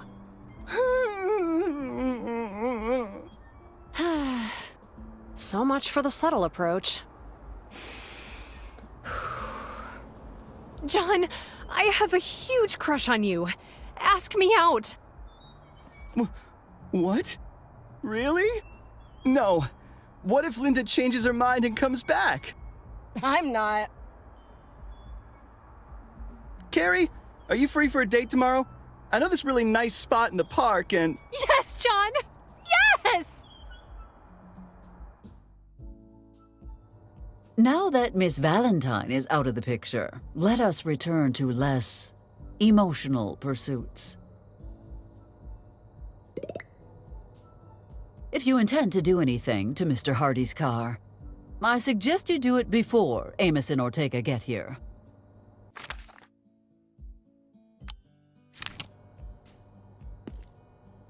Hippity-hoppity, this is now Lazlo's property.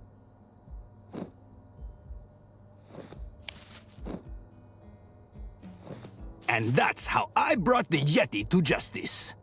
Jack, I keep telling you, that was just a tall old man with really long hair. The real Yeti is still out there. I know it. Well, if it isn't the lovely Mayor Barrett. Came to see how unfit Amos is for his role? Agent Ortega, it has been a really long day. Just get that accursed trunk open so we can move on with our lives.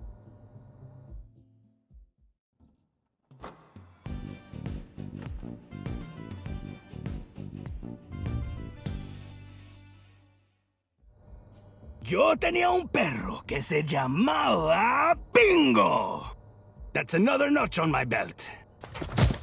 Jack, people reported seeing 3 suspects in 3 different costumes. And this is just a third of what was reported stolen.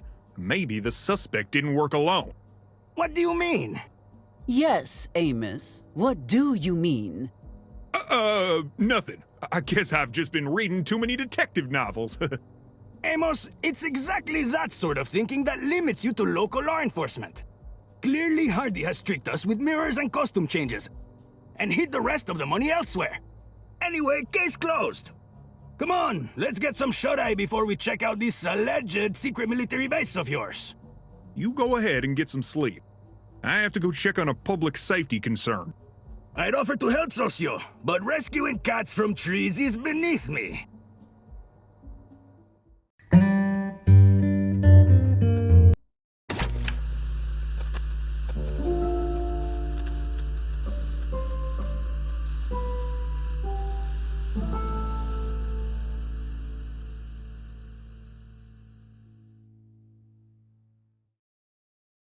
Okay, Socio, watch and learn. The great Jackson Ortega will succeed where everyone else has failed. And by everyone else, I mean you. I really hate you when you're like this. By Madison's Ice Cream Shack. Gentlemen, if I wanted to hear a soap opera, I could do so from the comfort of my living room. Don't worry, alcaldesa. No one says no to Special Agent Jackson Ortega. Let me in, Private. I'm with the Bureau. Negative. Only authorized personnel may enter the base. Well, he did not say no, per se. Authorized personnel? Do you have any idea who you are talking to, son? With all due respect, sir, I don't give 2 shit. Private Smith, come in. Over. Private Smith, checking in. Over. Let him in. Over. You are authorized for entry.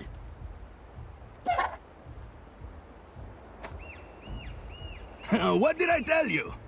Don't get comfy. I'll be back before you can say Jackson Ortega is the best FBI agent of all time.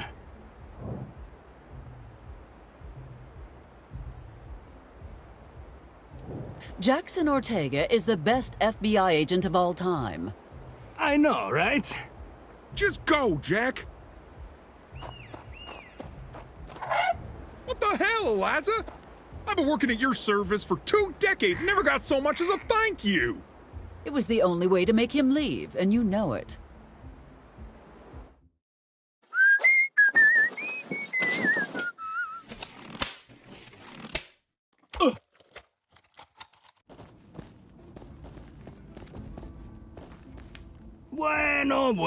Bueno. Something crazy happens in the New Mexican desert and John Hartman's involved. Jack, welcome. Haven't seen enough of you lately. How is the world's greatest FBI agent today? Stupendous as always, but flattery will get you nowhere. Now, tell me, what the hell is going on here? Are you going rogue? Rogue? The Eagle himself authorized this, my friend. This is just a routine operation. I can already tell there's nothing routine under that giant tarp. Quit wasting taxpayer money and head back to D.C. Sure, I'll go. And then I'll report you for suspicious behavior and lying to an FBI agent. Lying to an FBI agent isn't a crime. Well, it should be. Don't get up. I know where the goddamn exit is. Wait, Jack, that's not... What the hell is that thing? What are you doing to him? You got... Oh, Dios! This isn't right. I won't allow you to get away with this. I really, truly wish you hadn't seen that, Jack. Waters! Morgan! Wait! What are you doing? Let me go! Let me go right now! I'm sorry, Jack, but I can't let you jeopardize this operation. Damn you, Hartman! I said let me go! No! No, get that thing away from... Now hold still. This might hurt a little, but don't worry. You won't remember a thing.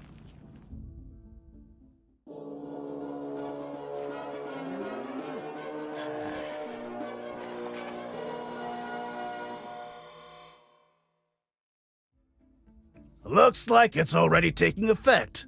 Release him. I have new orders for you.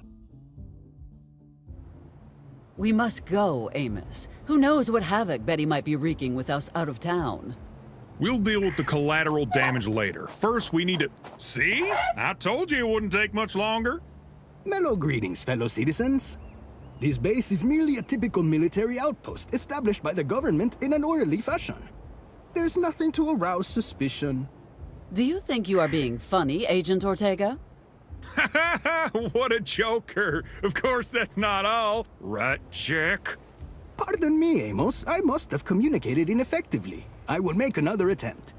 This base is merely a typical military outpost established by the government in an orderly fashion. There's nothing to arouse suspicion. Now, since there's nothing for us to do here, the orderly next step is to return to town. Have a mellow evening. Do his eyes look funny, or is it my imagination? Jack, wait! Wonderful. Tonight could not possibly get any worse. Oh, I see tonight has gotten much, much worse after all.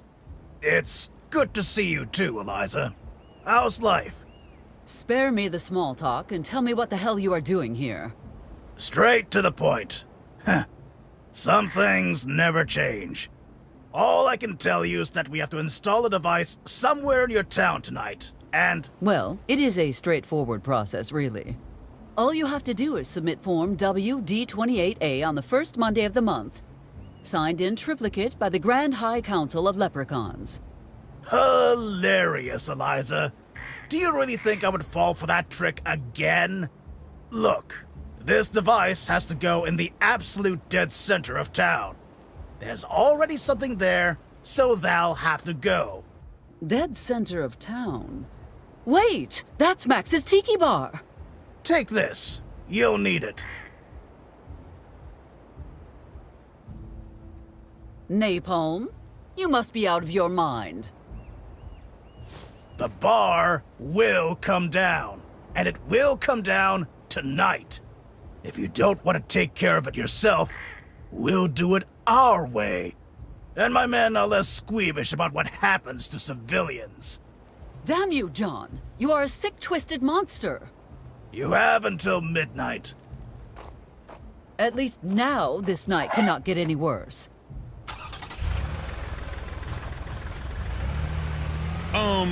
Eliza? Sorry, but it looks like Jack took the car. We gotta walk back to town.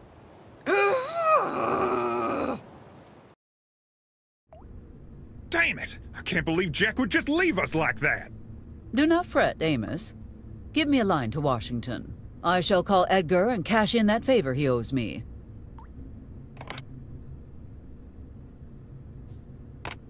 No dial tone. Ugh. Do you think Hartman A complete disgrace of a human being, yes. But it is probably just another outage. Outage my sweet khaki-clad ass! This has government conspiracy written all over it. Oh, Amos, not now. I beg of you. There must be something better for you to do than sit around making up stories. At this hour? I guess just Mr. Hardy. You know perfectly well that the man is innocent. Drop the charges and let him out then. Is there anything else? No. Although, it might be nice to hear, thank you, Amos, for being such a great sheriff. Yes, I am sure it would. Good night, Amos.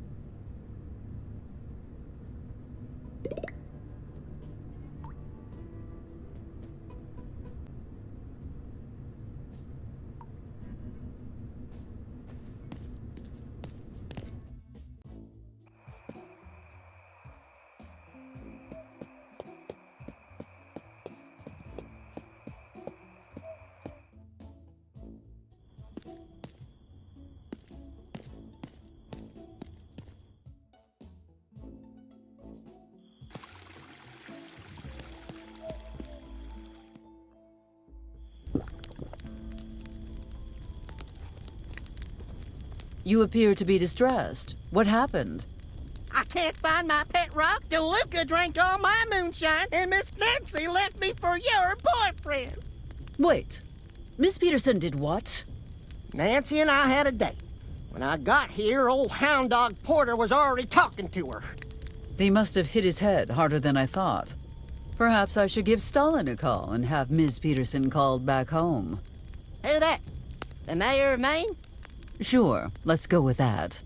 Now that we have cleared that up, you should probably call it a day.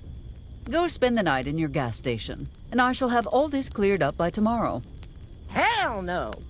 Either you get me back in my house tonight, or I stay here until Max runs dry. Oh, this tastes like piss.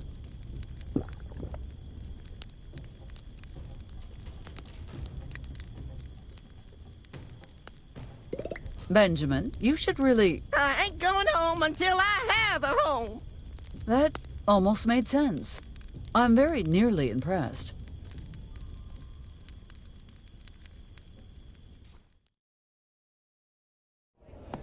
Welcome to the Kamehameha, your tropical vacation just around the corner.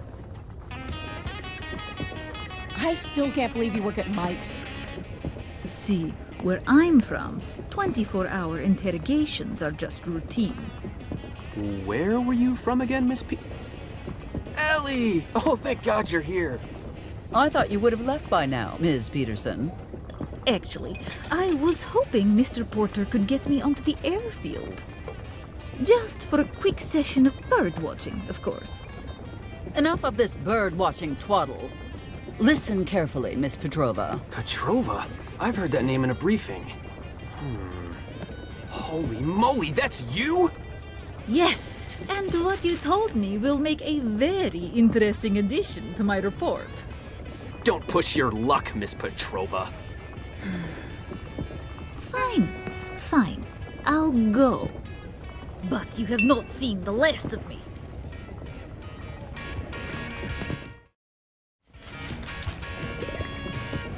How are you feeling? You do seem mostly fine, besides a few bruises. And the broken ribs. Hurts like hell, but I'm alright. Now that we are alone, care to tell me what actually happened up there? Everything happened so fast. By the time that thing showed up on the radar, it was too late to react. Next thing I know, I'm in the gorge, surrounded by wreckage and lucky to be alive. After a few blackouts, I started seeing lights and heard a chopper. All I remember after that is 2 medics rushing towards me. You must have been in terrible shape. No wonder they induced a coma. Pretty sure a coma doesn't warrant being handcuffed to the bed, Ellie. What? Why would they have done that? I'm guessing it was to make damn sure I wouldn't go anywhere. Until they had the chance to question me. I was barely out of sedation before they carted me off to that base.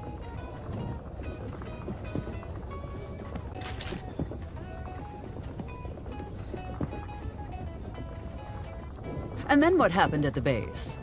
They brought me to an interrogation room and started asking the same questions over and over again. What do you remember? Do you know what you hit? Who else knew about the mission? Boxers or briefs? So, what did you tell them? The truth! That everything happened so fast, I didn't have time to see anything. That rat bastard Hartman told me I was a liability to national security. Can you believe that? After everything I've done for this country. Never mind what that man said. What happened next? Then these 2 grunts walked in with all these gizmos and a giant vat of fluorescent blue stuff.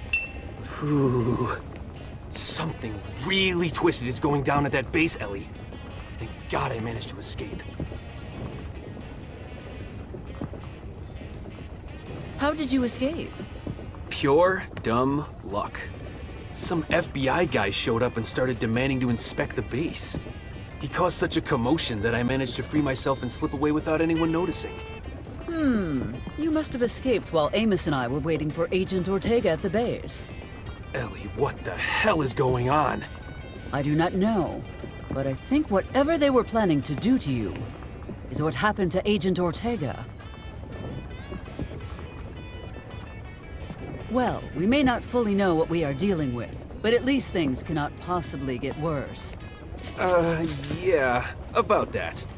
Walter and I were Not exactly doing a milk run the other night. We were transporting an A-bomb to Alamogordo.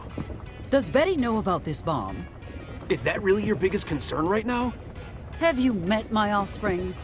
No, don't worry. The bomb isn't much of a threat at the moment. We always keep the plutonium core separate from the bombs in transit, so it's not armed. And one thing I do remember seeing is the core falling into the canyon right before we crashed. I also saw Dr. Dixon while I was sneaking out of the base.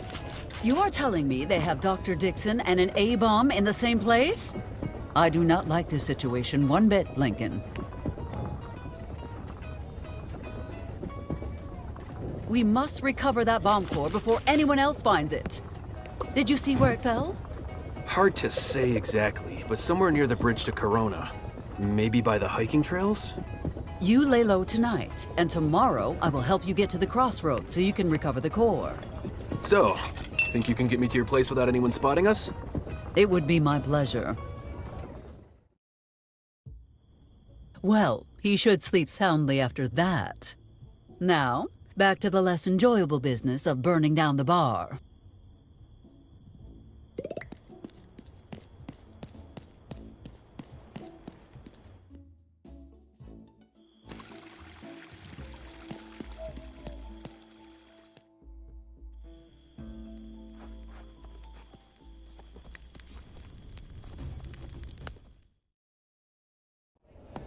Aloha!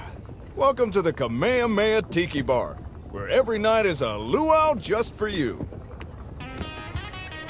One more Coca Loco coming right up. By the way, what's with your mom rehearsing her speeches naked in front of the mirror? It builds confidence, of course. Would you care for a demonstration? Mom, stop embarrassing me. Hello, offspring. Are you enjoying your evening? It's Betty to the likes of you. I can see you are going to be difficult today. Like you wouldn't believe.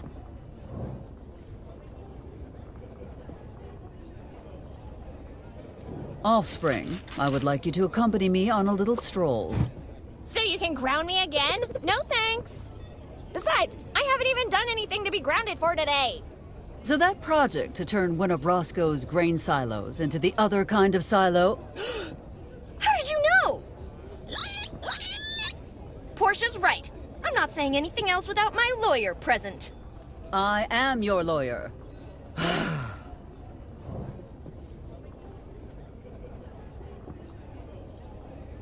Offspring, you know I would not ask you to leave the bar without reason. Hold on a sec, Betty. She wants something from you. Okay, Betty, this is your chance. Just like we practiced. Miss Barrett, I am unable to cooperate with your request until I know what's in it for me. What do you want, Offspring? A twonky? Wow, a whole twonky? I mean, a twonky would be nice, but I think you can do better. How do you want to handle it? The quick and easy route would be to offer her something. Of course, we could try to sway her by having a personal conversation. But you know how I despise those.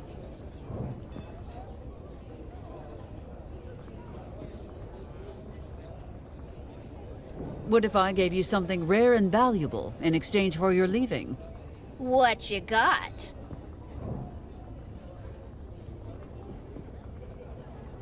I am going to give you a no-strings-attached, full-access free pass to pull up to 3 pranks with total diplomatic immunity and no punishments whatsoever. And you may target me as your pranking victim. Again, with impunity. Speechless, I see. Do we have a deal? You know what? No deal. I want 10. 10 pranks. This is annoying me. My offer has been reduced to 2 free passes. Quit trying to bargain and just take the offer, damn it! Okay, we'll take 2. For wasting my time, I am further amending the offer. 1 free pass or nothing, girls. What will it be? We'll take it! Pleasure doing business with you, ladies.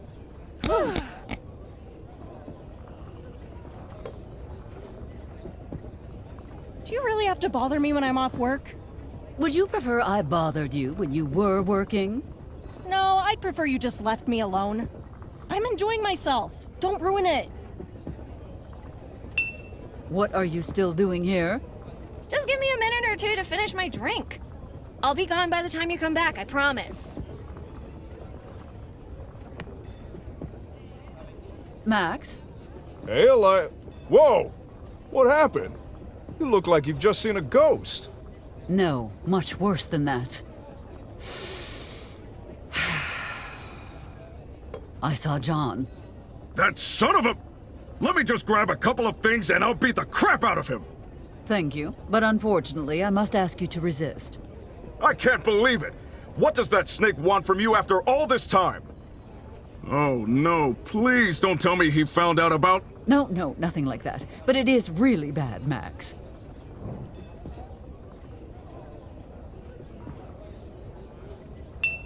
Max, I do not have time to explain why, but I need to burn this place to a crisp. If I do not, he will destroy the town and everyone in it. I beg your pardon? I can't believe this! I could snap his neck with 2 fingers, and this would all be over with. Who cares if Betty never meets her father? He claims it is not personal, that he has orders to carry out. You know, this is the last goddamn straw. I have to wonder if this is even a friendship anymore. I've done a lot of crazy stuff because you wanted me to. But this is too much, Eliza. Even for you. Please, Max. I don't even know what he will do to us if I don't... Stop talking. Let me think. Okay. I know you wouldn't ask for this without a really good reason. So if you can prove to me that you care as much about our relationship as I do, then I'll consider it. No promises. Fine. Just tell me how and I will prove it. You just gotta answer some questions about me and our friendship. Should be pretty easy for my best friend, right? All right. Ask away. I am quite confident I know everything about our friendship. This is something only you, Jenkins, and I know the answer to. Tell me, how does this sentence end? A pagan priest must curse a stream.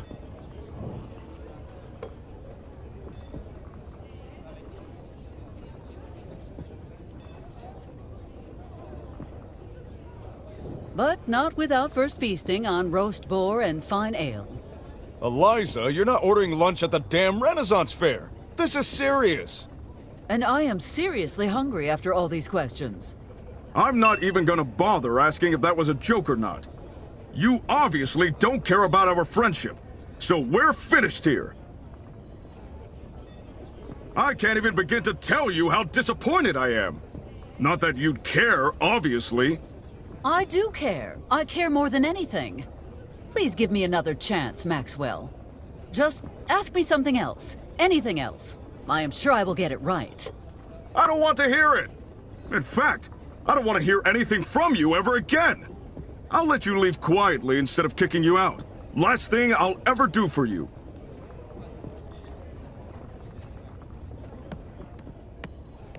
Taking them? How about burning them instead?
Oh, look at him go!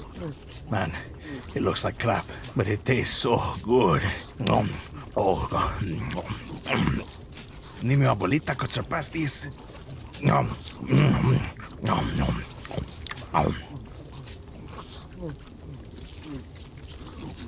Hey, where's your waitress?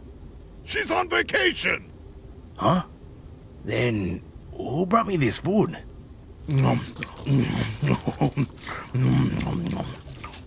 Greetings, Taquito. I hope you enjoy eating this special meal as much as I enjoyed preparing it. It is made with simple ingredients. Beets, potatoes, some fresh thyme, and revenge! Oh, that does sound good! I should probably write this down! Ay, mi corazoncito! Now, while you exhale your last breath, remember that you brought this upon yourself when you killed my father. Buen provecho, pendejo!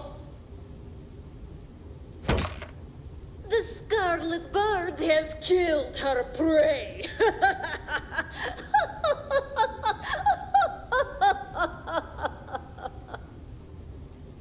On second thought, I don't think I want a copy of that recipe. Taquito, you okay? You're not moving much there. Hey, Rocco, looks like Mexican's back on the menu.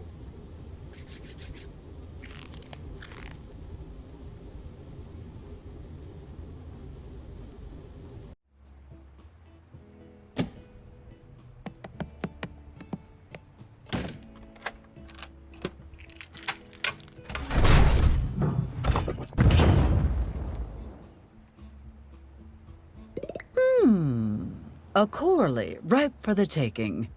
I think if Mr. Harrelson does not move it within a week, I shall have to claim it as my own.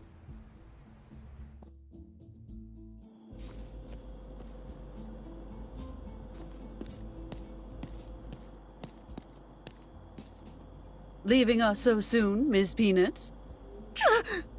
Oh, no. I'm just standing around. Standing around? Yep, just standing around. One of my favorite things to do is stand. So, you are not waiting for the 10:30 bus to the airport? And those tickets to Australia in your hand are just, what, a coincidence? Oh, would you look at the time? I've got to... Answer my questions? Yes, you certainly do. I demand an explanation for this. There's a national emergency in... Ah, the hell with it. Look, Ms. Mayor, your kid's more than even I can handle. I'm not equipped to clean up a mess like this. Not without casualties, anyway. Ms. Peanut, I deal with my daughter every day, as do most people in our town. If we can handle her, surely you... I've seen such terrible things. Things no one should ever have to see. And there's something watching me. Right now. You are being ridiculous. Calm down and...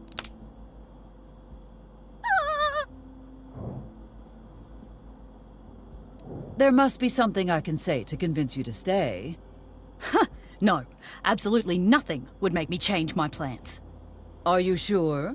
How about...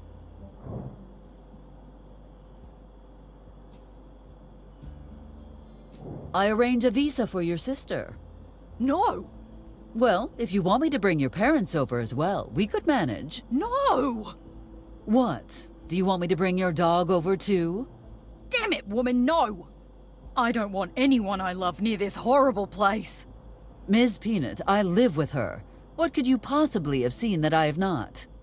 Oh, I was tracking her through the woods at midnight last night. I started my approach, but something stopped me. I felt this enormous sense of dread and then... Ms. Peanut, did you eat at Michael's again?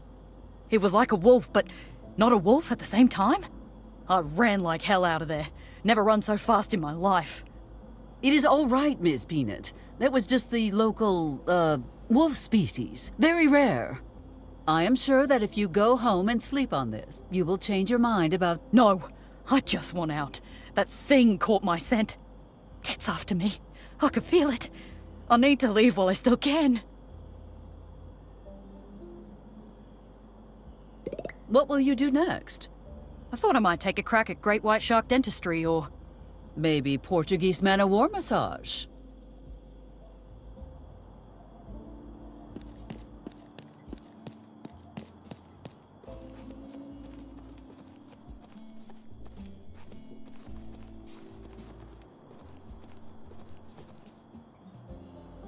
Come on, you stupid bus. What was... No, it's just your imagination. Or the wind. He's found me. He's taking revenge. I shouldn't have trespassed on Betty's territory. I can't move my feet. I'm too scared. Damn it. I can't believe this is how it all ends.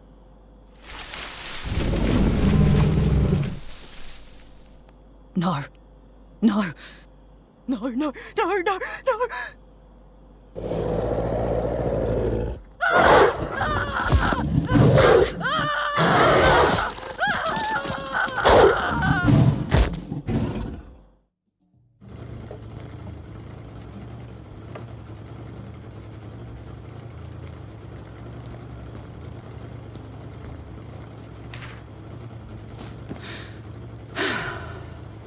I suppose I could help Benjamin get his home back. Again. Now, where did I leave my stamp?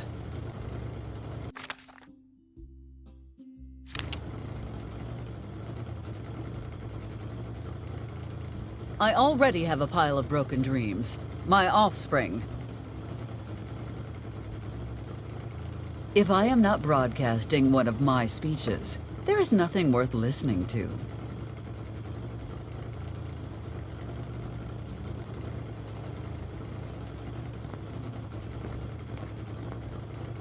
No thanks. I like my backside as it is, bullet-free.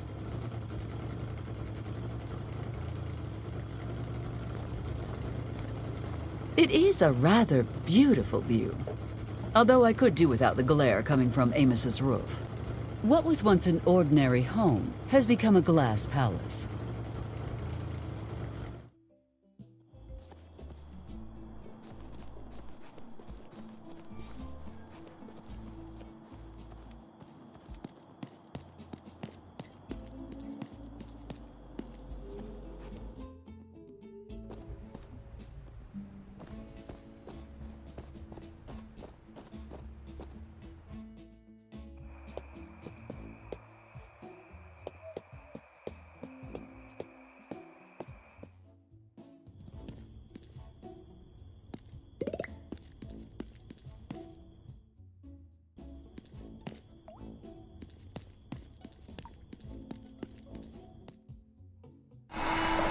Just imagine, we could set you up in a real furnished house. I like my closet. It's cozy, and I got a real short commute. I admire your loyalty, Mr. Buckingham. However, I have something to offer you that I know you won't refuse.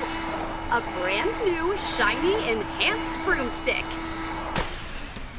I'm listening. They call it the Widowmaker. It's the newest military-grade broomstick. You should have started with that, smarty pants. I accept nothing. My loyalty is to Mayor Barrett, no matter how many toys you dangle in front of me. May I just ask, what about that woman inspires such loyalty in you? She orders you around like a dog and treats you horribly.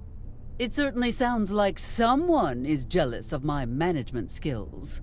Well, that explains the smell of brimstone in this office.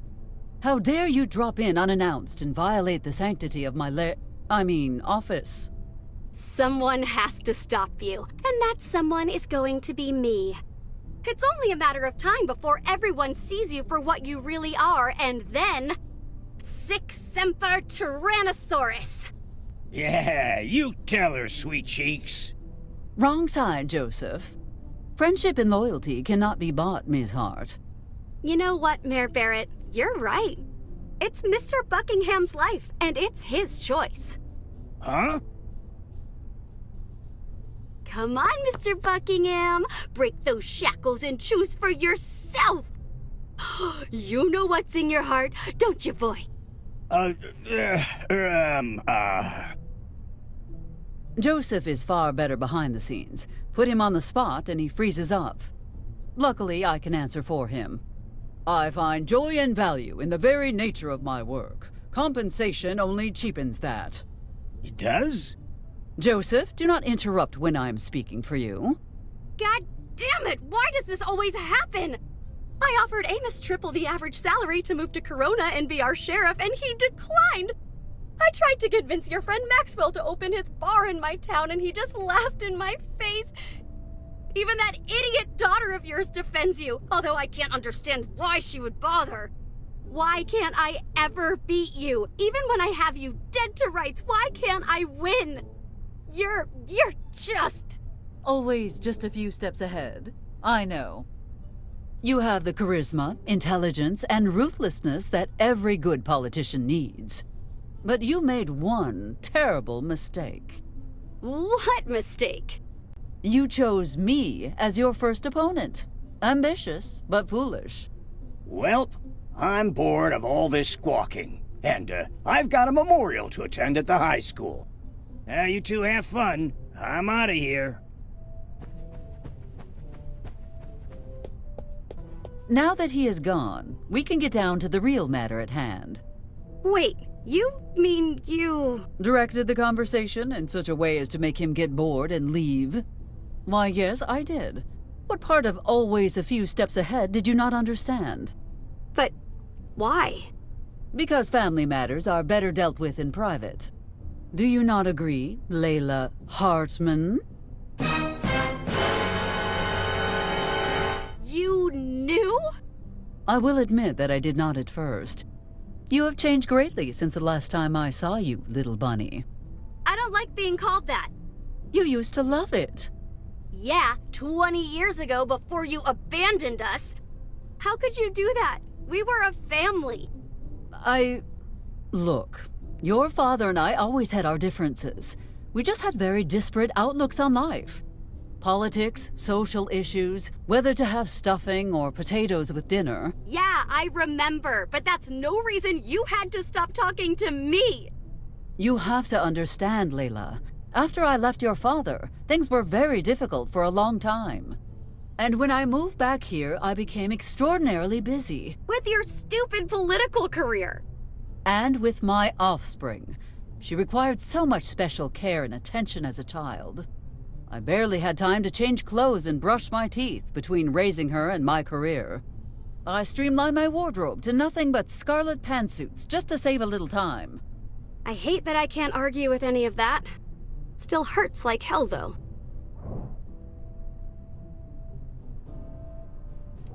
Why is your father here after all these years? He is? Classic Dad. He only tells me what he thinks I need to know.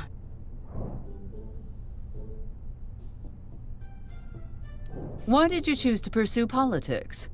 After you left, Dad took me to one of your speeches. I was mesmerized by how the crowd looked up to you, how much they loved you, and then I knew. Oh, how sweet. You knew you wanted to be like... I wanted to crush you, humiliate you in public, and take everything you've ever achieved away from you. Perhaps I spoke too soon. But in all that, it turns out I really enjoy politics. The verbal sparring, the speeches, the wheeling and dealing, oh, and the paperwork. Especially the paperwork. How odd. I have never felt this feeling before. I am proud of someone other than myself. How do you feel about pranks? I think they're childish at best and destructive at worst. I could not agree more. I'd imagine not after what happened to that tour bus last week. Yes, Pardon me, what? You know, when Betty took down the road closed sign near the canyon, 30 European diplomats, their interpreters, and the bus driver, all gone. You'd better find her a lawyer. One that speaks at least 5 languages and has experience with clients on death row. No one said... that girl! Oh no, not you too. I said pranks were childish and destructive. But I never said I didn't like them. Well, this conversation certainly has been enlightening. I realize now that I owe you an apology, Layla.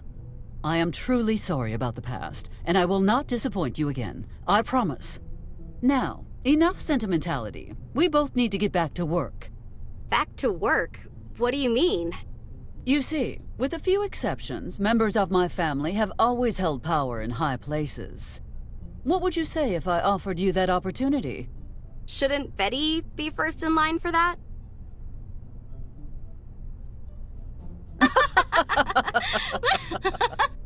Consider your term in Corona a training exercise, and I will mentor you in everything else. With my help, you could one day be the governor of our fair state. And then, someday, the president? Not until I've finished my second term, dear. Now, why not spend next weekend here? We need time to get reacquainted. And to start planning our long-term strategy to establish a new political dynasty. Oh, okay. That sounds nice. I'll come over next Friday night. Mom? Mom? What's going on here? Well, this is awkward. Offspring, I am your mother and would never want to say something that might upset you. So, Ms. Hartwell, see you at home. There we are. One more crisis averted. Now, where was I? I knew all that nonsense made me forget something. No, Joseph, you are not getting a widowmaker. Come on. Well, I'm here about something else anyway. Those homeless kids are starting to raise some concerns. Not to tell you what to do, but I'd sort that out before the election. You are absolutely right, Joseph. I must admit, it is past time I find a way to help those poor children. Do you have a suggestion? Actually, just the other day, my cousin was saying something about needing help with his business. Apparently, he could really use a crew that could get in and out of tiny places. It sounds like your cousin could provide employment for the children, as well as a home. Very well, I shall drop the adoption papers in his name. Oh boy, I sure hope those kids like shiny stuff. Ooh, shiny! Want to send Betty too? Miss Mare? As tempting as it may be, that burden is mine to bear, Joseph, and mine alone.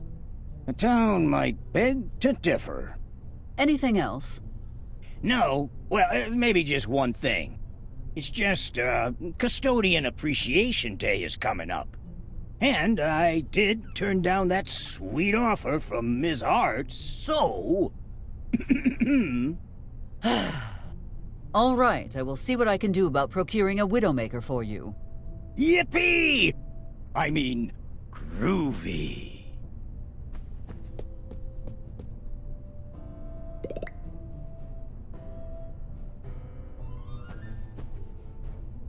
With some repairs and some ink, Benjamin will be back home in no time. The stamp is also.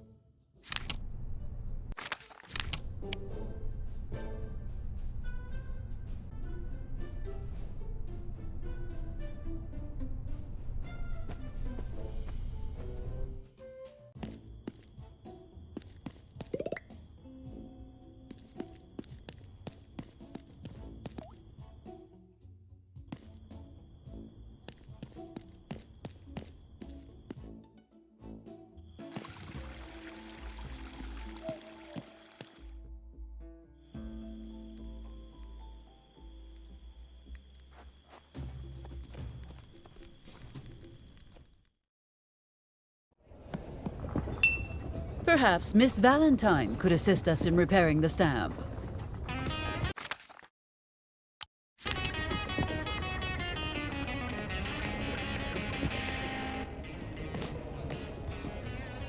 Wow, what the hell did you do to that thing? I approach stamping official documents with the same relentless zeal I do everything. I would appreciate it if you fix this right away. And I would appreciate having a permit to operate a bulldozer. Isn't it interesting? We both have something the other wants. Funny you mention that. Because unfortunately, I cannot approve any new permits unless my stamp is in working order. Thought you might say that. Hand it over.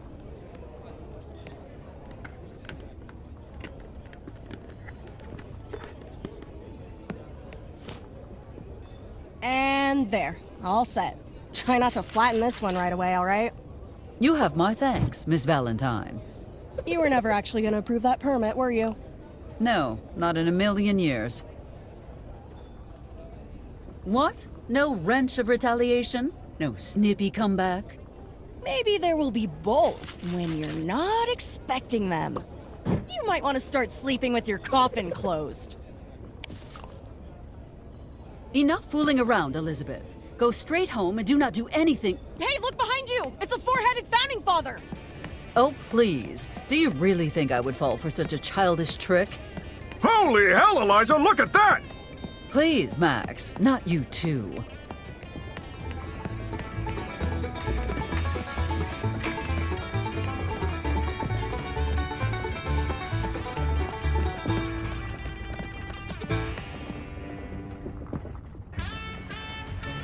Where did those girls go? No idea. Sorry. Now my stamp is repaired and ready for business. However, if I am to stamp any documents, I require some ink. If you do not want to end up with singed eyebrows, I suggest you keep your...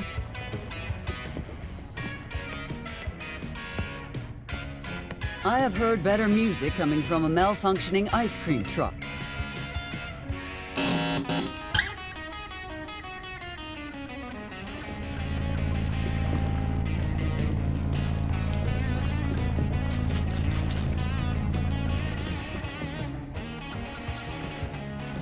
It is like a car alarm and a fire drill had a musical baby.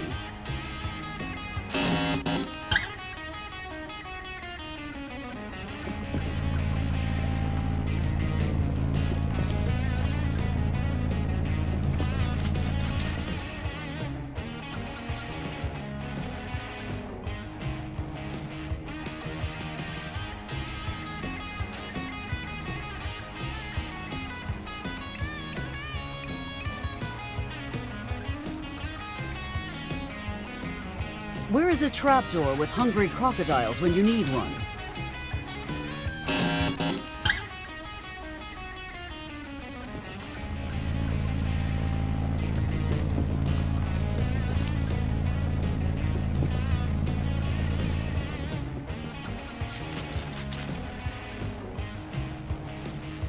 Seriously, can we have a no clicking on Mr. Huckleberry policy from now on? I'm begging you.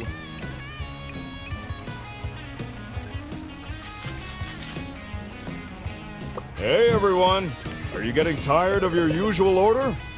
Try out...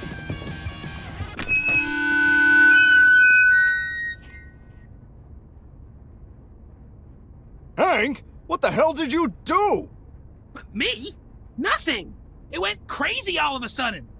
Hank, my man! If there's a thing I won't tolerate in my fine establishment, it's liars! Pack your stuff and leave! But I'm not lying! The speaker just went wonky! Get the hell out of here! And thank the big kahuna I'm letting you keep your pay. Pay? What pay? Out!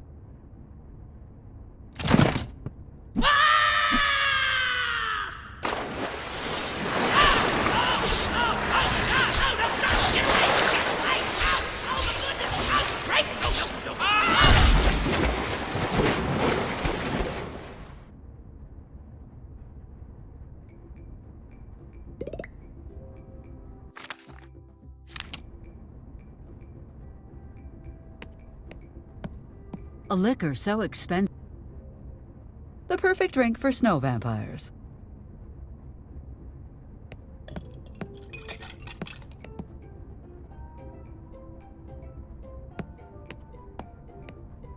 Max, please, let us talk about this. After all this time, you must know I care about you. You know, I've been defending you and your behavior for years. I always thought, no matter what she does, deep down, I know she's a good person who cares. Well, I'm done. No more excuses, no more kidding myself. You and I are through, Eliza. Please leave.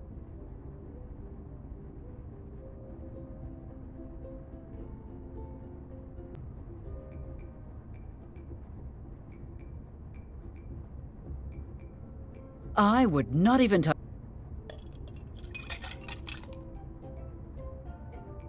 Max, please, let us talk about this. After all this time, you must know I care about you. You know, I've been defending you and your behavior for years. I always thought, no matter what she does, deep down, I know she's a good person who cares. Well, I'm done. No more excuses, no more kidding myself. You and I are through, Eliza. Please leave.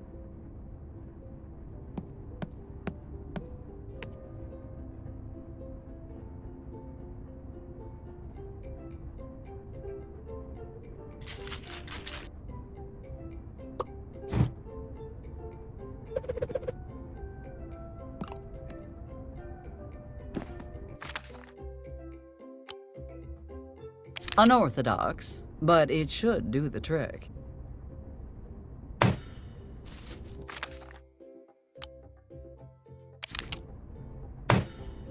After a great deal of effort, it is finally ready. Consider yourself overruled.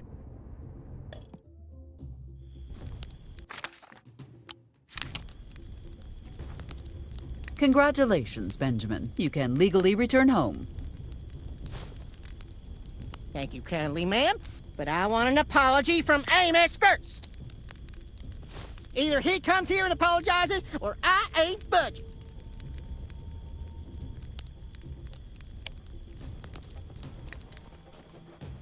I can't believe I can't go home because of a stupid...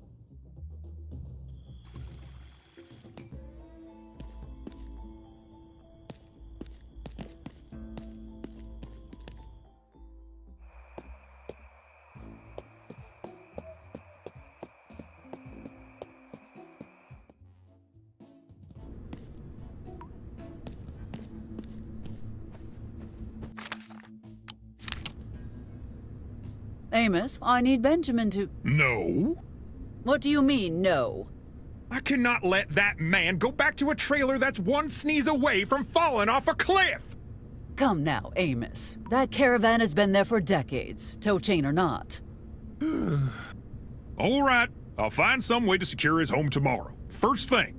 No, that is unacceptable. Benjamin must go home tonight, and that is final. All right then, I just need your stamp on the eviction notice and I'll do the rest. Here you are, Amos. Benjamin's eviction has been officially overruled.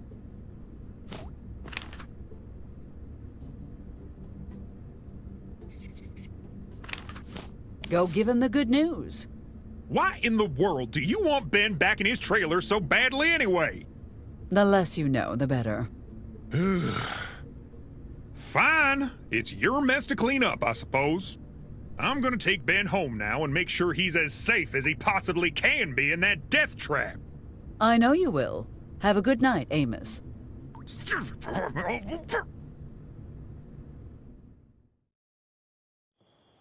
Just let me say, I strongly disagree with the mayor's decision. You worry too much, Amos. Did you hear something just now? Stop trying to distract me and just give me my keys back. Wait, I don't have your keys.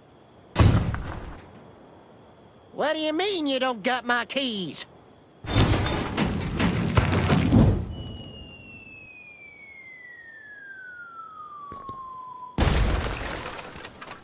Well, ain't that a kick in the teeth? You okay, Ben? I know it looks bad, but I'm sure the trailer's still intact.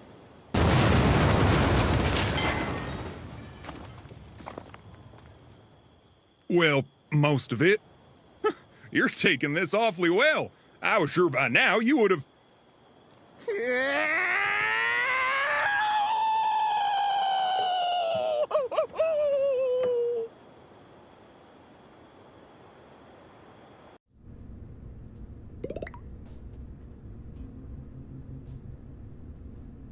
No chance.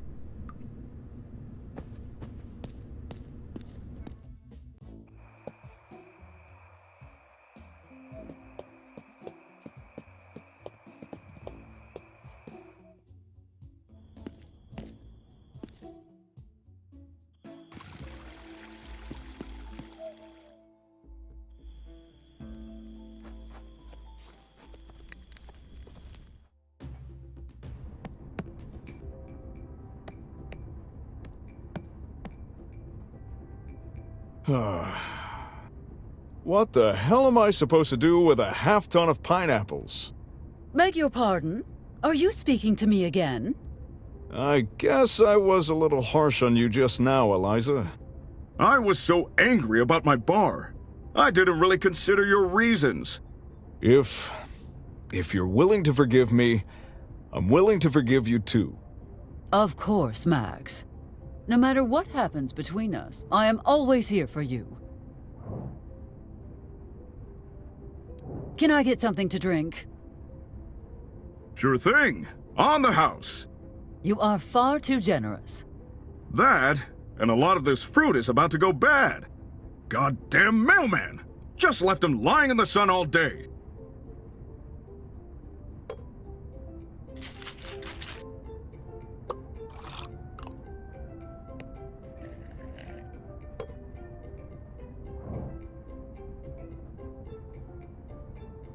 Let us talk later. Sure thing, my friend.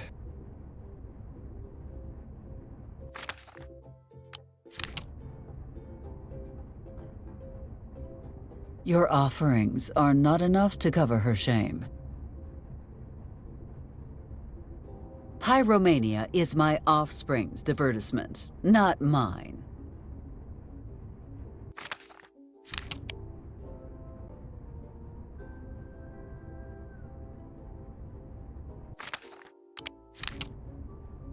Taking them? How about burning?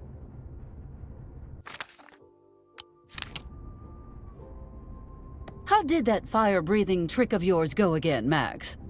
This has nothing to do with you wanting to burn down my bar, does it? Nothing at all. Not sure I believe you. That said, I do love showing off that trick. What the hell?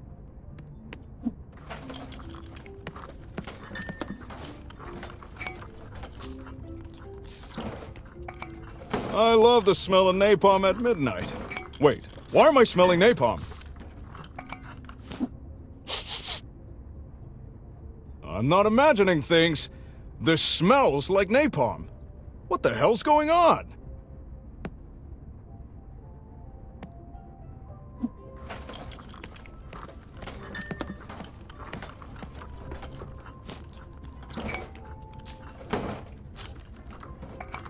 Did I break a bottle of... Oh, that's not it. That's definitely military-grade napalm. Max, your nose has not been the same since that month you spent in that prison in Kandahar. Sharing a room with a whole batch of expired Chef Mike's meatballs cans really did a number on you. Don't play dumb with me, Eliza! That's napalm! That is preposterous. Do you really believe that Eliza Barrett, the respected mayor of this town, would carry something as illegal and dangerous as napalm in her pockets? And with the intention of what? Distracting you, soak your curtains with it, and then ask you to perform a fire trick that could potentially burn down your bar? Are you aware of how absurd that sounds, Max? Now that you put it that way, it does sound kind of ridiculous. Oh, I see what is going on here. The legendary Maxwell Powell is scared of a tiny little spark? Maxwell Powell is not scared of anything! Here, let me show you.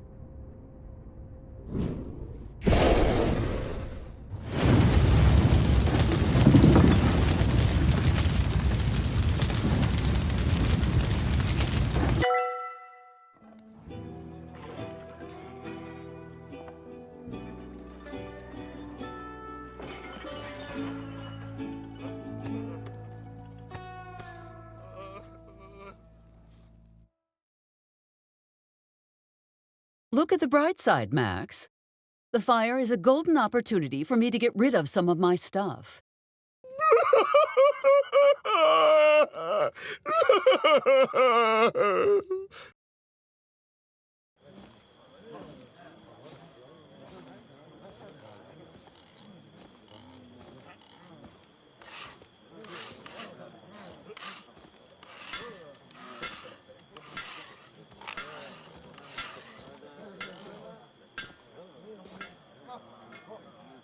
Is the device complete, Doctor?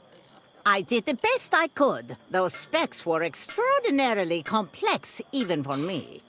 Who designed this monstrosity anyway? I've never seen anything like it. That's confidential. And you haven't answered my question. Yes, the device is complete. It'll work perfectly. I hope you're a better scientist than you are a liar. Care to try that again? No. At least not until you tell me why you're doing this. I know what this device is capable of.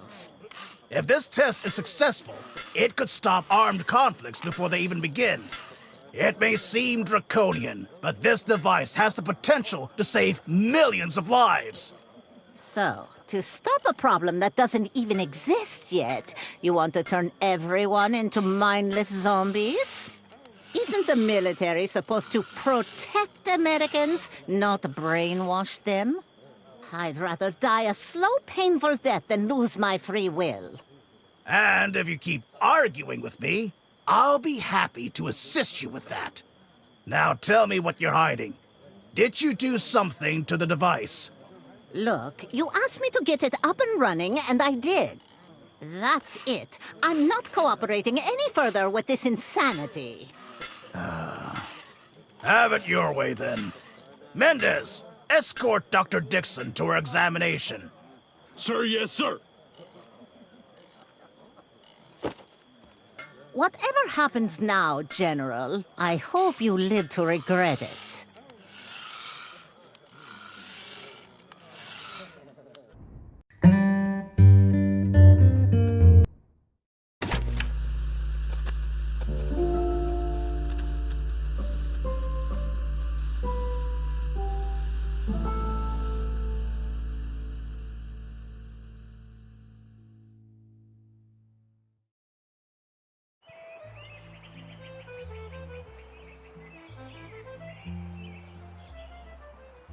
What a nice day! Isn't it beautiful out here, Marco? The sunrise, the flowing waters, the wind in the trees. It's the perfect spot, boss. Indeed it is. Let us dump this inconspicuous bag and go home. I need to feed Spot. Madonna! I always forget! Do you want to bring it back to her, or...? No. It's too late now. It's the fish's turn this time. Hey, boss. You mind if I say a few words about Richard before we go? Oh, yes, please. I love to watch you eulogize. Richard Harrelson was a good man. The hell he was! He was a loving husband and a devoted father. No, he wasn't! He was diligent about motorcycle maintenance? Okay, that one I cannot argue with. Now hurry up, my arms are getting tired. Resquiescat in pesci, my friend.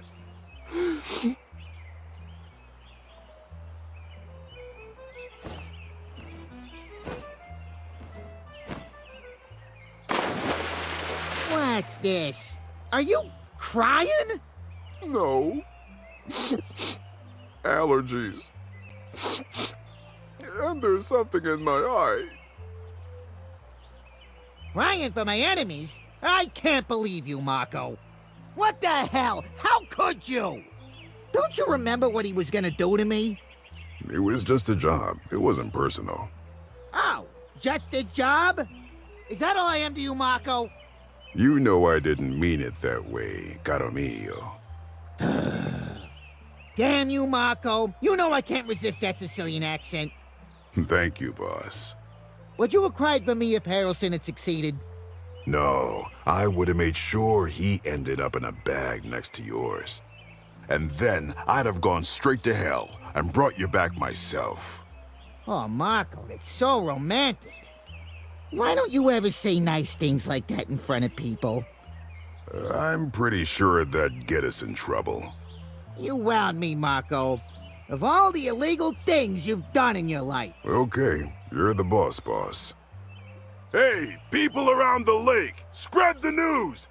I am hopelessly, completely, and entirely in love with— Stop making a scene, you potso! We're working! Of all the moments you could have done that, you chose now? You're crazy! I love it when you act crazy.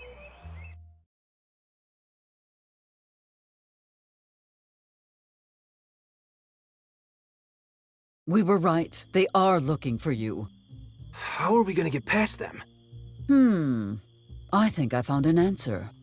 Why are you staring up at that boulder? How is that supposed to— Oh, wait, I think I get it. Great idea, Ellie.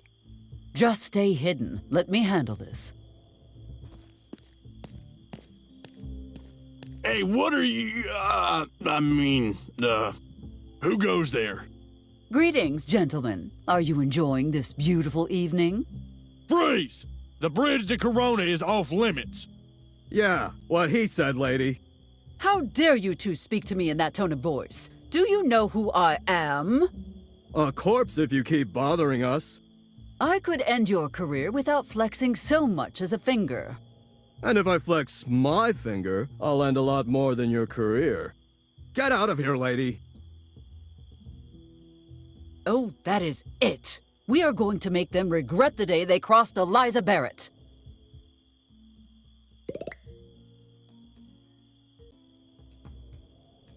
Hey, Colonel Porter! Why don't you come out from wherever you're hiding?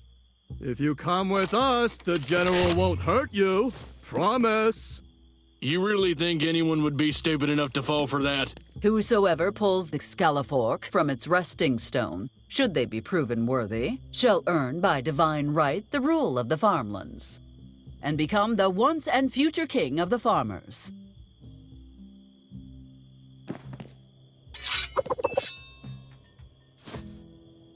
You think we'll get a promotion for this? Nah, it's just a standard search and apprehend.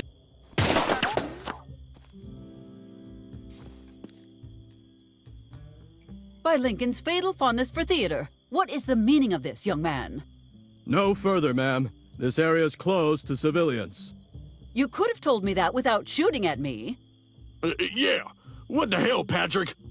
Do you know how much paperwork you'd have to do if you killed a civilian? Oh, yeah. Well, it doesn't matter. This area's still off limits. Stay on that side of the path. I won't miss the next time. Consequences be damned. I would rather not test that claim.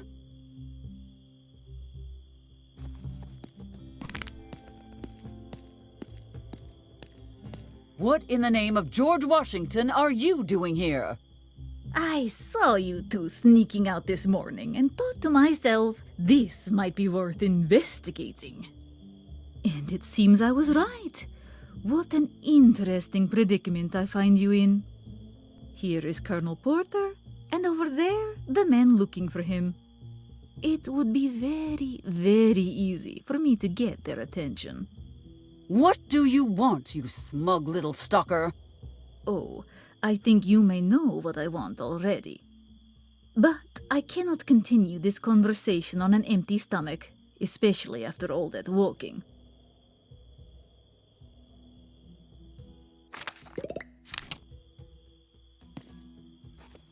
Lincoln.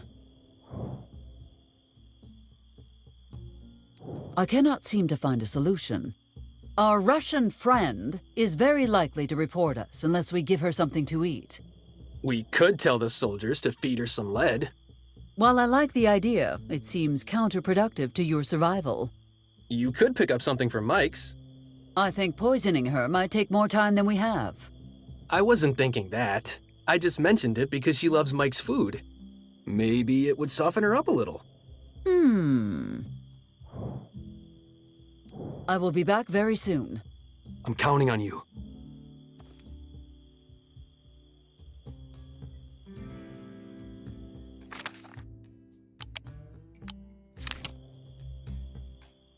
I hate to be a buzzkill, but pitchforks are for stabbing, not cutting. That would be a horseshoe. These things could be useful as a distraction if needed.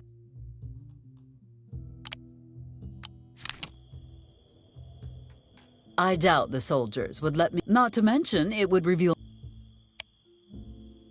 You seen the new BT-16? Yeah, some of the other guys were telling me about it. They say What is that thing buried in the sand? Oh, come on, not another corpse. Damn it, not again. Great, now everything smells like rotting corpse. He belongs in a museum, not in my inventory.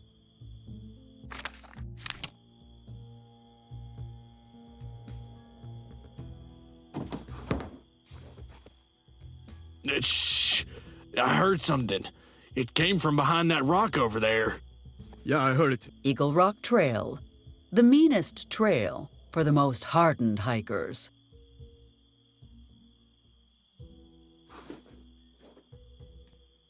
Shh! I heard something.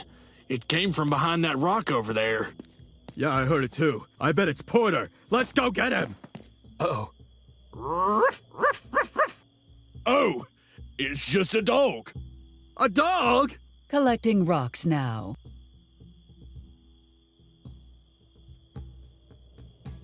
Welcome to Corona.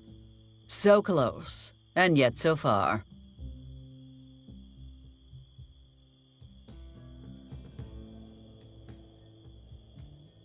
You think the mayor knows?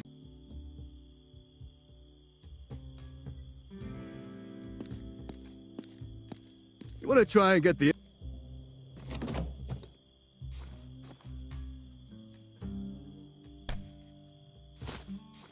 I know Porter went AWOL. But why? I'm not sure, but rumor has it he got too close to the general.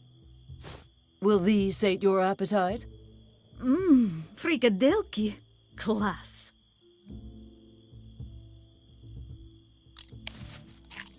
Now, it's very simple. What I want is to finish what I came here to do. So have your boyfriend give me the entry code for that hangar. And I'll never come back to this stupid town again. Or I could just bash your head in with a rock. What was that? I heard someone talking. That was just my stomach, gentlemen. I'm sure you are familiar with Mike's cooking. A small price to pay for such delicacies. You see? As easily as I saved him just now, I could destroy you both.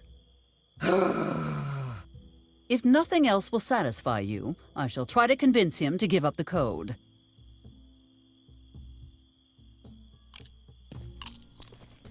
Lincoln, we need that access code now. No! Do you have any idea what they're building in there? If that fell into Soviet hands, the consequences would be catastrophic. Is there a way to prevent her from leaving once she is inside? No, there's... Wait, actually, you handle the spy, I'll do the rest. All right, just play along with anything I say. Well, Lincoln, after so many years of high-stakes political maneuvering, I know when to admit defeat. Damn it, Eliza. I hate to admit it, but you're absolutely right. What do we do now? We have no choice but to give her the code. Go on, Lincoln. Oh...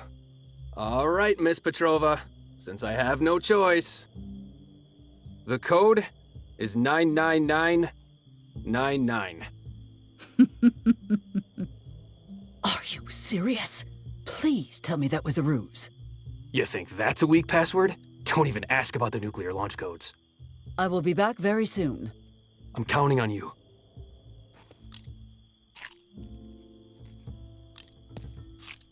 All right, you have your precious code. Now go. Well, what are you waiting for exactly? You said all you needed was the code. I have the code, yes. But I can't just walk in casually. The soldiers will shoot me on sight. You want me gone? Get rid of those soldiers. Got it?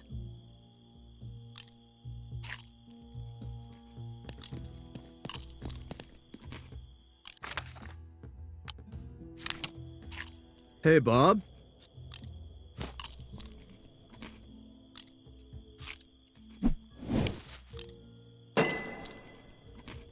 Hey, did you hear that, Patrick?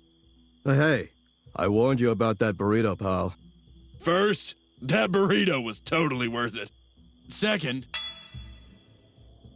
does that sound like upset stomach noises to you, Patrick? Huh, now that you mention it.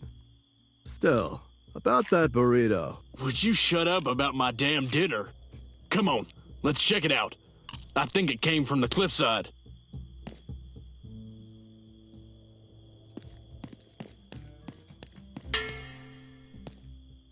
What on earth are you waiting for?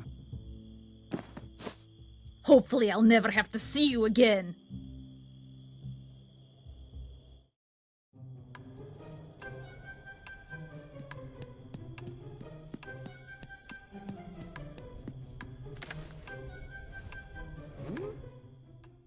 Hey, you! Where do you think you're going? Freeze! Well, crap. What do we do now? Run after her? Run? Are you kidding? But the general said... If we go after her and Porter sneaks past us, do you think the general will be happy? No. Ooh, that's gonna leave a mark. Ow, yikes. Well, that's probably a sign we should get back to work. Listen, man. Someone had to break it to you, but your aim blows. What? You take that back. I'm the best shot this side of the country. Oh, yeah? Then, how about you hit those rocks over there, huh? Watch and learn. Suppressing fire! As I was saying... Ouch! Who the hell is shooting at me? Wait, did you hear something? Damn commie snipers! I'll show you how to do your job! Best shot this side of the country, eh, Patrick? Shut up, Bob. Hey, Bob. Since this is a search mission, shouldn't we be, searching? Look, the general told us to guard the bridge, and we're guarding the bridge. Are you sure?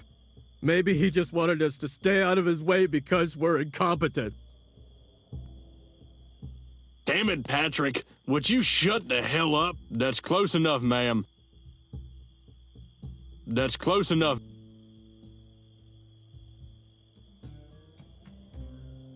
Were we supposed to bring him in dead or alive? I doubt the soldiers would let me get close enough to do that. Not to mention, it would reveal my plan, and I hate revealing my plans.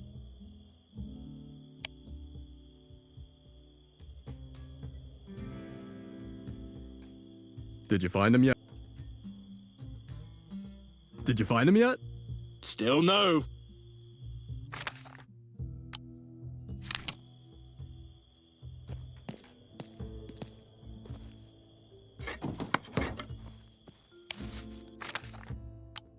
Did you find him yet? No! Stop friggin' doing that, Patrick! Hey, Bob, if you are as good a shot as you say, why don't you hit that can of meatballs from here? Watch and learn!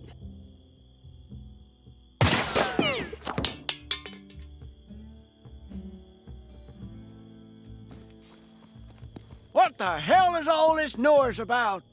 I swear to God, Benjamin, if that's you, I ain't telling you again. That cow is red because nature wanted it that way, not because it's a communist. Stop right there, citizen. Who gave you permission to cross the perimeter? Permission? This is my farm. What are you doing here? The General never told us how to handle something like this. What should we do?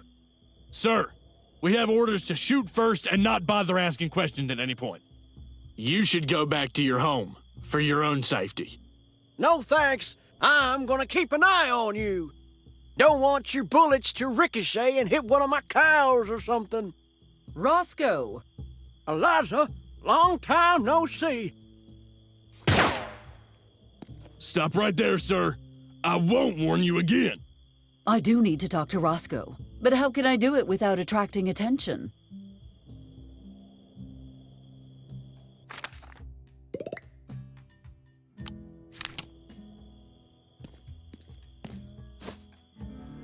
What is she doing? I'd better cut back on the bacon or I won't be ready for that sexy farmer calendar photo shoot. Roscoe? What the heck? Who's talking to me? For Roosevelt's sake, Roscoe, I'm using the powers of Excalifork. Wait, does that mean you can hear my thoughts? Yes, and by the way, you should never crash diet. But that is irrelevant. What matters is that I need your help.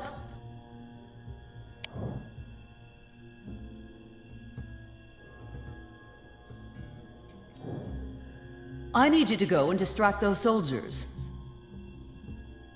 Yeah, no problem. Sure you don't want me to try and get them to vote for you too?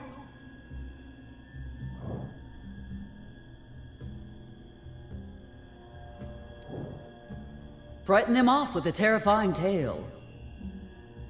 You boys sure are brave to be out here. Part of the job, sir. Besides, leave the inscription alone, would you?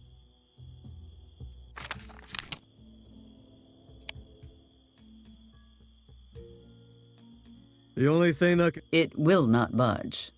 Besides, if you want this to look like an accident, I would suggest a sneakier and more creative approach.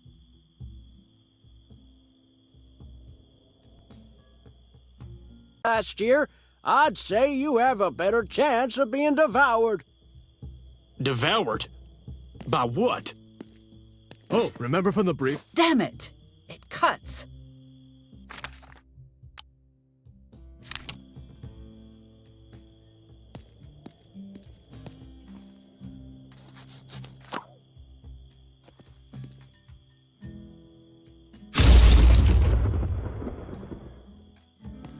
Well, folks, I just remembered my rooster is about to lay eggs.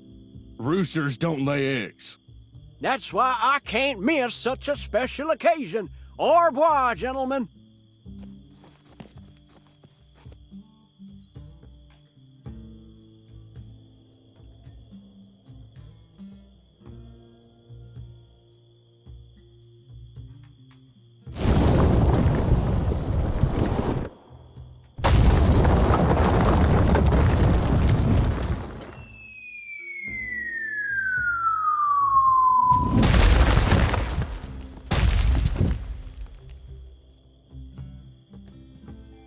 Damn it! What choice do I have here? Stay and get caught, or go back and get caught? And what if they find out you were involved? I could never forgive myself. Lincoln, do not do anything stupid. Wait a second. Isn't that Colonel Porter? It is! It is! Quit talking and shoot him! Lincoln, no!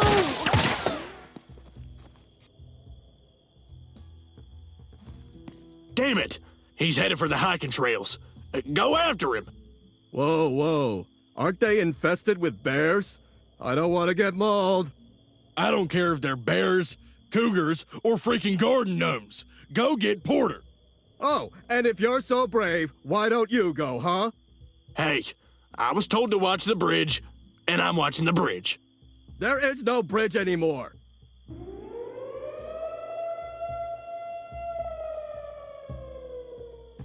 And here I thought tonight could not possibly get any worse.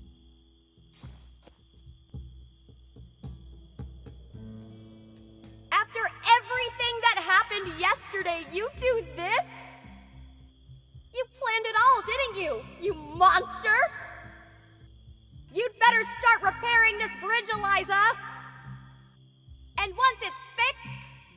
then I will take my revenge!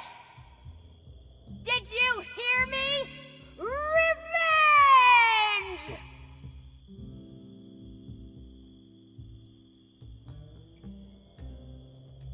Oh, I did it.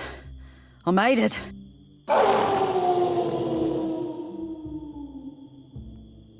Oh, shoot, shoot, shoot.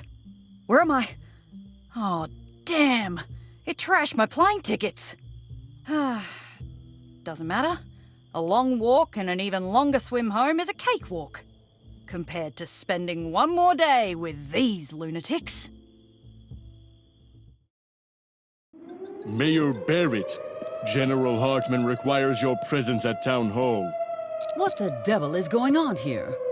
Your current lack of rank does not allow us to disclose that information. I will give you rank, you hairless monkey.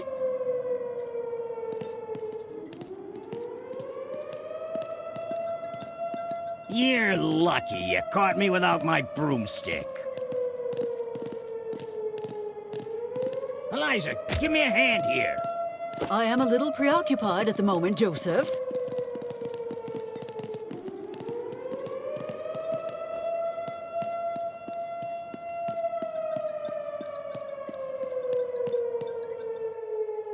This is not a drill. All citizens proceed to the hospital immediately.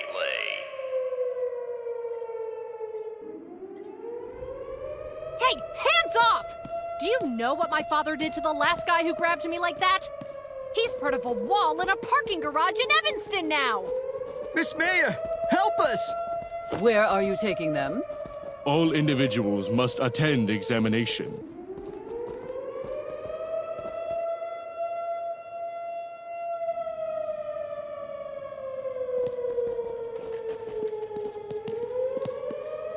Okay, Max, this is it.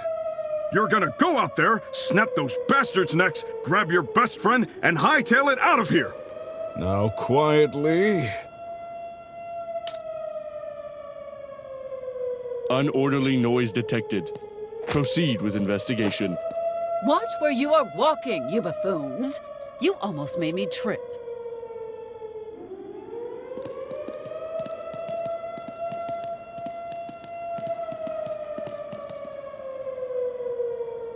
Oh, coconuts!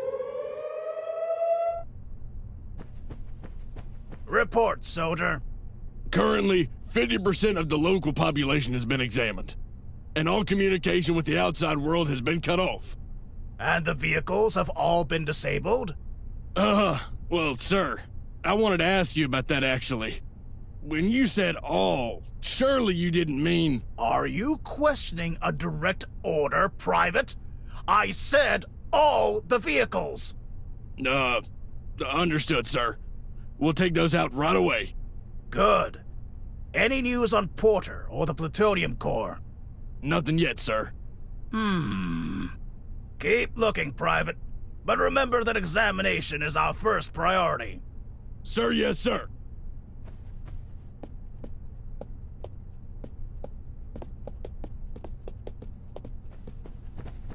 Glad you could make it, Eliza. Elizabeth, are you okay? I am most well and orderly, thank you. What did you do to her? You're about to find out. Take her away. Do we take her to the hospital, sir? No. There are special plans for this one.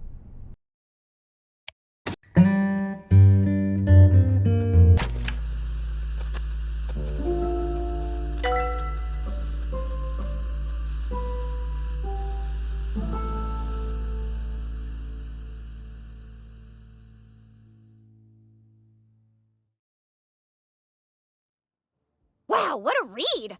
I never knew Mom was so... cool! The Amorous Adventures of Eliza Barrett. Maybe now is a good time to stop reading. I couldn't agree more. General, that is the mayor's personal log. We have been looking for this unorderly item since our capture. Correct, Private. A most harmonious recovery. Take this to my tent immediately. Sir, yes, sir.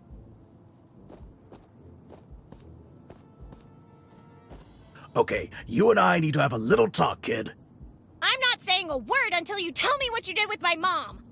Eliza Barrett can't help you now, young lady. Young lady this, offspring that. Why is it so hard for my own parents to call me by my name? Parents? What are you talking about? Oh, she didn't tell you either, huh? I can't believe I had to find out who my dad is from my mom's stupid diary. There's no way she could have hidden something like this from me for so long. Save your questions for later. I need your help, and I need it now. You do? I'm kind of out of options. Story of my life. See that tarp over there? There's an atomic bomb in there. You need to find it and neutralize it. Just so you know, I'm way better at causing explosions than I am at preventing them. So much for humanity's last hope. What was that? Nothing. Just be careful. That thing can take anyone's form. Even... General Hartman, sir. Are you well? You seem to be acting unorderly. Excellent observation, Private. I am feeling slightly unorderly. Please lead me to my tent so I may recalibrate myself. What are you doing? Buying you some time. Joke's on them. I'm gonna bust through these ropes in no time. Okay, maybe not in no time, but soon.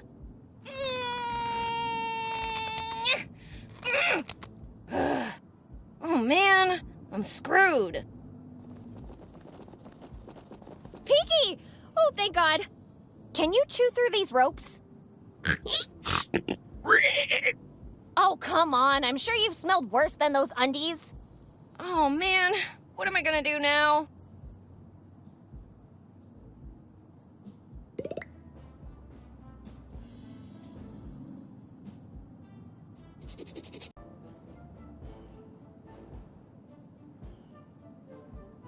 Okay, I see where you're going with this. If you can't beat 'em, bomb 'em. What? Nothing? Come on, you piece of junk. You have one job. Let's give this another try. You gotta be freaking kidding me! Why won't you explode? Come on, you son of a bomb! Come on!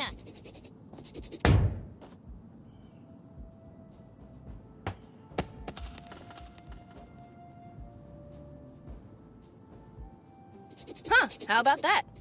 I guess sometimes you gotta risk it to get the biscuit. Or apple in this case. Hey, Peaky, want a bite?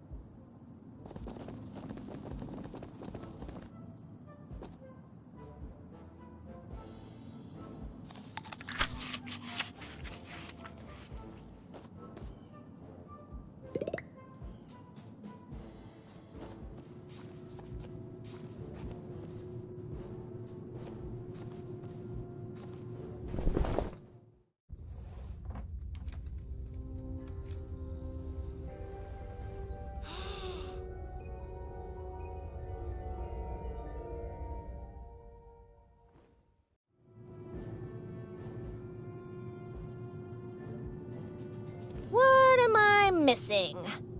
Well, actually, I'm missing whatever is shaped like this.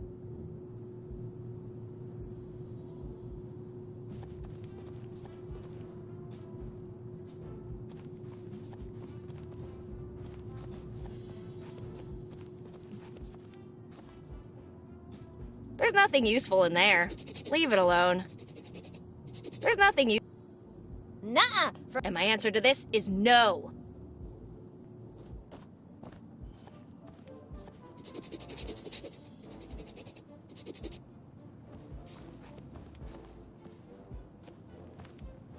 Are you looking for trouble? Because that's how you find yourself in trouble. I'd say I'm being very proficient in stealth. Now don't ruin it.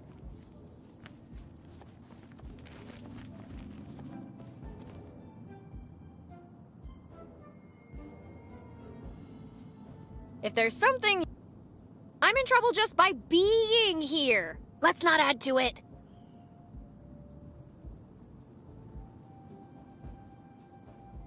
say. Now don't... It appears that something unorderly is going on outside. I must investigate at once. Worry not, Private. It must have been the wind.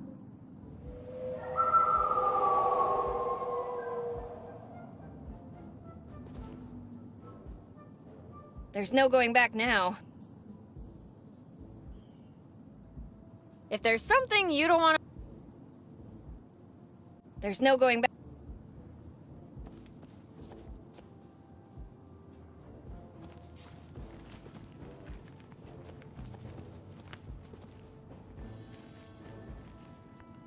I'm in trouble just... If there's something you...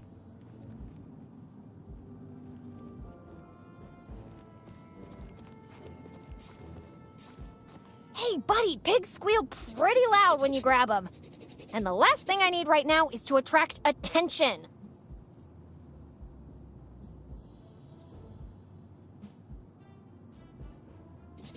I'm in trouble just by...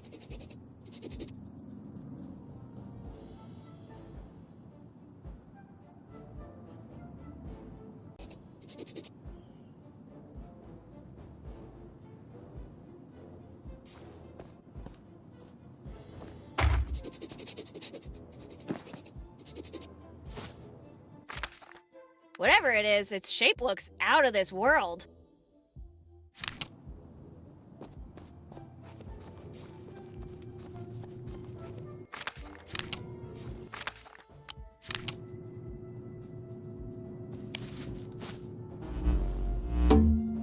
Whoa! Cool!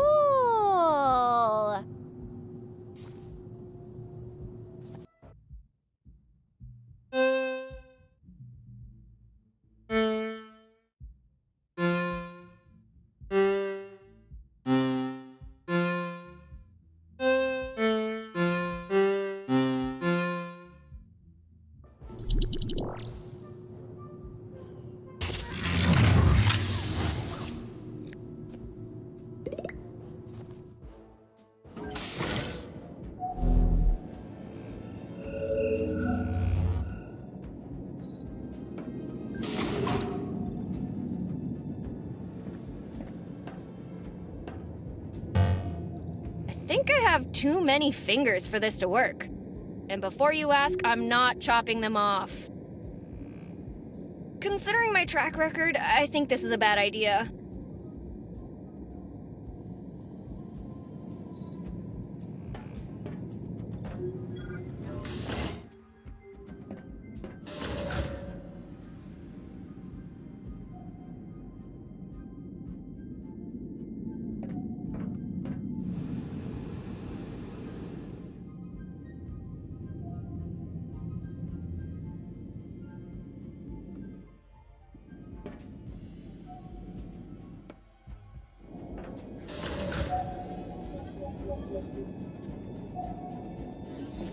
We should use that thing over there.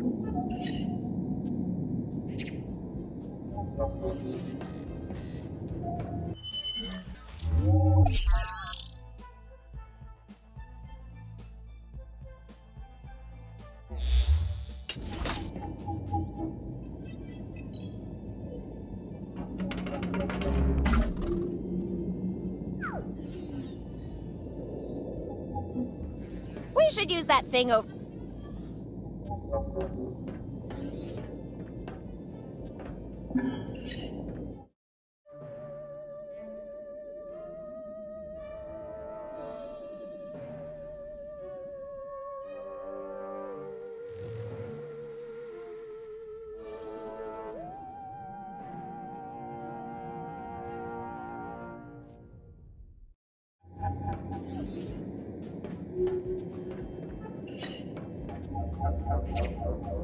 Who the hell are you?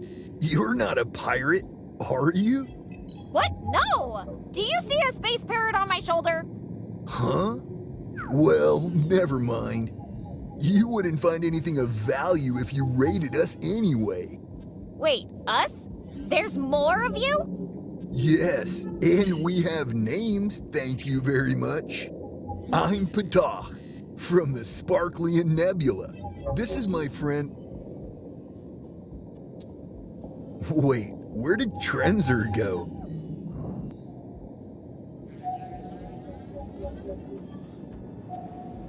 So this Trenzor is, what, your god or something? Trenzer? A god? Wait, you have gods here? I mean, I'm a little fuzzy on the details myself, but I think there's like this really old guy with a beard that can, turn floods into wine or something. Wow, your god is super lame. King Popo Kinapopo is the coolest, most powerful deity in the whole universe. It's a space whale that swims through the cosmos, leaving a sparkling trail of rainbows and gummy bears wherever it passes. If you see it, your life will be forever shiny. Life shiny forever. Would you excuse me just a moment? Are you there, God? It's me. Listen, God, I don't think things are working out between us. It's not you, it's me. Oh, for the love of... Fine. If that's really what you want, I'm not going to fight you if... It's on, you overgrown anchovy! Losing a follower to you is bad enough, but no one calls me a bitch! Gabriel, you're in charge until I get back. Lucy, don't you touch anything! No promises, bro! What the freak just happened? Let me see if the computer knows where Trenzer is. Come with me to the main deck.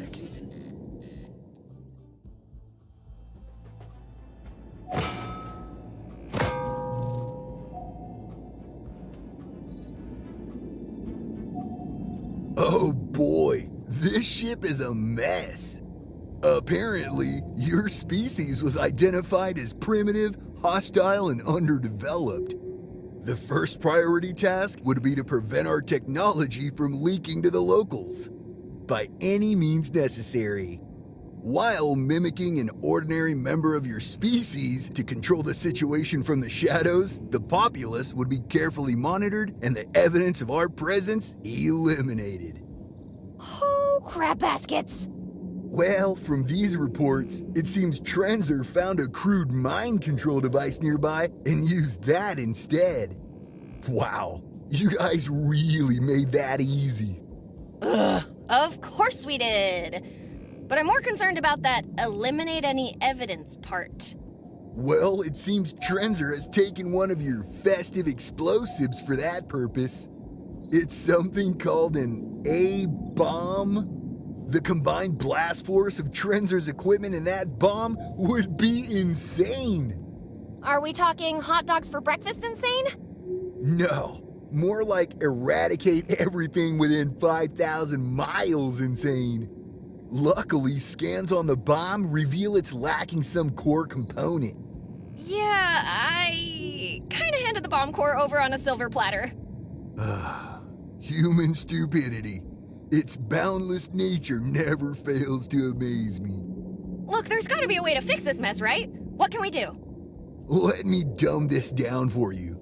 You guys are simply not space-worthy. Besides, do you know how many laws I'd be breaking if I helped you? Your ship is totaled. You can't leave. If that thing blows up, you die with all of us. Well, computer, locate Trenzer. Loading search program. 25%. 75%. Minus 32%. An unforeseen error has occurred. This program will now shut down. No, stop, don't turn. Rebooting. Please wait patiently until the process is complete. Well, since we're stuck here for a while, is there anything you wanted to know?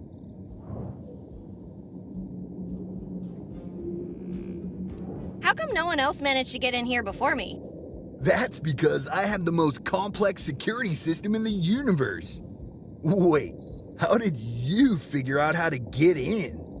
Guess I'm just super smart.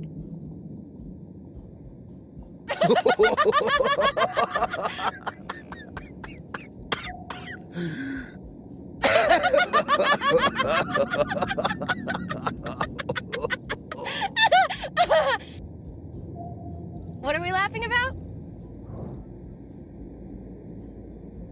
Why did you come to Earth in the first place? No, wait, let me guess.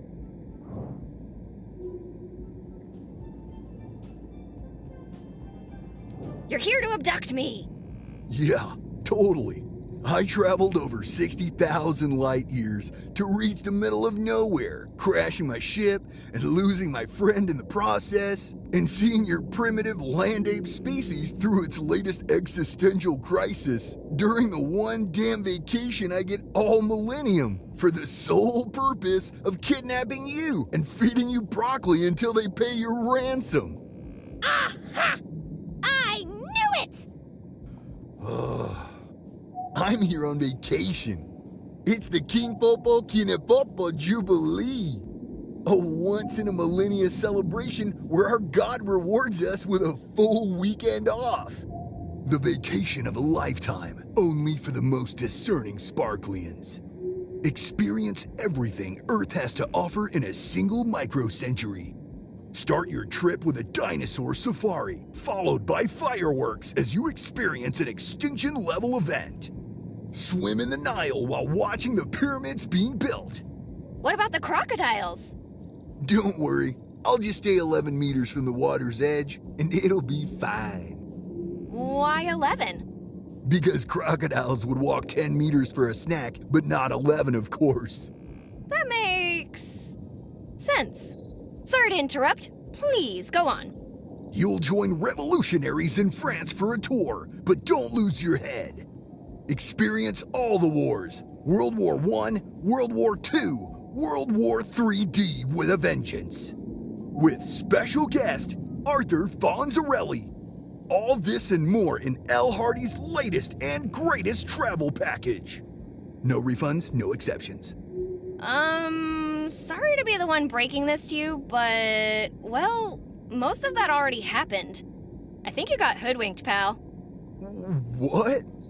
But they promised this time it would. That everything would be fine.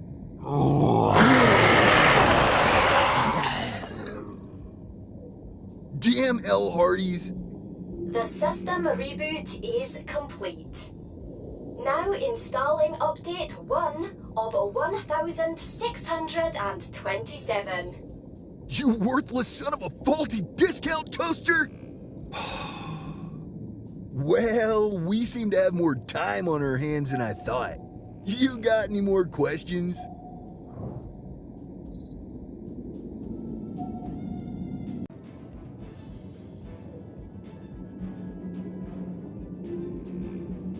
Why didn't your friend wake you up? I was playing cards with some friends a few weeks ago when Trenzer just barged in and totally embarrassed me by telling me my Princess Plutonium undies got shredded in the dryer. So after that, I said never to enter my room under any circumstances. You'd think crash landing on another planet would be an exception to that rule. Yeah, well, Trenzer tends to take things literally.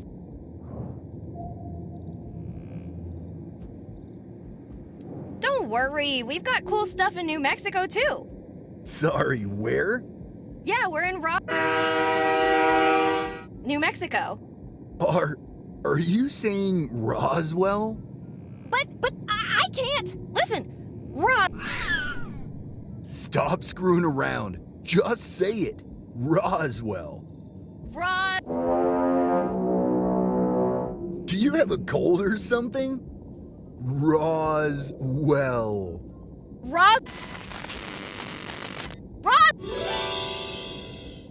Damn it! Oh, the hell with this. I give up. All right, no more questions. Let's fix this mess. System update complete. All non-corrupted systems back online. Oh, good. It's finally done.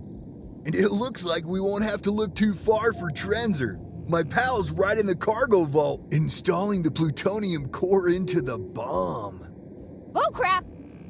Hey, Trenzer, how you doing, pal? We were never under attack. It was just a misunderstanding. Isn't that hilarious? Yeah, okay, so they shot you. Big whoop. They're just a bunch of hairless monkeys. And besides, you showed up in the middle of their secret base. What did you think would happen, dumbass?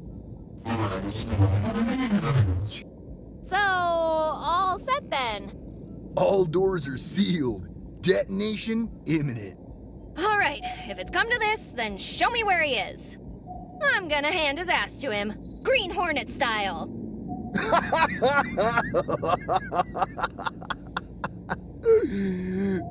Oh, you were being serious?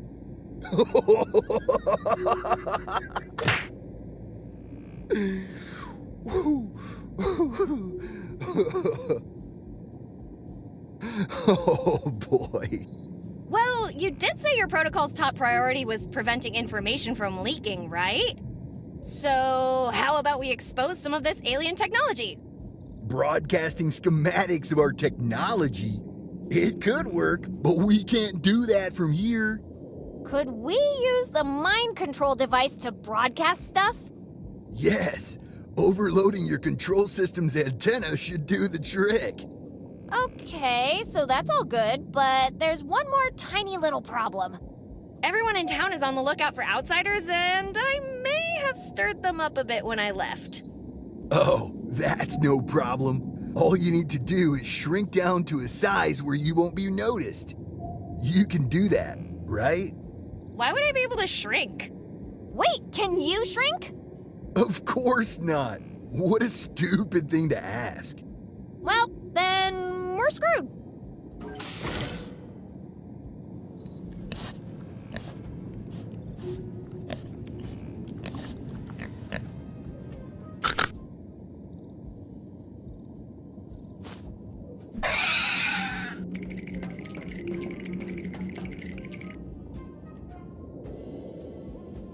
Okay, let's go over the plan once more.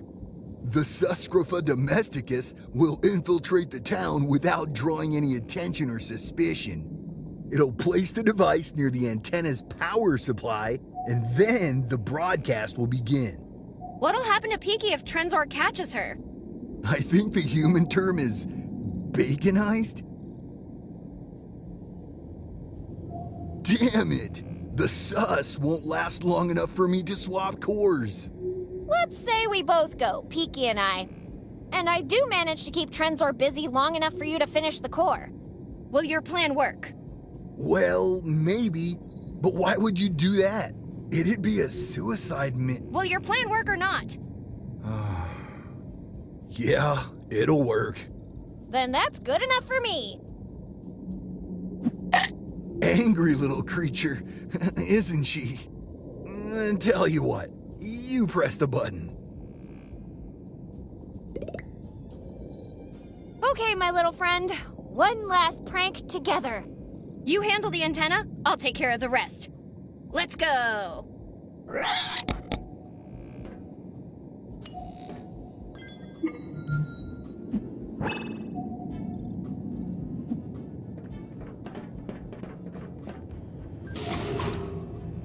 Good luck, Betty. Your world depends on you.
Okay, sus.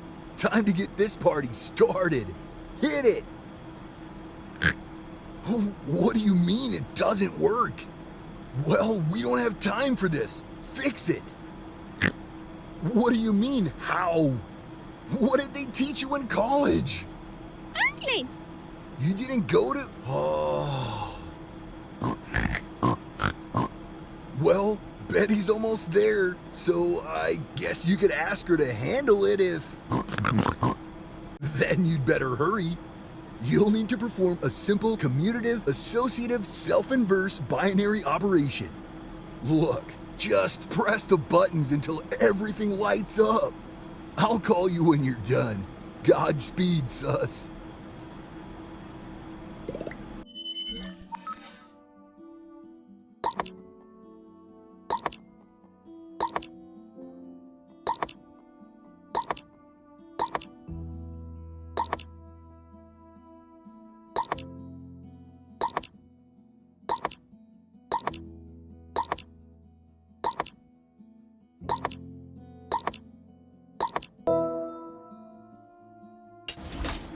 Great, you did it! Well, what are you waiting for? Hit it!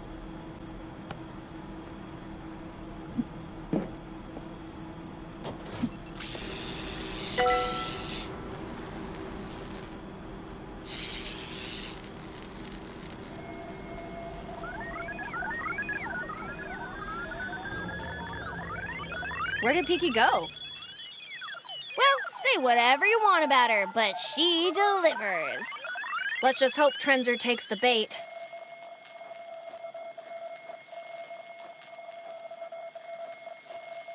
Mom, what are you doing here? Never mind. Listen, there's no time to explain, but there's this thingy from outer space coming after me. You'd better get out of here while you still can. Did you listen to what I said? Why aren't you leaving? Oh no, you're not gonna ground me, are you? Come on, I didn't do anything bad for once. In fact, I'm helping people. See, I figured out how to turn everyone back to normal and...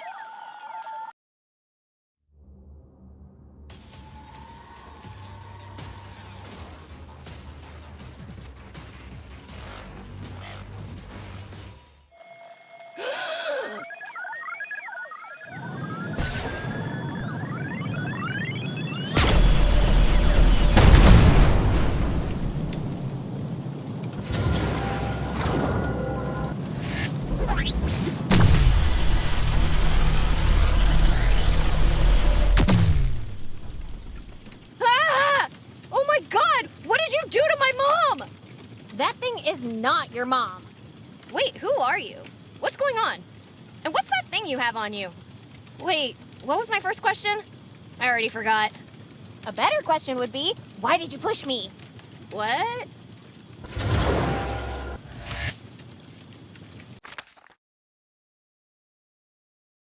Looks like I didn't lose anything on the way here. How about the teleporter? Ah, crap baskets. It's all wonky now. Oh well, we always knew this would be a one-way trip. No idea what that is, but I know for sure it's not a Yeti. What's going on out there?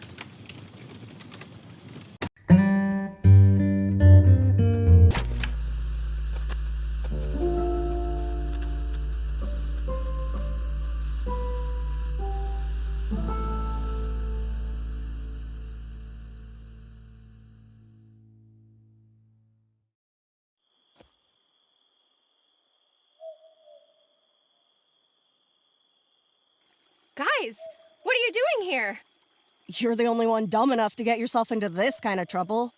And we're the only ones crazy enough to help you get out of it. Ragazza, what the hell was that? And more importantly, does it pay rent? It's a TRZ 8000. How do you know that? I'll explain later. All you need to know right now is that it's out of control and must be stopped. Alrighty then. Let's show that thing how hard it is to pick your teeth off the floor with broken limbs. We're taking this thing out even if it's the last thing we do. Unbelievable. And they call me a fool. Is there anything I can say to change your minds? No! Enough talking. Time to bust some heads. Rhino Coast style. We'll show that thing what happens when you mess with people under our protection. So, what's the plan? Trenzor's got a bone to pick with me specifically, so it'll come after me first. Find somewhere safe to stand. I'll make sure to send it your way. Just make sure to give it the beating of its life. Everyone to their positions. Linda, you stick with me. You better believe it. Till death do us part, baby. I mean, oh, the hell with it. I meant what I said.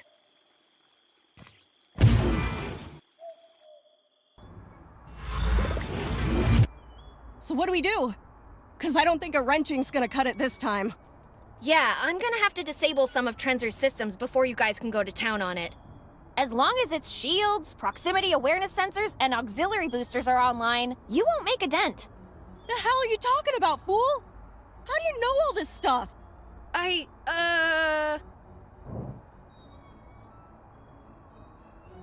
That spooky fortune teller did a tarot reading for me.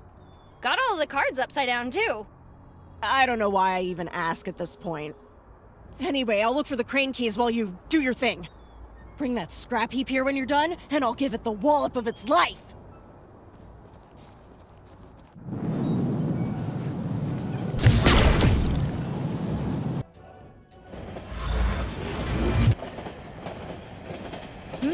That gives me an idea. Are you thinking what I'm thinking?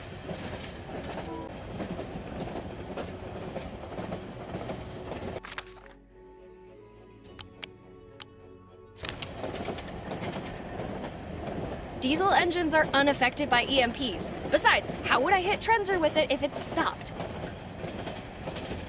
Now you see it?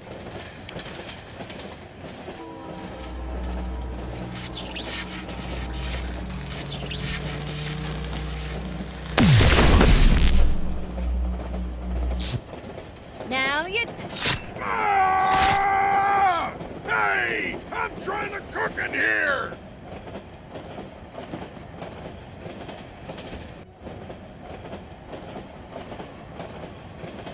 Let's see what treasures you'll make me discover. Giant cockroach, hand with 4 fingers, gloopy, an empty can of meatballs, the missing finger. Ooh, gloves. Wait, these aren't kitchen gloves. They're electrical gloves. What was Mike doing with these?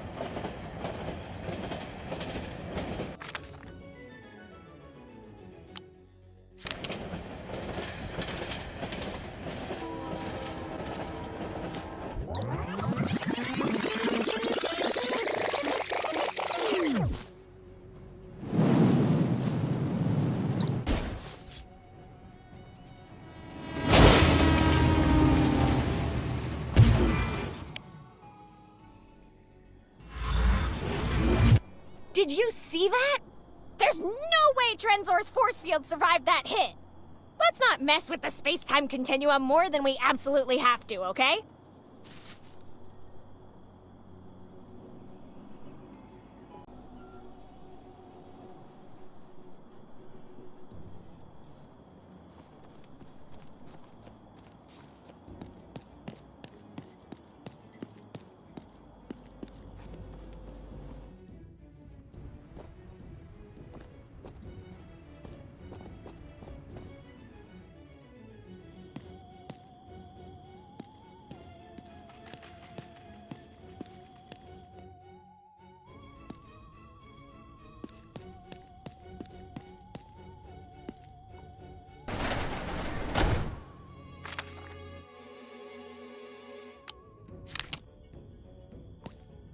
All right, this is gonna be amazing. Ladies and gentlemen, I present to you the newest sensation in town. Drum roll, please. Let's hear it for Don't Touch, the Singing Bear.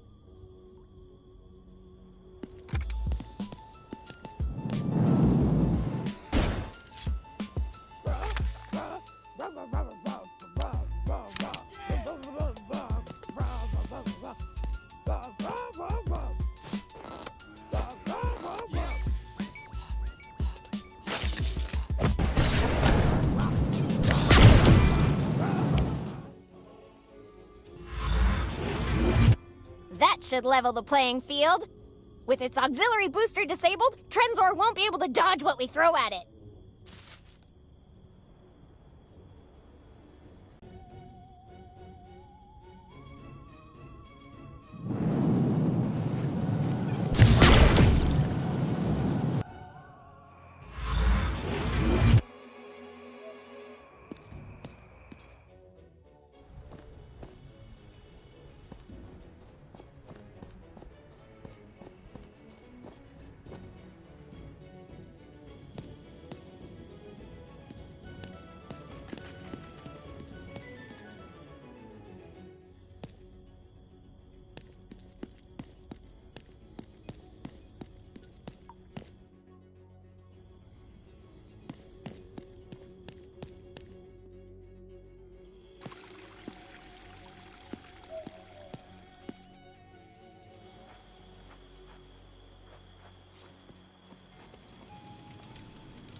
With the crystal inside, it's time for my less corporeal body double to step in.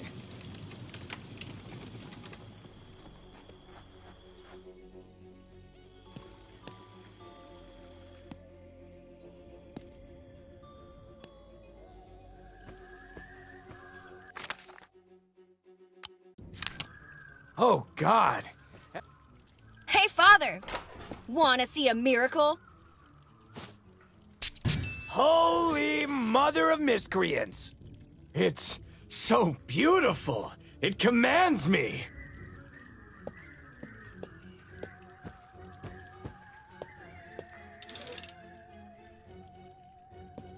Well, I mean... Time to play Trenzor my newest hit song, Golden Beatdown in Cross Minor.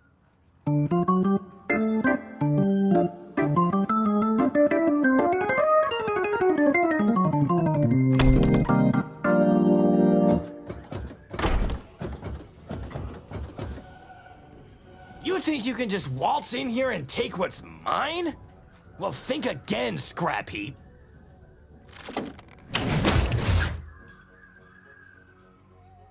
No!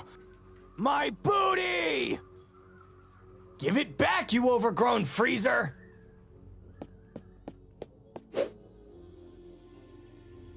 Betty, new commandment. Thou shalt stay the hell away from me and my cross. And take the flying tin can with you. Vegas, here we come! Great, all of Trenzor's auxiliary systems are offline. Let's hope the others are in position, because it's time to kick some robo butt.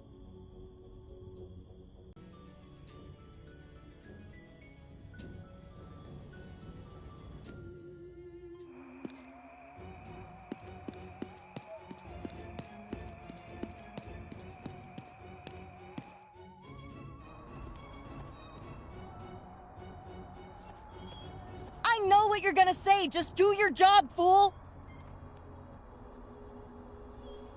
Come on, Betty. We ain't got all day. Do your thing.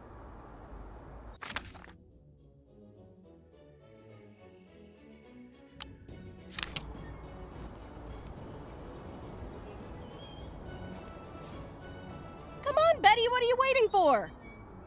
Okay, Linda, here's the plan. I'll lure that scrap heap over here, then... Just leave the rest to me. I know what to do. We only have one shot, Linda. Don't mess this up. Fool, have I ever failed you before? I have the right to remain silent.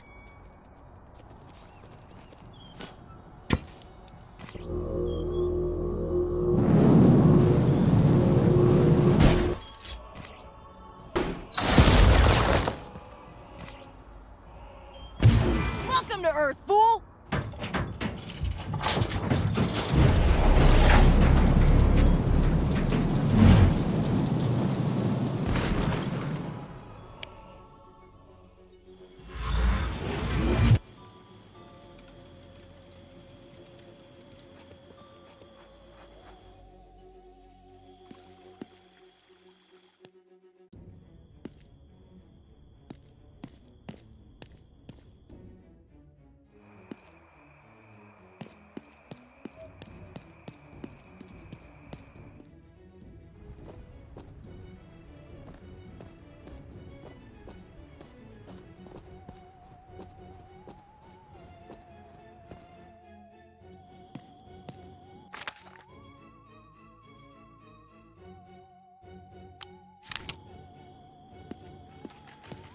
gentlemen, time to earn all that protection money you've been collecting.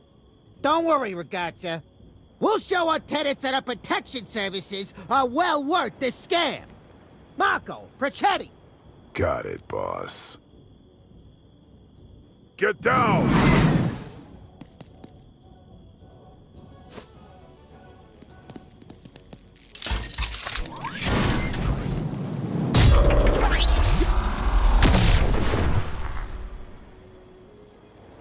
You know, you guys are pretty cool for mobsters. We know. Give it hell, ragazza.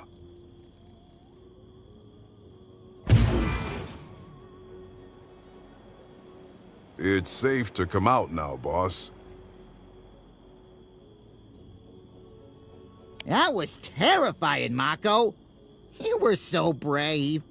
My legs weren't shaking so much, I'd run over and give you the biggest of smooches.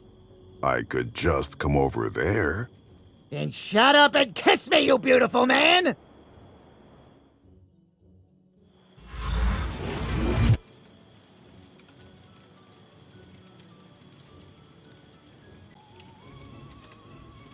Time to show everyone who's ever doubted me what I'm made of!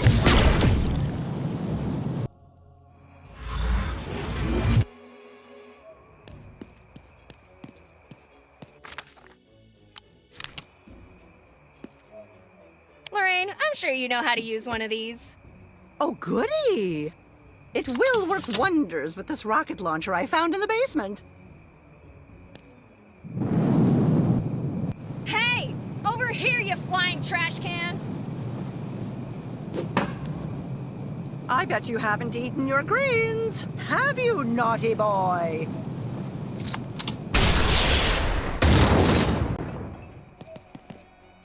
Yes! I freaking love you, Lorraine! Never hide this side of you again.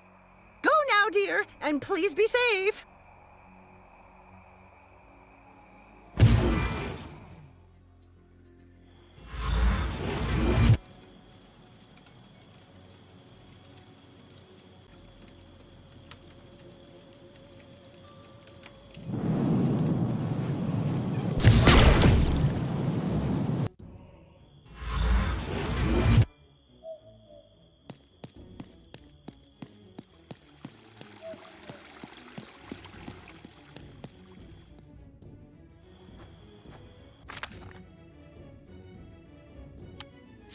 Amos could deal a lot of damage with this. If it was charged, that is. I hope Betty has some trick up her sleeve, 'cause... Perfect! The lawgiver is fully charged and ready to fire.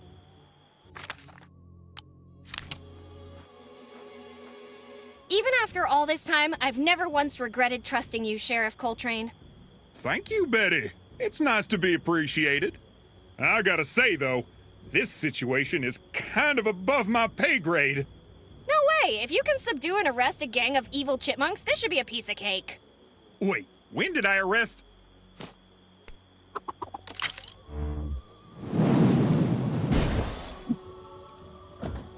This town ain't big enough for the both of us, Rust Bucket!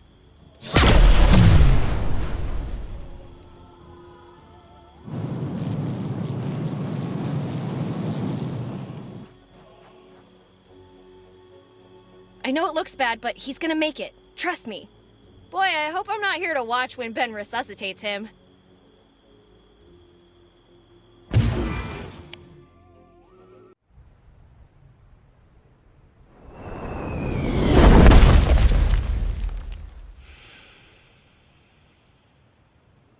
There you are. Better not be faking it. Well, that's one less thing to worry about. Next up, putting an end to this mess. Ugh, you couldn't have worked for 5 more seconds, could ya? I guess we'll have to take the long way around.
my god, are you okay?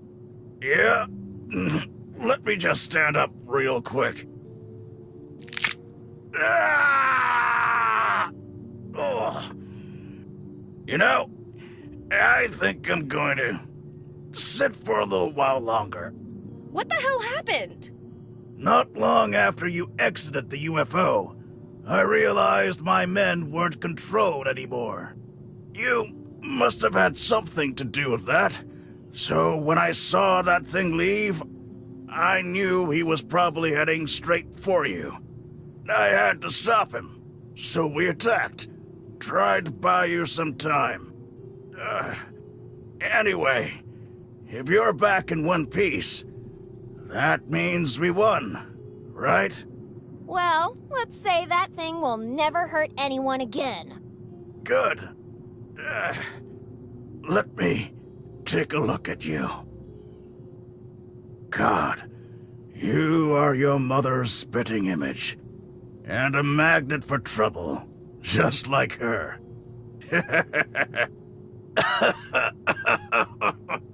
Dad, I have so many questions. Ask away, soldier. I'm still not clear on exactly what set all this in motion. Can you start there? We were sent here to cover up the saucer crash and find a missing bomb. We had to make sure no one found out what really happened. So, I was charged with testing a mind control prototype called Project Tranquility. Why, was Project Zombify the Earth already taken? Yes. Regardless of the name, it worked well for the first few days. We subdued the entire town. Even my men were under its influence, except for my 10 highest-ranking officers. We'd secured the bomb, and were looking for the core. All that remained was to move the craft to the Groom Lake site. And after that, we would have disabled the device, and none of you would have been the wiser. Minus a few fuzzy memories. But then Trenzor showed up. I was talking to your mother when that bastard showed up out of nowhere.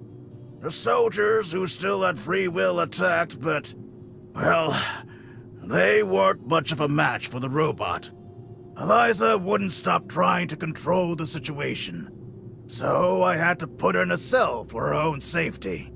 When I came back, I realized the robot wouldn't attack controlled people, so I just started pretending, and somehow it worked.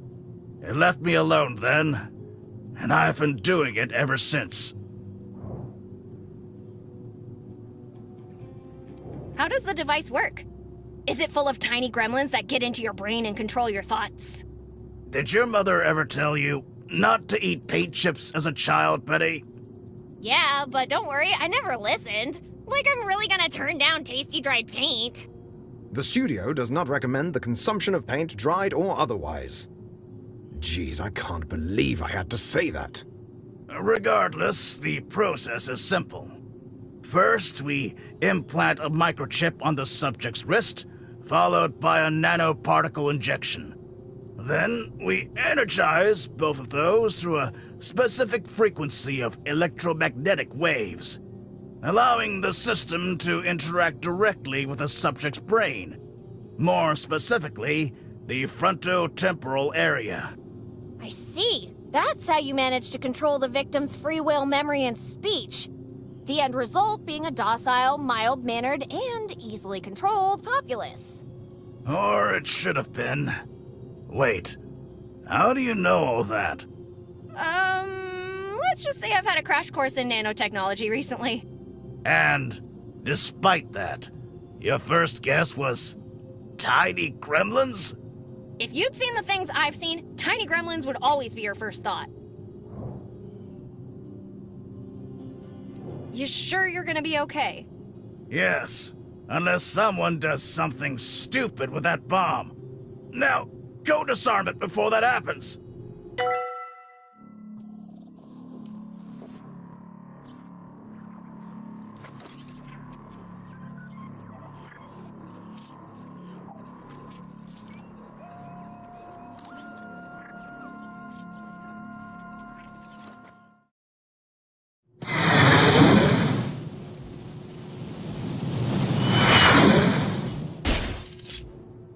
Oh, hey, Trenzer. What's new? No! Trenzer, wait! We're friends! You like me! You can't just...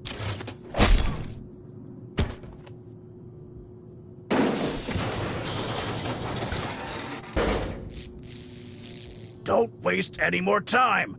Go, soldier! Go, go, go!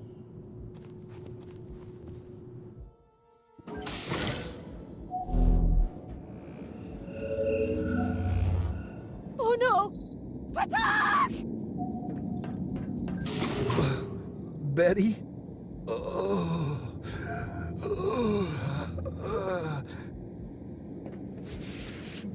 The printer jammed. No time to swap the cores. Shouldn't have bought it from the Hardys on clearance. Stay with me! Talk to me so you stay awake! What was in those schematics we used for the broadcast? Don't be mad, but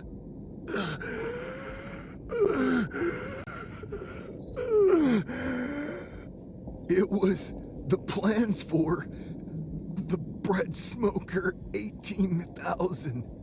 Patak! You used my design to save the world?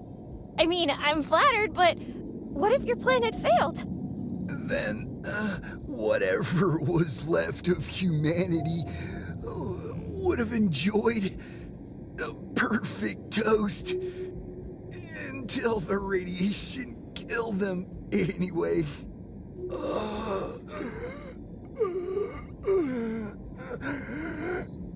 Betty, listen to me. You don't have much time.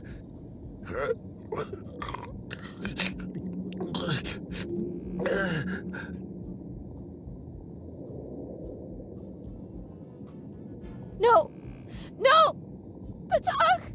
Stay with me! Stay with me, damn it! Stay with me! Please, Patak! I can't do this alone! Please! I see. So that was your plan. I don't have the time to give you a proper burial, so I'll put you in the cryopod.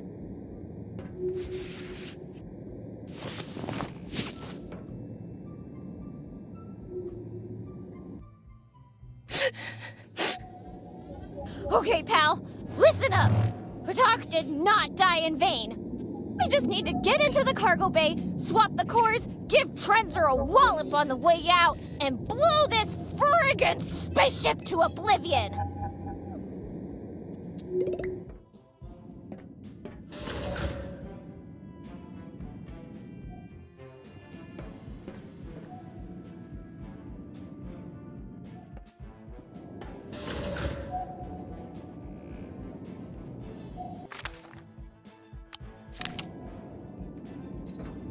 No matter what I do, this ship isn't flying again.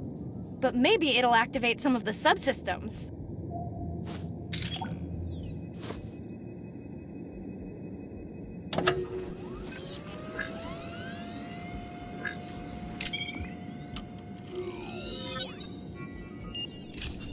Perfect! That'll give us access to the other side of the main corridor. I'm sure we can find our way to the lower deck from there.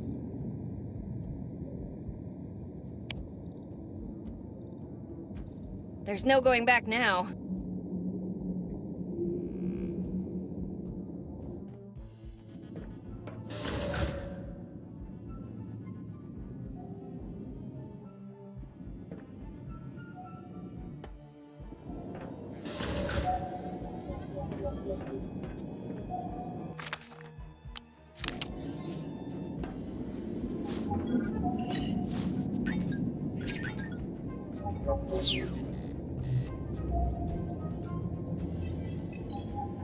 That's not how this works. It'd be terrifying to run into one of these in a dark alley. But only if the three heads managed to agree who got to eat you before you ran away.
Come to Mama, Martin!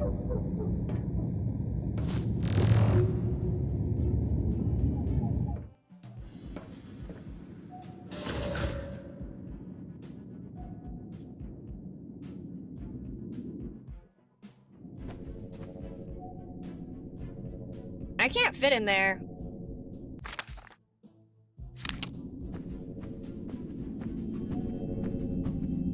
It's busted. I'll need to find a way to reach the one on the other side.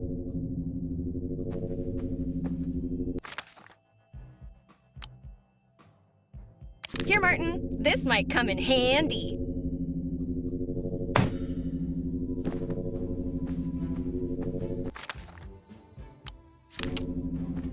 Go, Martin! Make Mama proud!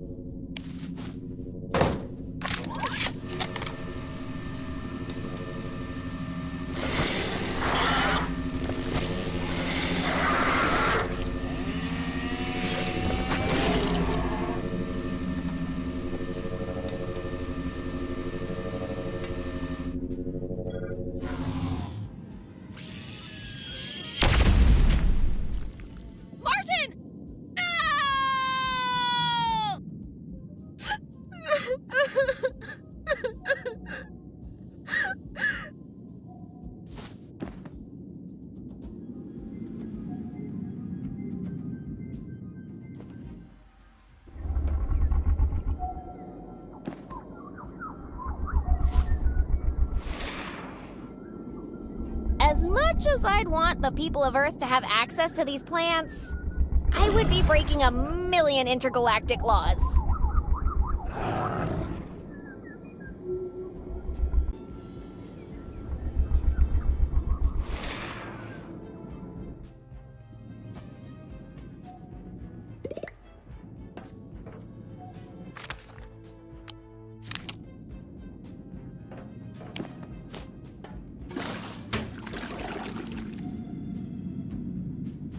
All right. Now try not to spill it all over the place.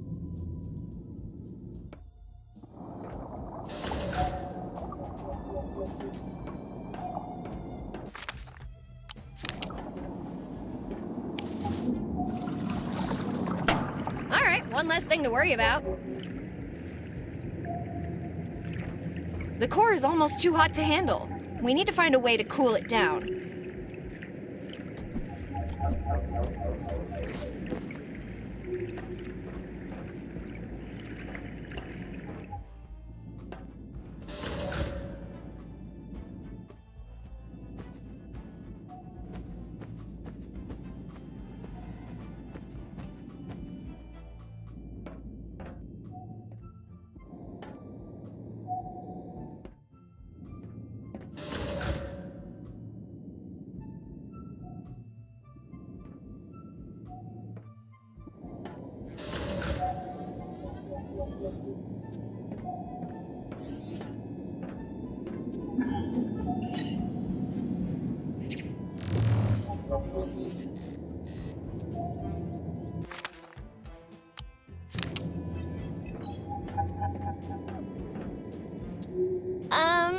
Well, this is awkward.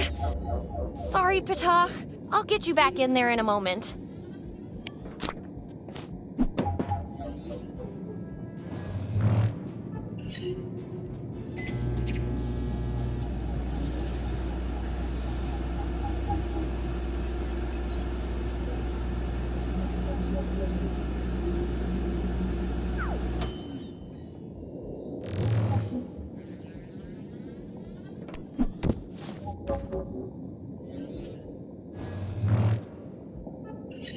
Great! Back in you go, Petah. And I promise not to bother you again.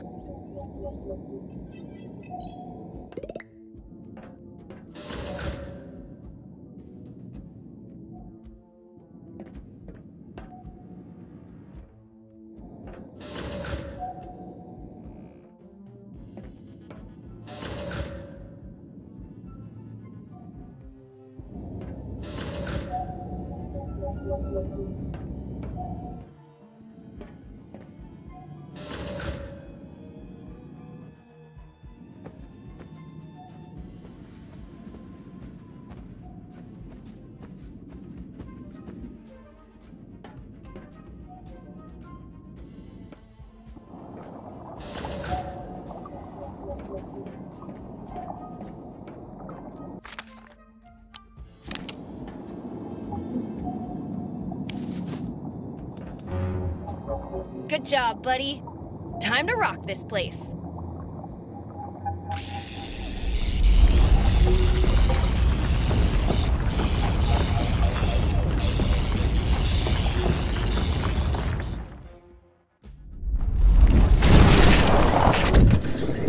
Well, I hope sacrificing the engine was worth it. Otherwise, we're screwed.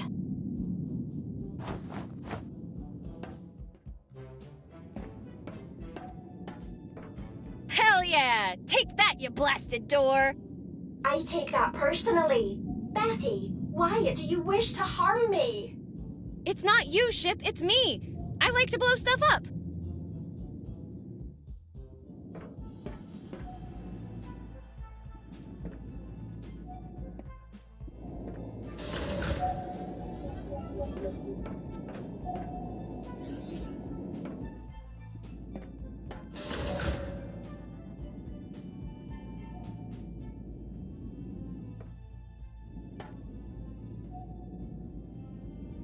Last time I did something like... This door is only going to open if we power it up.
I will call her Violet, and she will be mine, and she will be my Violet.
Okay, Violet. You're about to learn a very valuable lesson about the cruelty of this world. I'll never forget you, Violet. Oh, Oh no, this is going to be horrible. I can't watch.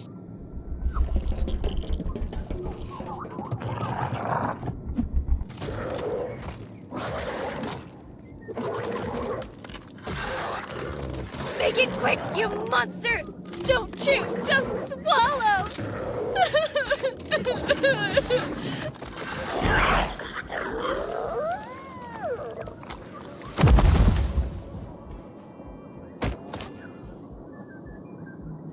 Jeez, some freaking crew, Violet!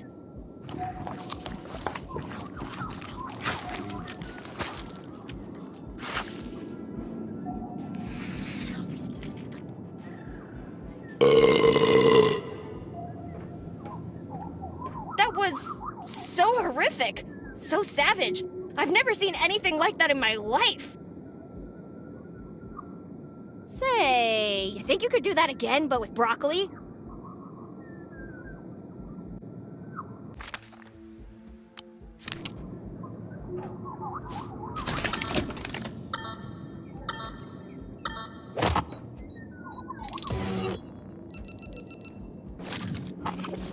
Fully charged.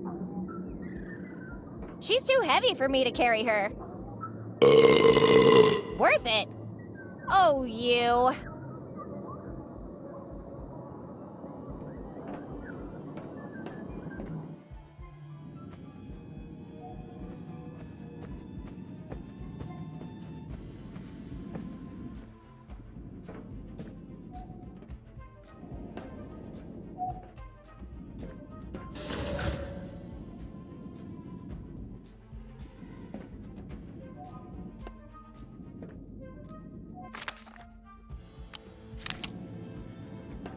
This is it.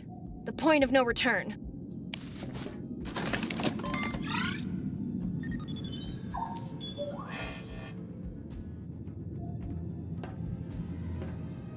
Time to show this intergalactic piece of trash what we're made of. Showtime!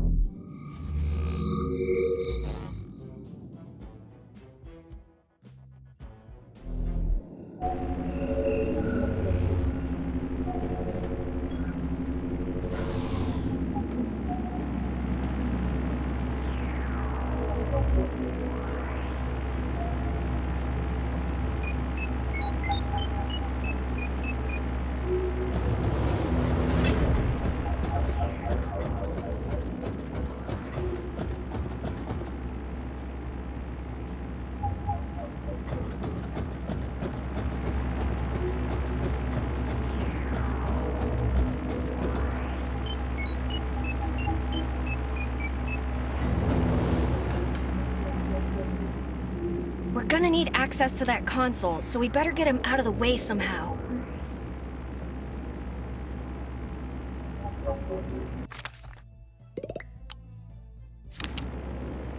Is it too much to ask you that you get rid of Trenzor first?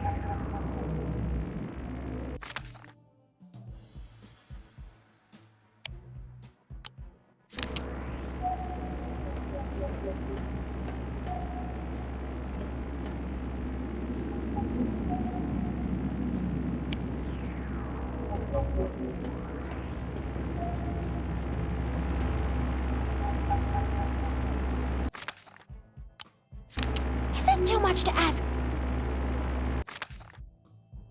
This thing's only... And, you know... Distracting Trenzor sounds like a good idea, but I'd try to lure him away from the console first.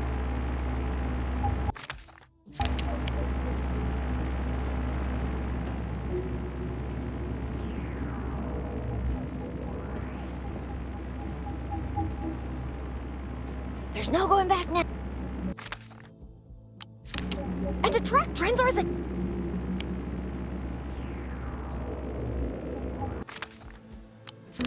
Is it too much?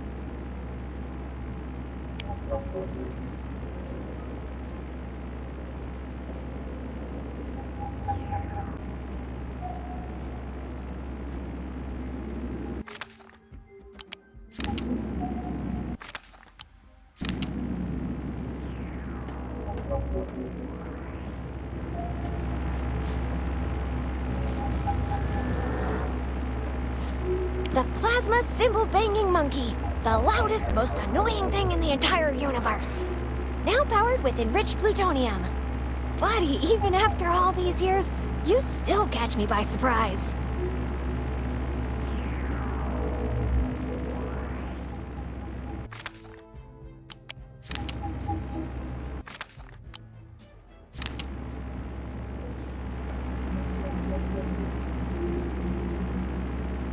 Fly, my pretty!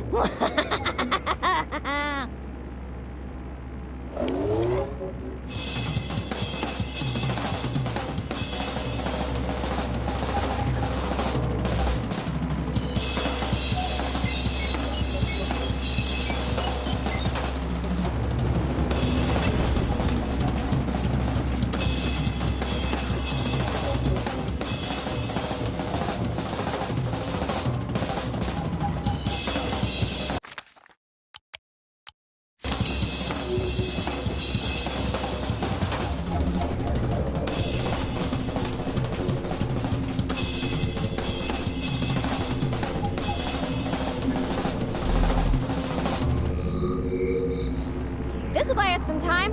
Now what?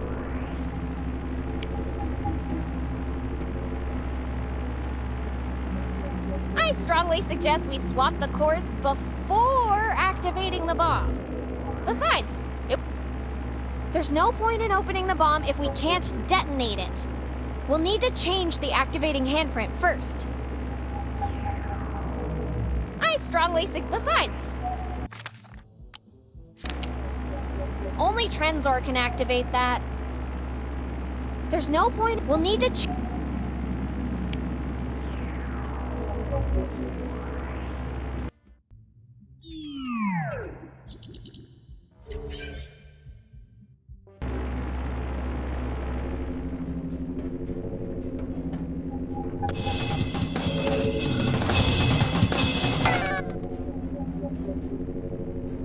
Patrick, no!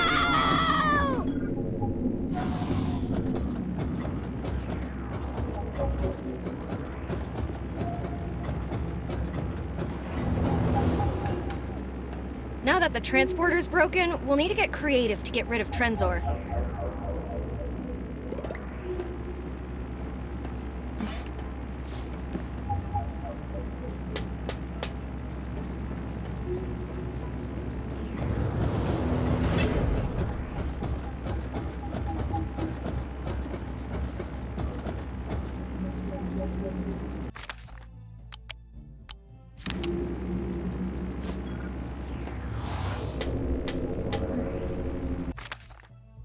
If you keep that up, and before you ask no...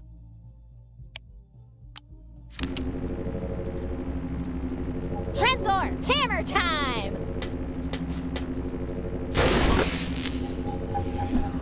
That'll show you! This should hold him, right? I mean, we gave him a good whack back in town. Hopefully he'll be too damaged to find his way out of here before we do. Okay, we're in the clear. Just swap the plutonium and put an end to this.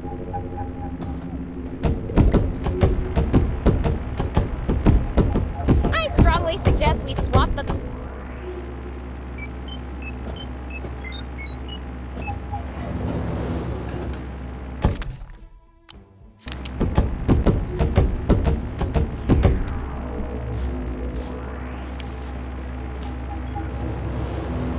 Well, would you look at that?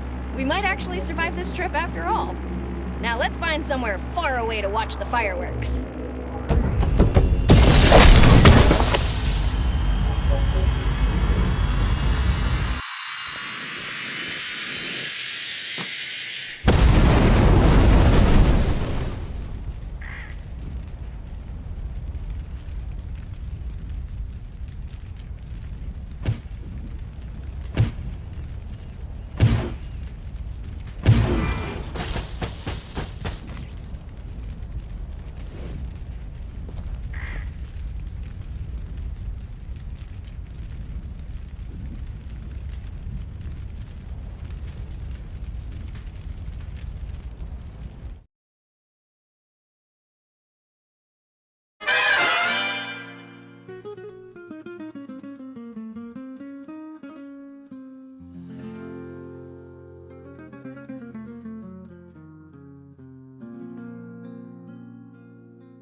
Bien, pues hasta aquí el vídeo de hoy. Espero que les haya gustado, que les haya sido útil, interesante.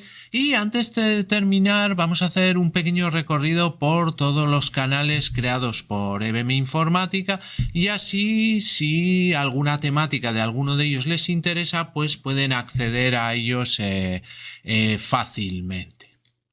Bien, el primero y el canal más grande es el canal de EBM Informática, donde tenemos tutoriales de todo tipo de actividades del mundo de la informática. Tenemos cursos completos como de Word, Excel, Access, Photoshop, trucos y diversas explicaciones de aplicaciones normalmente de PC que les pueden ser muy interesantes.